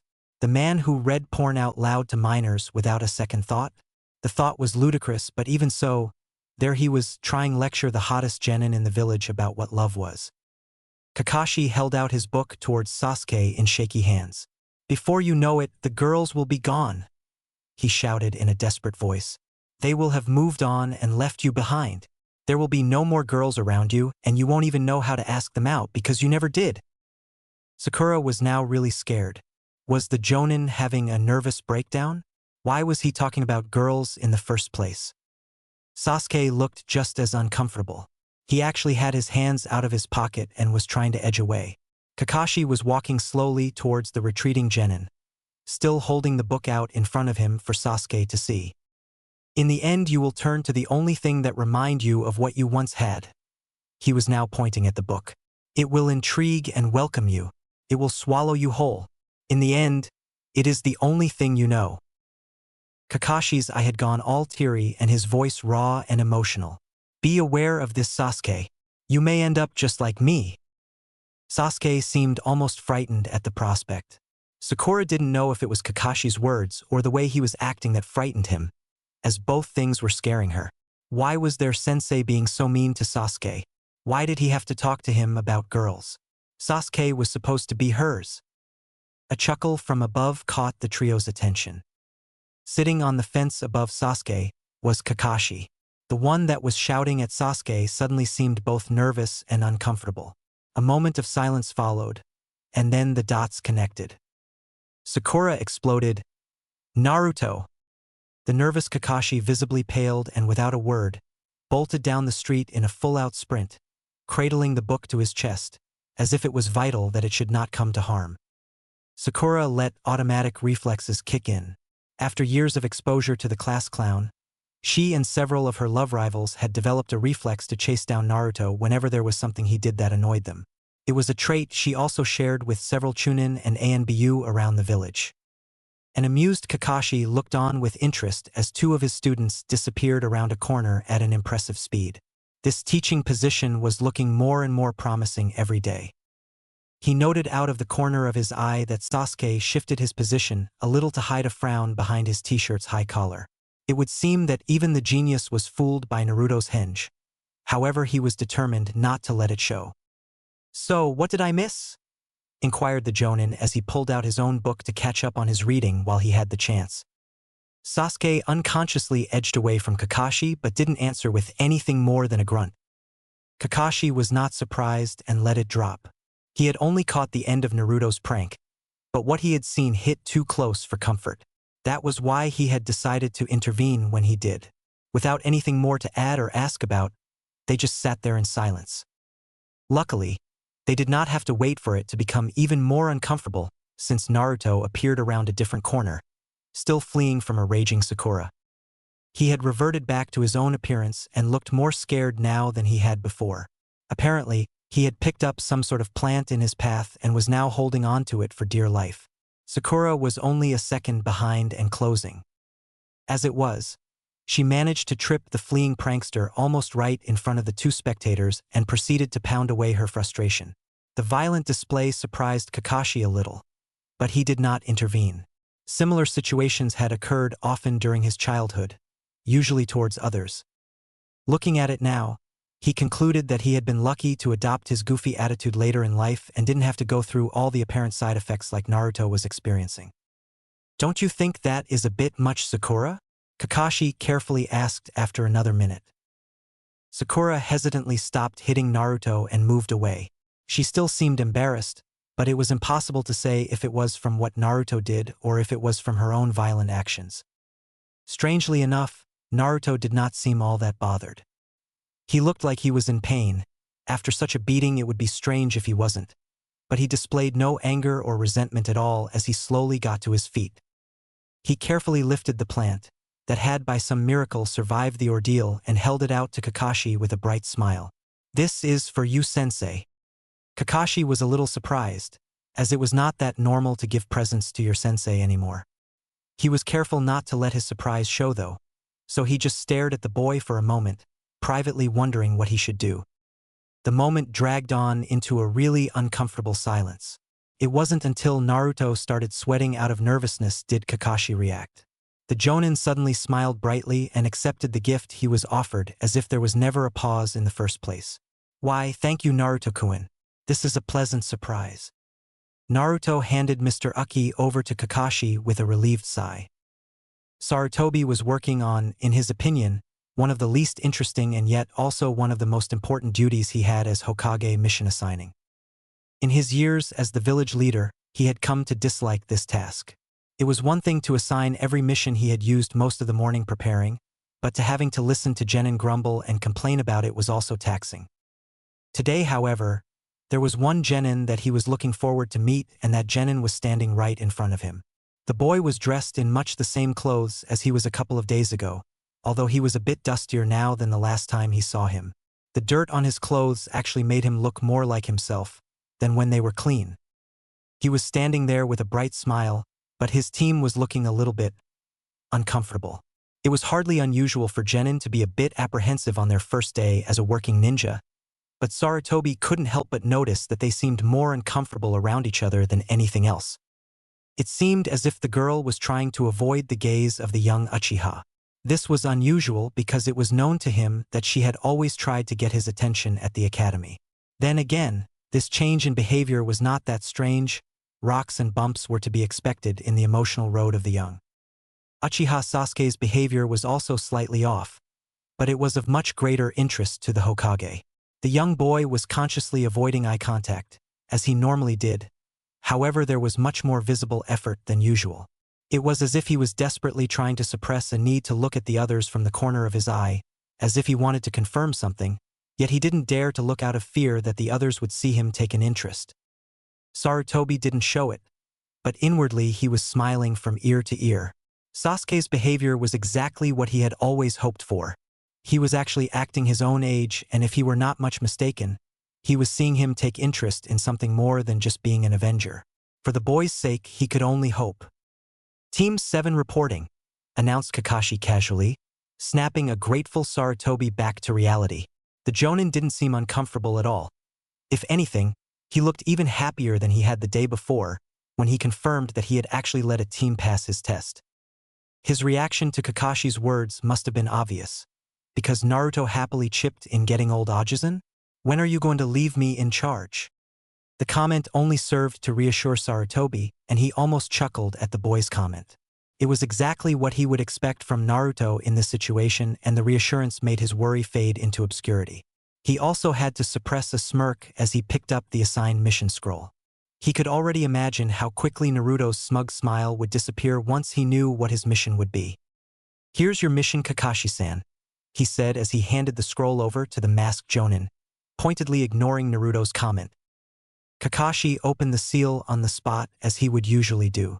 Some would find his action disrespectful, but Sarutobi knew that Kakashi never meant anything by it.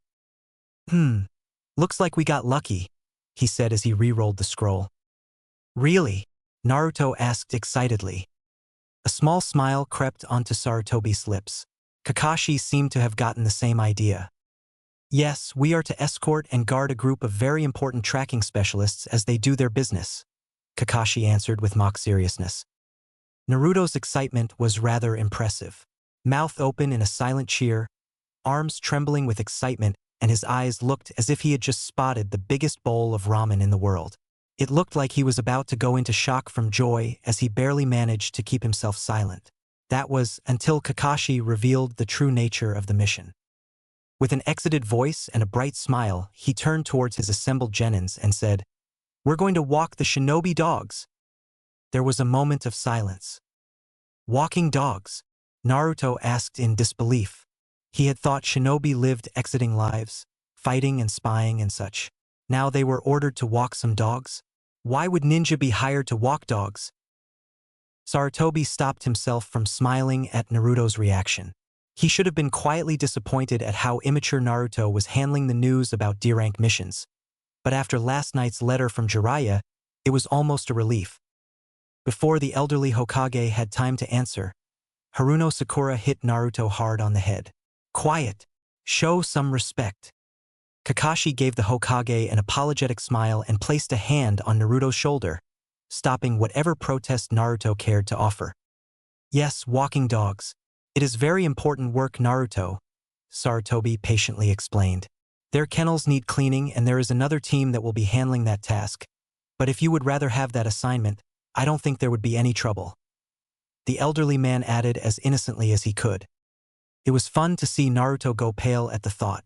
Kakashi also seemed to have some difficulty not laughing at his genin's obvious horror. Kakashi composed himself before saying anything though. Well, walking the dogs sounds fine to me. He lazily, but firmly directed Naruto out the door to start the mission. Sakura and Sasuke both bowed respectfully before following their teacher and teammate out the door. Sarutobi kept his eye on the door as it closed. His encounter with Naruto had not answered any questions, which should have bothered him, but then again it had not raised any either. Even if seeing the blonde had not answered anything, it had eased his worries. There was nothing wrong with him that he could see, and the tension of worry that had plagued him all night eased. Indeed, the Hokage had been so relieved that it was not until a polite cough brought him back to his senses that he remembered where he was. Yuhi Kurenai stood before him with her team. Team 8 reporting, Hokage-sama. She reported as if nothing had happened. Only a slight movement of her jaw betrayed her curiousness over finding the Hokage in such a detached state. As good a genjutsu mistress as she was, she still possessed a curious habit of biting the inside of her mouth when there was something she wanted to know. A trait that had made her Anko's best friend, and she was constantly being invited to play cards with her.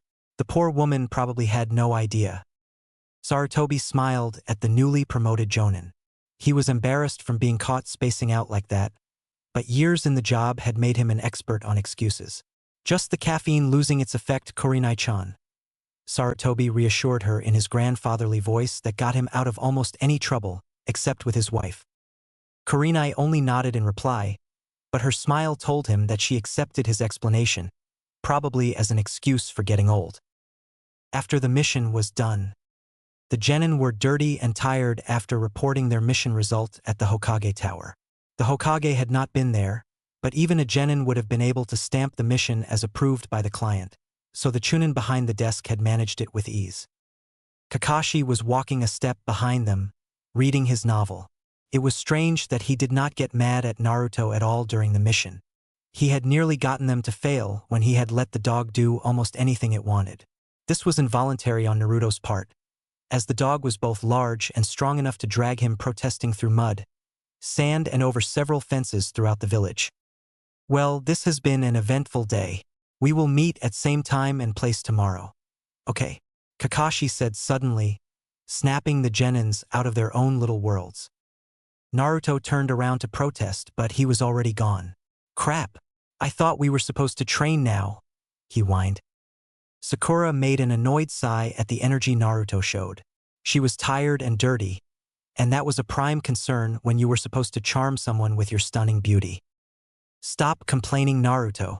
Kakashi-sensei probably thinks we should take it easy after the mission. And you were dead beat a moment ago, she told him, but Naruto was too fired up to listen to reason. But I'm ready to train now. I mean, that dog did most of the dragging anyway, so why would I be tired? The image of Naruto being dragged around the street by the large dog, struggling hard to get it to stop and change direction, came to mind. It had seemed like a fairly exhausting job to her. But Naruto was like a little annoying brat, bundles of energy that only served to make him even more annoying. Fine, be that way, she sighed and shook her head. If we're done, I'm going home, Sasuke stated suddenly and started to walk off in another direction. Naruto, getting a new idea, shouted after him. Hey team, do you want to train? Sasuke stopped for a minute and looked over his shoulder. Why would I want to train with someone like you? Naruto frowned. That was an insult, and as always he felt his temper flare. Shaking it off, he responded, why wouldn't you? It was better than the last answer he had given. It didn't even sound that childish. Never mind that it was actually just another question. Sasuke didn't respond. He just grunted, shook his head and walked away. Sakura looked unsure of what to do for a second, but as always, she defended Sasuke with a passion. He doesn't want to train with you because he doesn't need to train. Sasuke-kun is the best. With that, she jogged after the Uchiha, and Naruto could hear her give her own suggestions about what they could do. "Hey Sasuke-kun, do you want to get some ice cream with me?" He missed Sasuke's reply, but he must have said something, because Sakura kept following him, asking him something else that he didn't hear. It was not very pleasant to have both teammates walk out on him, but he was still unable to be mad at them. Sasuke and Sakura may have been unfriendly towards him, but so was the rest of the village. Not to mention, this was only their first day, they would warm up eventually. Personally, Naruto could not even fathom what she saw in Sasuke. Then again, he could not really say why he didn't hate him anymore either. The team probably had high charisma or some other unfair advantage for getting people to like him. He toyed with the idea of asking what his secret was, but that would be really pathetic. In any case, he had more important things to think about. Kakashi had left them way too early, and Naruto wanted to train. He could, of course, go home and train on his own like he always did, but that was no fun. And since the other two didn't want to train with him, he decided that he needed to find Kakashi. How he would go about it was another matter. The Jonin hadn't left any clue to where he lived or what he did when he wasn't with them. It was annoying to realize how little he really knew about their new sensei, and even worse to find out how little he actually had said about himself when they were introduced. Thinking back, there was only one thing he had told about himself, other than his name and how little he wanted them to know. He had said, "I have lots of hobbies," and that was a clue if ever there was one. Maybe it was a test like the day before when they had left him tied to the pole. Naruto could not help but grin at his own insight. This was probably how geniuses thought all the time. Now all he needed to do was to find out what Kakashi's hobbies really were, and he would have tracked him down. What would a white-haired, masked man do on his time off? Many weird images materialized in Naruto's mind. He saw Kakashi taking dancing lessons, skipping rope, reading poems, dressing up as a clown, and so on. The possibilities were endless. After a short debate with himself, he decided to start with the most popular pastimes he could think of. Looking for their sensei in the theater groups would just have to wait. The thought of Kakashi on stage with makeup and or a clown costume would have been fun to see, but probably not likely. Grown-ups like different things, and Kakashi didn't seem like much of a sportsman, so he headed for the few places in the village where one would be able to gamble. With that mask on, he would be one hell of a card player. Much searching later, Naruto was back where he started. He had taken a tour of nearly every pastime activity in the village, looking for his sensei. He had visited every hobby shop, gambling den, public park, theater and bookstore in Konoha, and the only place that Kakashi seemed to visit was a bookstore, an adult bookstore. What was even worse, they didn't know where the man lived or where he would be. The frustration of the hunt had taken its toll on Naruto in the form of growing irritation and a strange longing to set fire to the book Kakashi had been reading. He was also exhausted after running around half the village, only to finally realize that he could have used clones to search the different areas at the same time. All because Kakashi had neglected to tell them how they could contact him. It was rude of him to not tell anything about himself, but it was even worse that what he had said was a lie. He didn't have lots of hobbies, he had just one, and that was only for people over 18. What sort of person didn't do anything else than read porn on his time off? Another realization came to mind. Kakashi was not reading on his time off. He was reading when he should be working. Naruto scowled. Their sensei was a serious pervert. In other words, he was probably a genius like himself. What would a genius do in this situation? The only thing he could think of was to ask questions. The only problem was that he had already done that, and not one shopkeeper had known anything about the Cyclops ninja. After a few agonizing minutes trying to come up with something intelligent to do in his hunt, he only came up with one possibility of finding him. Naruto smiled. There was at least one person in the village that was better than Kakashi at being a ninja, even if he were an old goat, and he would probably like an excuse to escape the paperwork for a little while. With a new idea formed, he took off towards the Hokage Tower as fast as his legs were able to carry him. Sarutobi was seated by a large canvas in his study, trying to focus on a new design for a chakra-conducting seal. However, today he was fighting a losing battle. The form of the seal seemed all wrong on the canvas before him, and his attention always seemed to drift back onto the letter that he had placed aside for later reading. The boy seemed perfectly normal this morning, but still, There seemed like something was different. After another carefully placed line on the canvas, he sighed at his own thoughts. At least he seemed to be happy with his new team, something that eased the uncertainty to some extent. It had been a long time since Sarutobi had been so impatient and worried about anything, like he was at the moment. It was the knowledge that the answer was so close that got to him. If it had been more elusive and not right under his nose, he would have been much quicker to accept the fact that he needed to be patient about it. He tried again to focus on the seal. The shape would be simple, like a narrowing funnel, with several chakra channels leading from the user who would focus and concentrate the chakra, so it could be more easily applied during precise surgery. He was about to apply another section when he heard a familiar voice from the hallway. "Let me in. I need to ask Ajizan about something." There was a muffled response that he could not hear clearly, as the chunin at the door didn't feel the need to shout like the newcomer. Not long after that, the door opened and a face that matched the voice appeared. "Hey Ajizan!" called a red-faced Naruto as he entered the room. He was breathing heavily and the dust on his sandals indicated that he had been either shuffling his feet along the ground, or he had done a fair share of fast, sharp turns around the dusty village roads. Sarutobi could not stop the smile that crept upon his face when he heard Naruto address him in his familiar way. "Hello Naruto-kun. What is it you want to ask me?"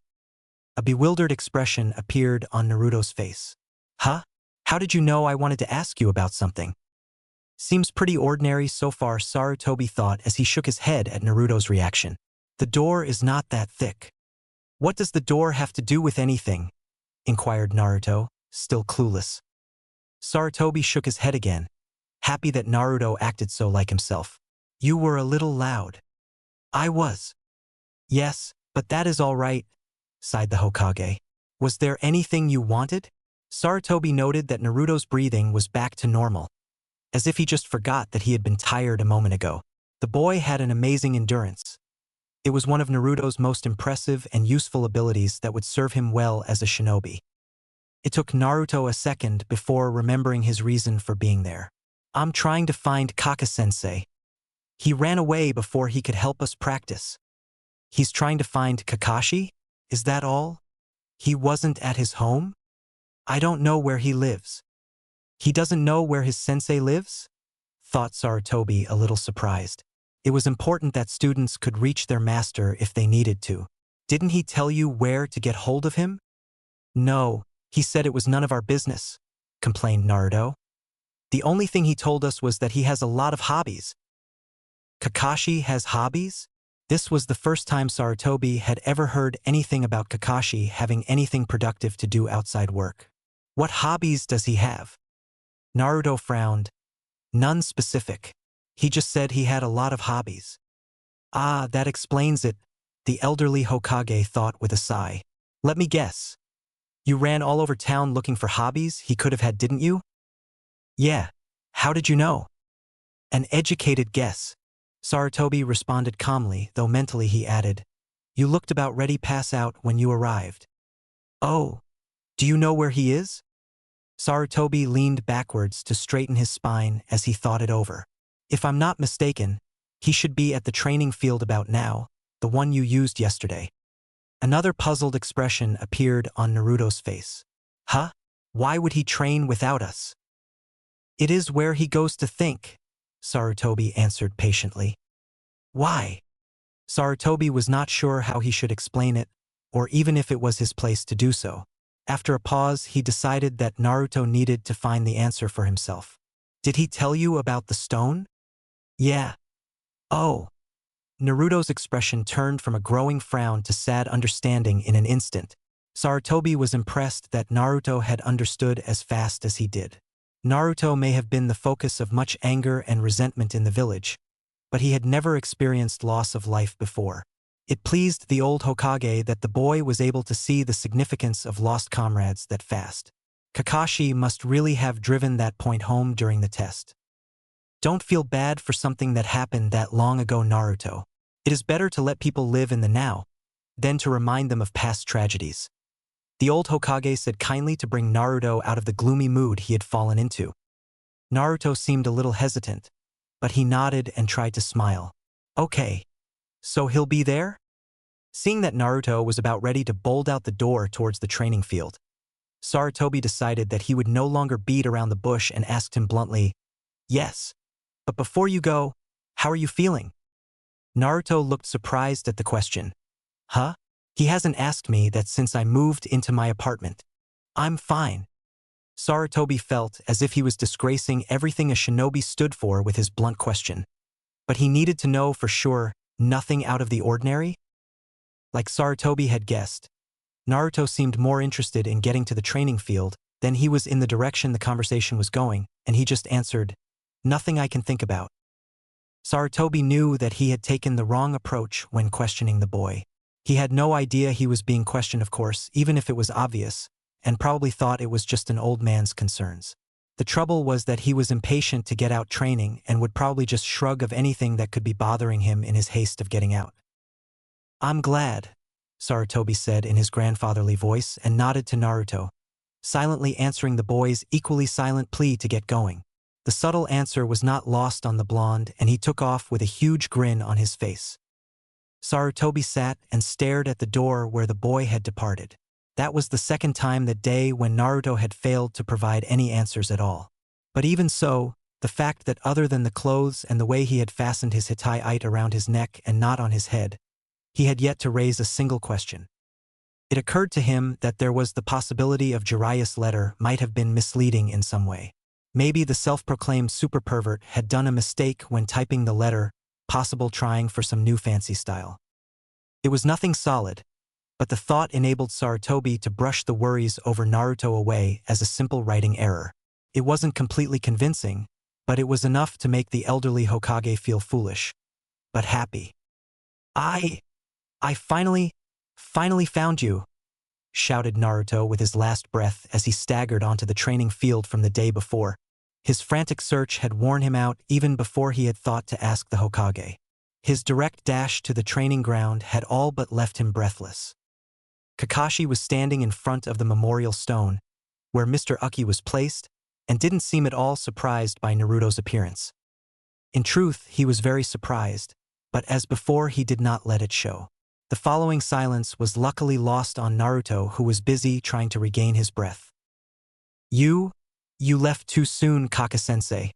Naruto managed to gasp when he was sure that talking would not make him pass out. "I did," Kakashi asked as innocently as he could. "Yeah, we didn't train."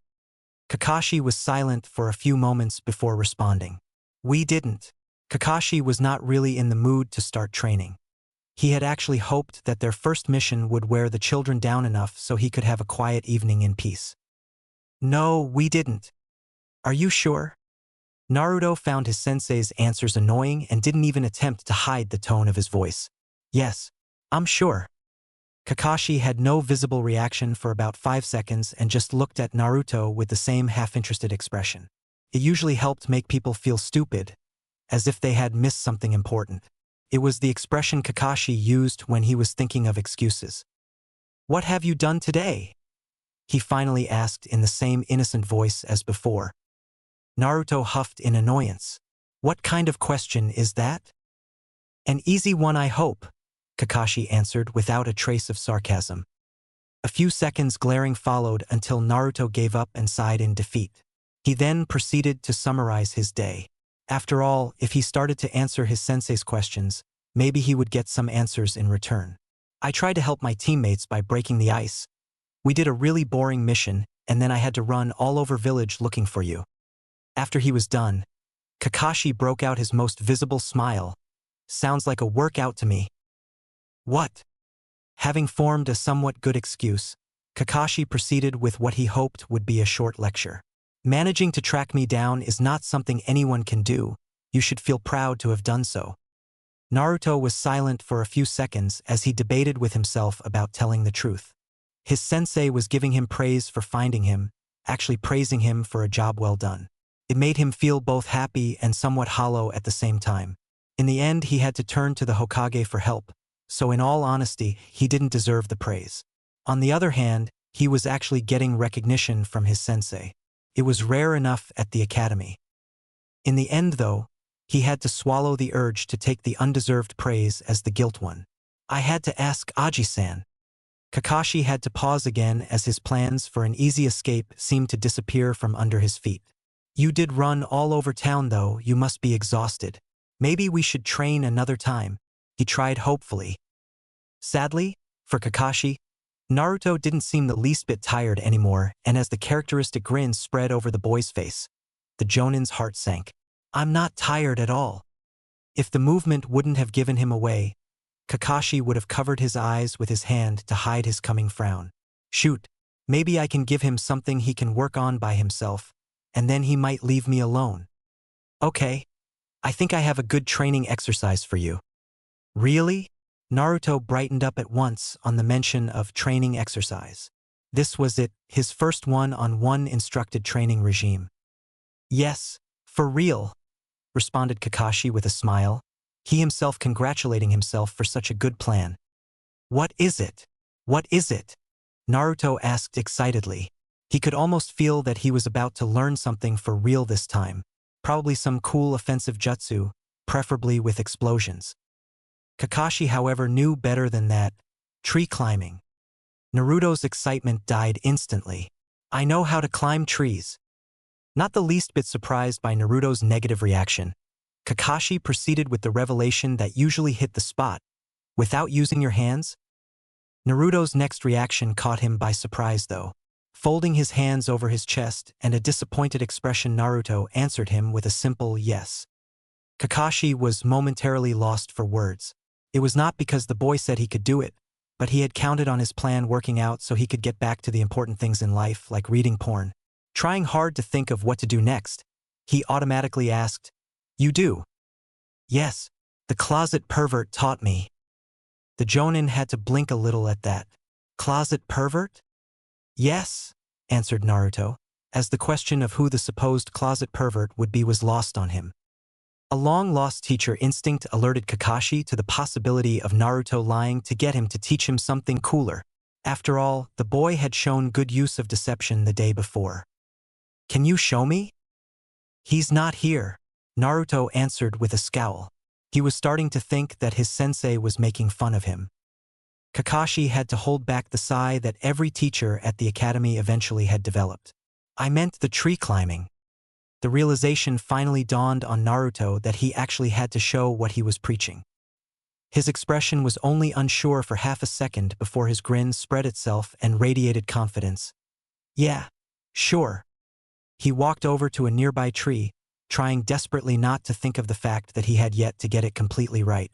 He bought a few more seconds with pointing out what tree he intended to run up, but it was just useless staling. He didn't like to admit it, but he was getting more and more nervous. His new sensei, who had been impressed with him a few minutes ago, was going to observe him. If he failed, would his sensei get angry? Disappointed? With these thoughts, he ran for the tree. His speed was good and his angle was just like Ebisu had instructed, but when his foot connected, the bark split from the pressure of his chakra, but also making his foot stick to the tree, thus making the boy collide with his own knee. The collision nearly knocked the air from Naruto's lungs, and he fell rather ungracefully on his butt. Kakashi watched on with interest and a not-too-smug expression that said, I knew it. Are you all right? He asked just to be sure as Naruto crawled back to his feet. Do you want to try again? Kakashi's last sentence stopped every negative thought Naruto had during his failed attempt. His new sensei was not angry or disappointed with his failure. He wanted him to try again. Naruto responded with a nod and a thumb up, which strangely enough made Kakashi shudder. With new determination, Naruto rushed at the tree. Chakra flowed through his feet, and before he knew it, he was running straight up the trunk as if he had done it all his life. He only stopped when he reached the highest branch that he could stand on. Then he turned and flashed the toothiest grin he had shown since he became a genin. There. Now you believe me? Very impressive, Naruto-kun, Kakashi said with an approving smile. Silently, he was very impressed. Not many people could do this right after graduation. Can you teach me something else? Shouted Naruto as he jumped down onto the ground in front of the Jonin. Damn, I promised him. What else can I show him to do on his own? Thought Kakashi as it dawned on him that they had a deal. He made a show of trying to think of an appropriate exercise. After what seemed like ages to Naruto, he said, Do you know how to smell? Naruto looked at Kakashi as if he had just told the worst joke in history. Of course I know how to smell. I have a nose, don't I? The Jonin bent down, as if to look closely at Naruto's face. Yes, it seems to be in the right place, he said before he straightened up and continued.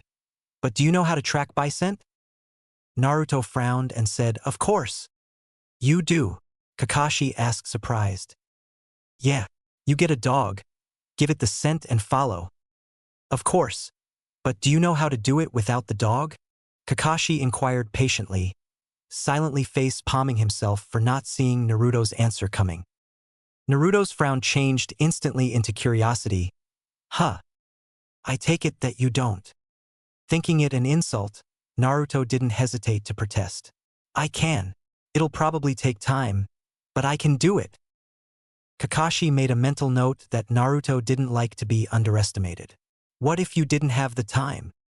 Naruto turned his face away in an effort to hide a scowl and muttered under his breath. Probably wouldn't be able to.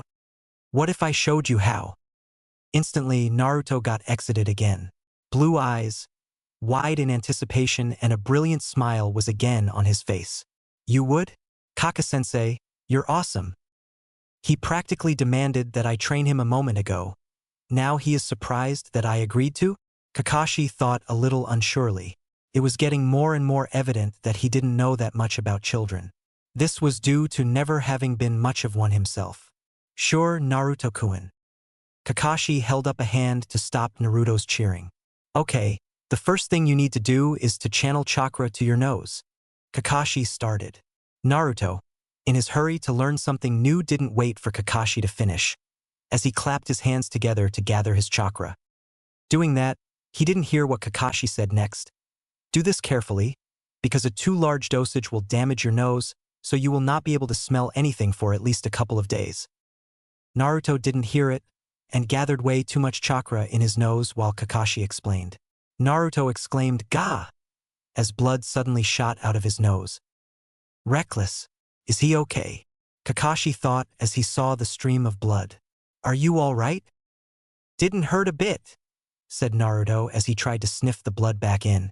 I'll try again and get it right. Didn't you hear me? You won't be able to smell anything for at least a day, Kakashi tried to explain. There was a hint of worry in his voice. What are you talking about, Kaka-sensei? I can smell just fine, protested Naruto. The bleeding had already stopped. What? Is he really able to smell, or are he just playing it tough? Really? Kakashi looked around before picking up a flower a couple of feet away. He held it under Naruto's nose. Can you sell this? Naruto recoiled in disgust and pinched his nose to stop himself from smelling more of it. Yuck! That smells horrible, Kaka-sensei. He is really able to smell it. His sense of smell should be burnt out and would take at least a day to heal properly. Is this the work of the fox? Sorry, just wanted to be sure. Naruto frowned and muttered under his breath. Could have used a better smelling flower. Kakashi didn't answer him and just explained again what he needed to do. Listen, you need to use less chakra to do this.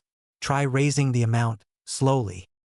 Naruto tried again, slowly building his chakra level, but his nose started bleeding after only a couple of seconds. Damn! Kakashi regarded Naruto for a few seconds more, and took note that the bleeding stopped almost as soon as it started. Just continue practicing like that, okay? We'll see how it is in a few days. With that, he weaved the necessary hand seals and disappeared in a swirl of leaves. Hey, wait! Shouted Naruto. Too late to stop his sensei. There he goes again. At least he gave me something to do this time. It was getting late when Naruto finally started to get some results from his training. The problem was finding the exact amount of chakra needed. Too little didn't do anything other than making his nose close up. Too much made his nose bleed. In his trial and error, he switched between smelling nothing at all to shooting blood out of his nose in a way that reminded him way too much of the closet pervert's reaction to his Oiroke no Jutsu. Even so, he was making progress. When he finally managed to hold the right amount of chakra for a short period of time, he noticed how different everything smelled. The water in the river nearby smelled fresh and somewhat mossy.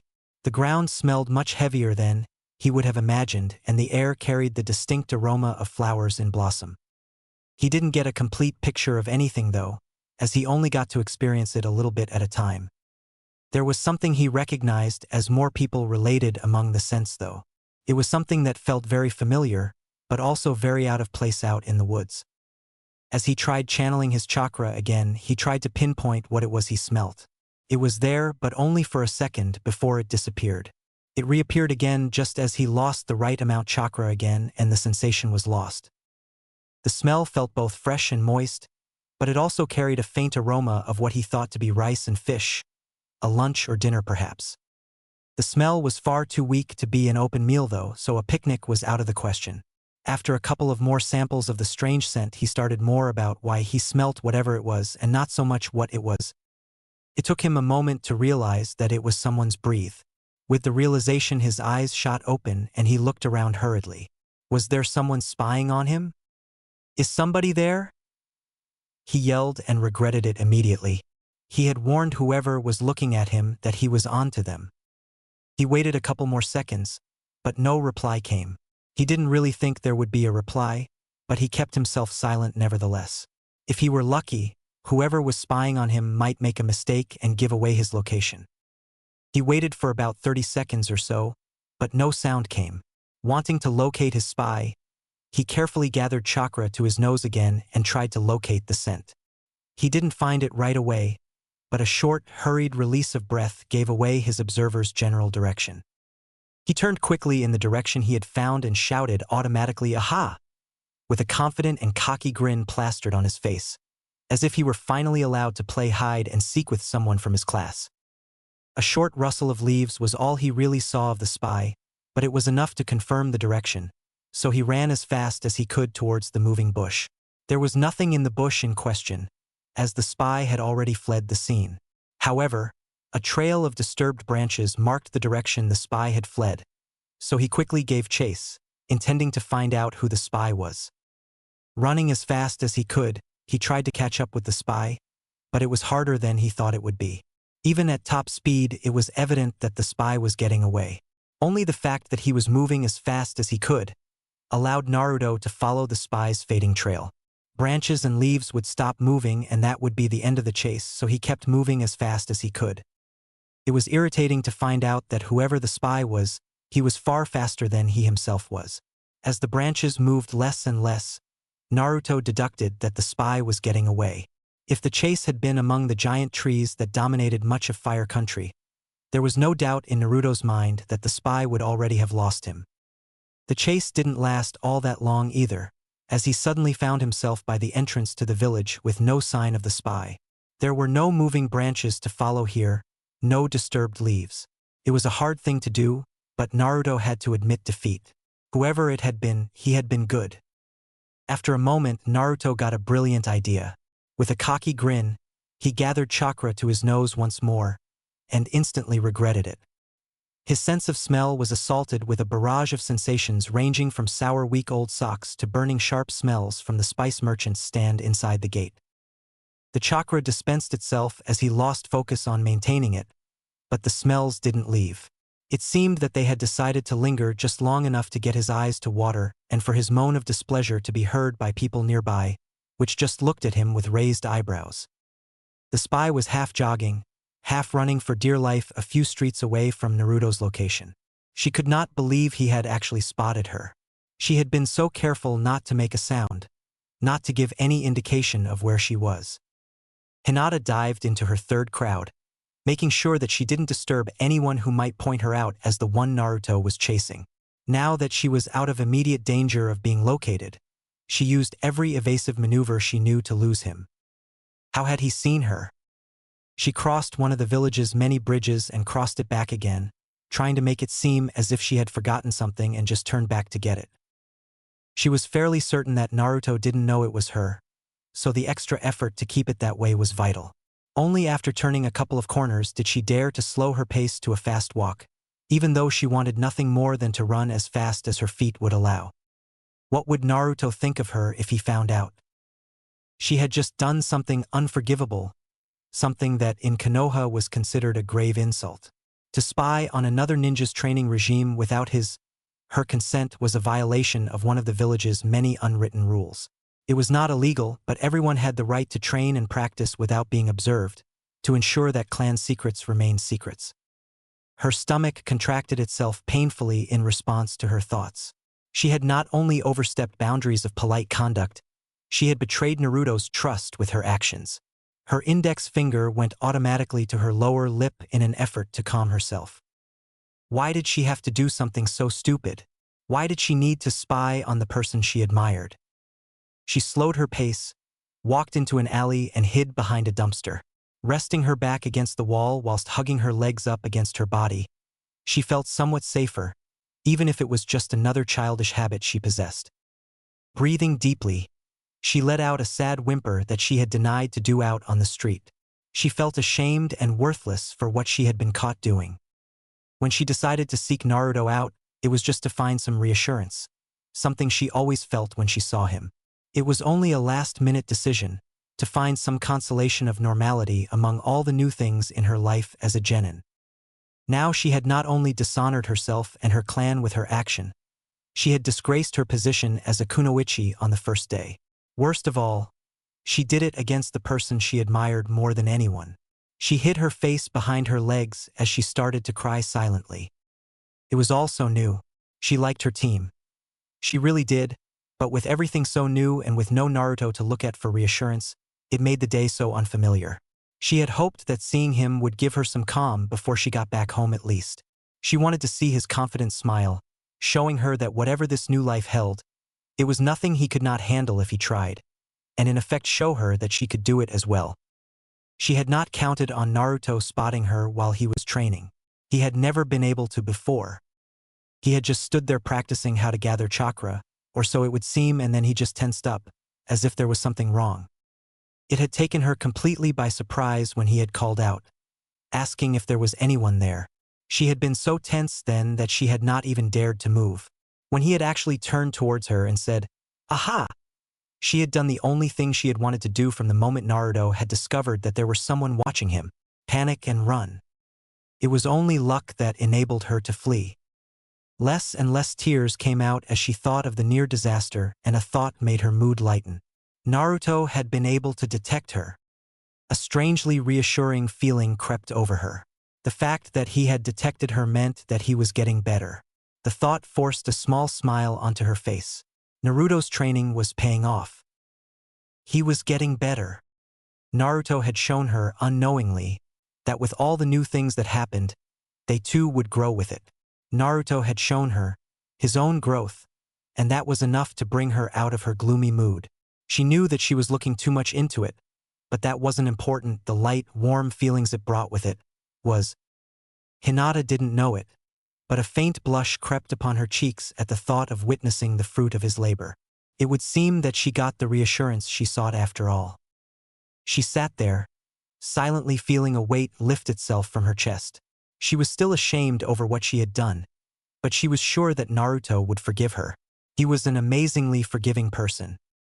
She remembered an incident when a couple of the boys in their class had thrown rocks at him during recess, but Naruto had forgiven them the moment Irika had made them apologize. So when she apologized, her thoughts grounded to a halt. Her whole body stiffened in realization. She had to talk to him. Jiraiya scolded himself for not thinking about this before. Amori was ideal when he needed to travel fast, and the flying frog did owe him a favor after their last game of cards. The sun was about to disappear over the horizon as Amori once more used his chakra to propel his body forward. Amori was not very large. He was perhaps large enough for two to ride on his back. He was long and thin, with membranes between his toes and fingers, which he used to swim on the air currents. "I must admit that I am a little surprised, Jiraiya. It is not like you to waste a perfectly good favor on such simple tasks," Amori commented as he adjusted his legs according to the natural air currents. "Something came up," replied Jiraiya with a shrug, knowing that the lack of an explanation would irk Amori to no end. Amori kept quiet for a minute or two, until he lost his patience. "What came up?" the amphibian asked with obvious distaste for Jiraiya's teasing. "Why so curious?" Jiraiya asked back with a smile. "Don't joke. There are all sorts of rumors running around the mountain, and I want to know what it is you have cooked up this time," Amori responded irritably. Jiraiya should have guessed. Even Summons gossiped, and Amori's wife was no different. Hell, if Amori didn't get to know the truth, he would probably go without food for the next month or so. "What is it you have heard?" Jiraiya inquired as innocently as he could muster. The frog's desperation was not obvious, but now that he knew about it, it was easy to see. "You know, all sorts of stuff." Jiraiya was having a hard time containing his smile. "Such as?" Amori grunted in defeat and started to descend. He would not fly during the night. He dived down among the trees without slowing down and grabbed hold of one of them as he glided past. From there, he just leapt down onto the ground. Jiraiya got off and placed his backpack up against a convenient tree. He then turned and looked up on Amori with a smug smile. The frog sighed again and started talking. "There are all sorts of rumors flying around. How you suddenly know the future like the old Senken, or that you suddenly found the child of destiny and such. There is even one that says that you and Tsunade are now married with 6 children. But there is nobody that would believe something like that ever happening." Jiraiya had an involuntary shudder when he heard the word married. He was still dreaming about having Tsunade falling for him, true, but marriage was something that had never, ever crossed his mind. "I am still checking up on all of that, but you can say that there is an element of truth in all of it, except the marriage." He shuddered at the thought of a lifelong relationship. Amori opened one eye wider than the other, the frog equivalent of raising an eyebrow, silently telling Jiraiya to continue. "I'm not able to see the future, at least not like the senile oracle, but because of a complex event, I now know of several things that have yet to happen will happen." Amori scowled at Jiraiya's answer. "That isn't a very good explanation," he said unhappily. "Okay, let's just say that I remember doing stuff that I haven't done yet. Is that good enough?" Amori was quiet for a few seconds before another scowl crept over his face.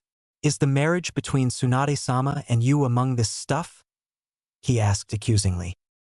"No," Jiraiya stated irritably. The continuously mentioning of marriage had given him a cold sweat and he was starting to feel slightly ill. "What about this child of destiny thing? Anything I should know about that?" Jiraiya smiled smugly at the flying frog. "I think I'll tell you the rest tomorrow. Wouldn't want your wife to question you all night now, would we?" he said, perfectly aware that it was inevitable anyway. The frog scowled, but didn't press the matter. He could see that the pervert was enjoying his torment far too much to let tell him what he wanted to know. He made a mental note of some unexpected turbulence that he might meet tomorrow though. "Fine, be that way. But tomorrow you'll tell me, right?" he grumbled, not sounding too hopeful. Jiraiya smiled back at the frog. "Sure thing. But it might be a long story, and you know how my throat starts to dry up when I tell lengthy stories," he said, not bothering to hide his shameless pursuit of something alcoholic to drink. "We'll see, tomorrow I might not have anything breakable to carry it in," the frog mumbled just before he took his leave in a puff of smoke.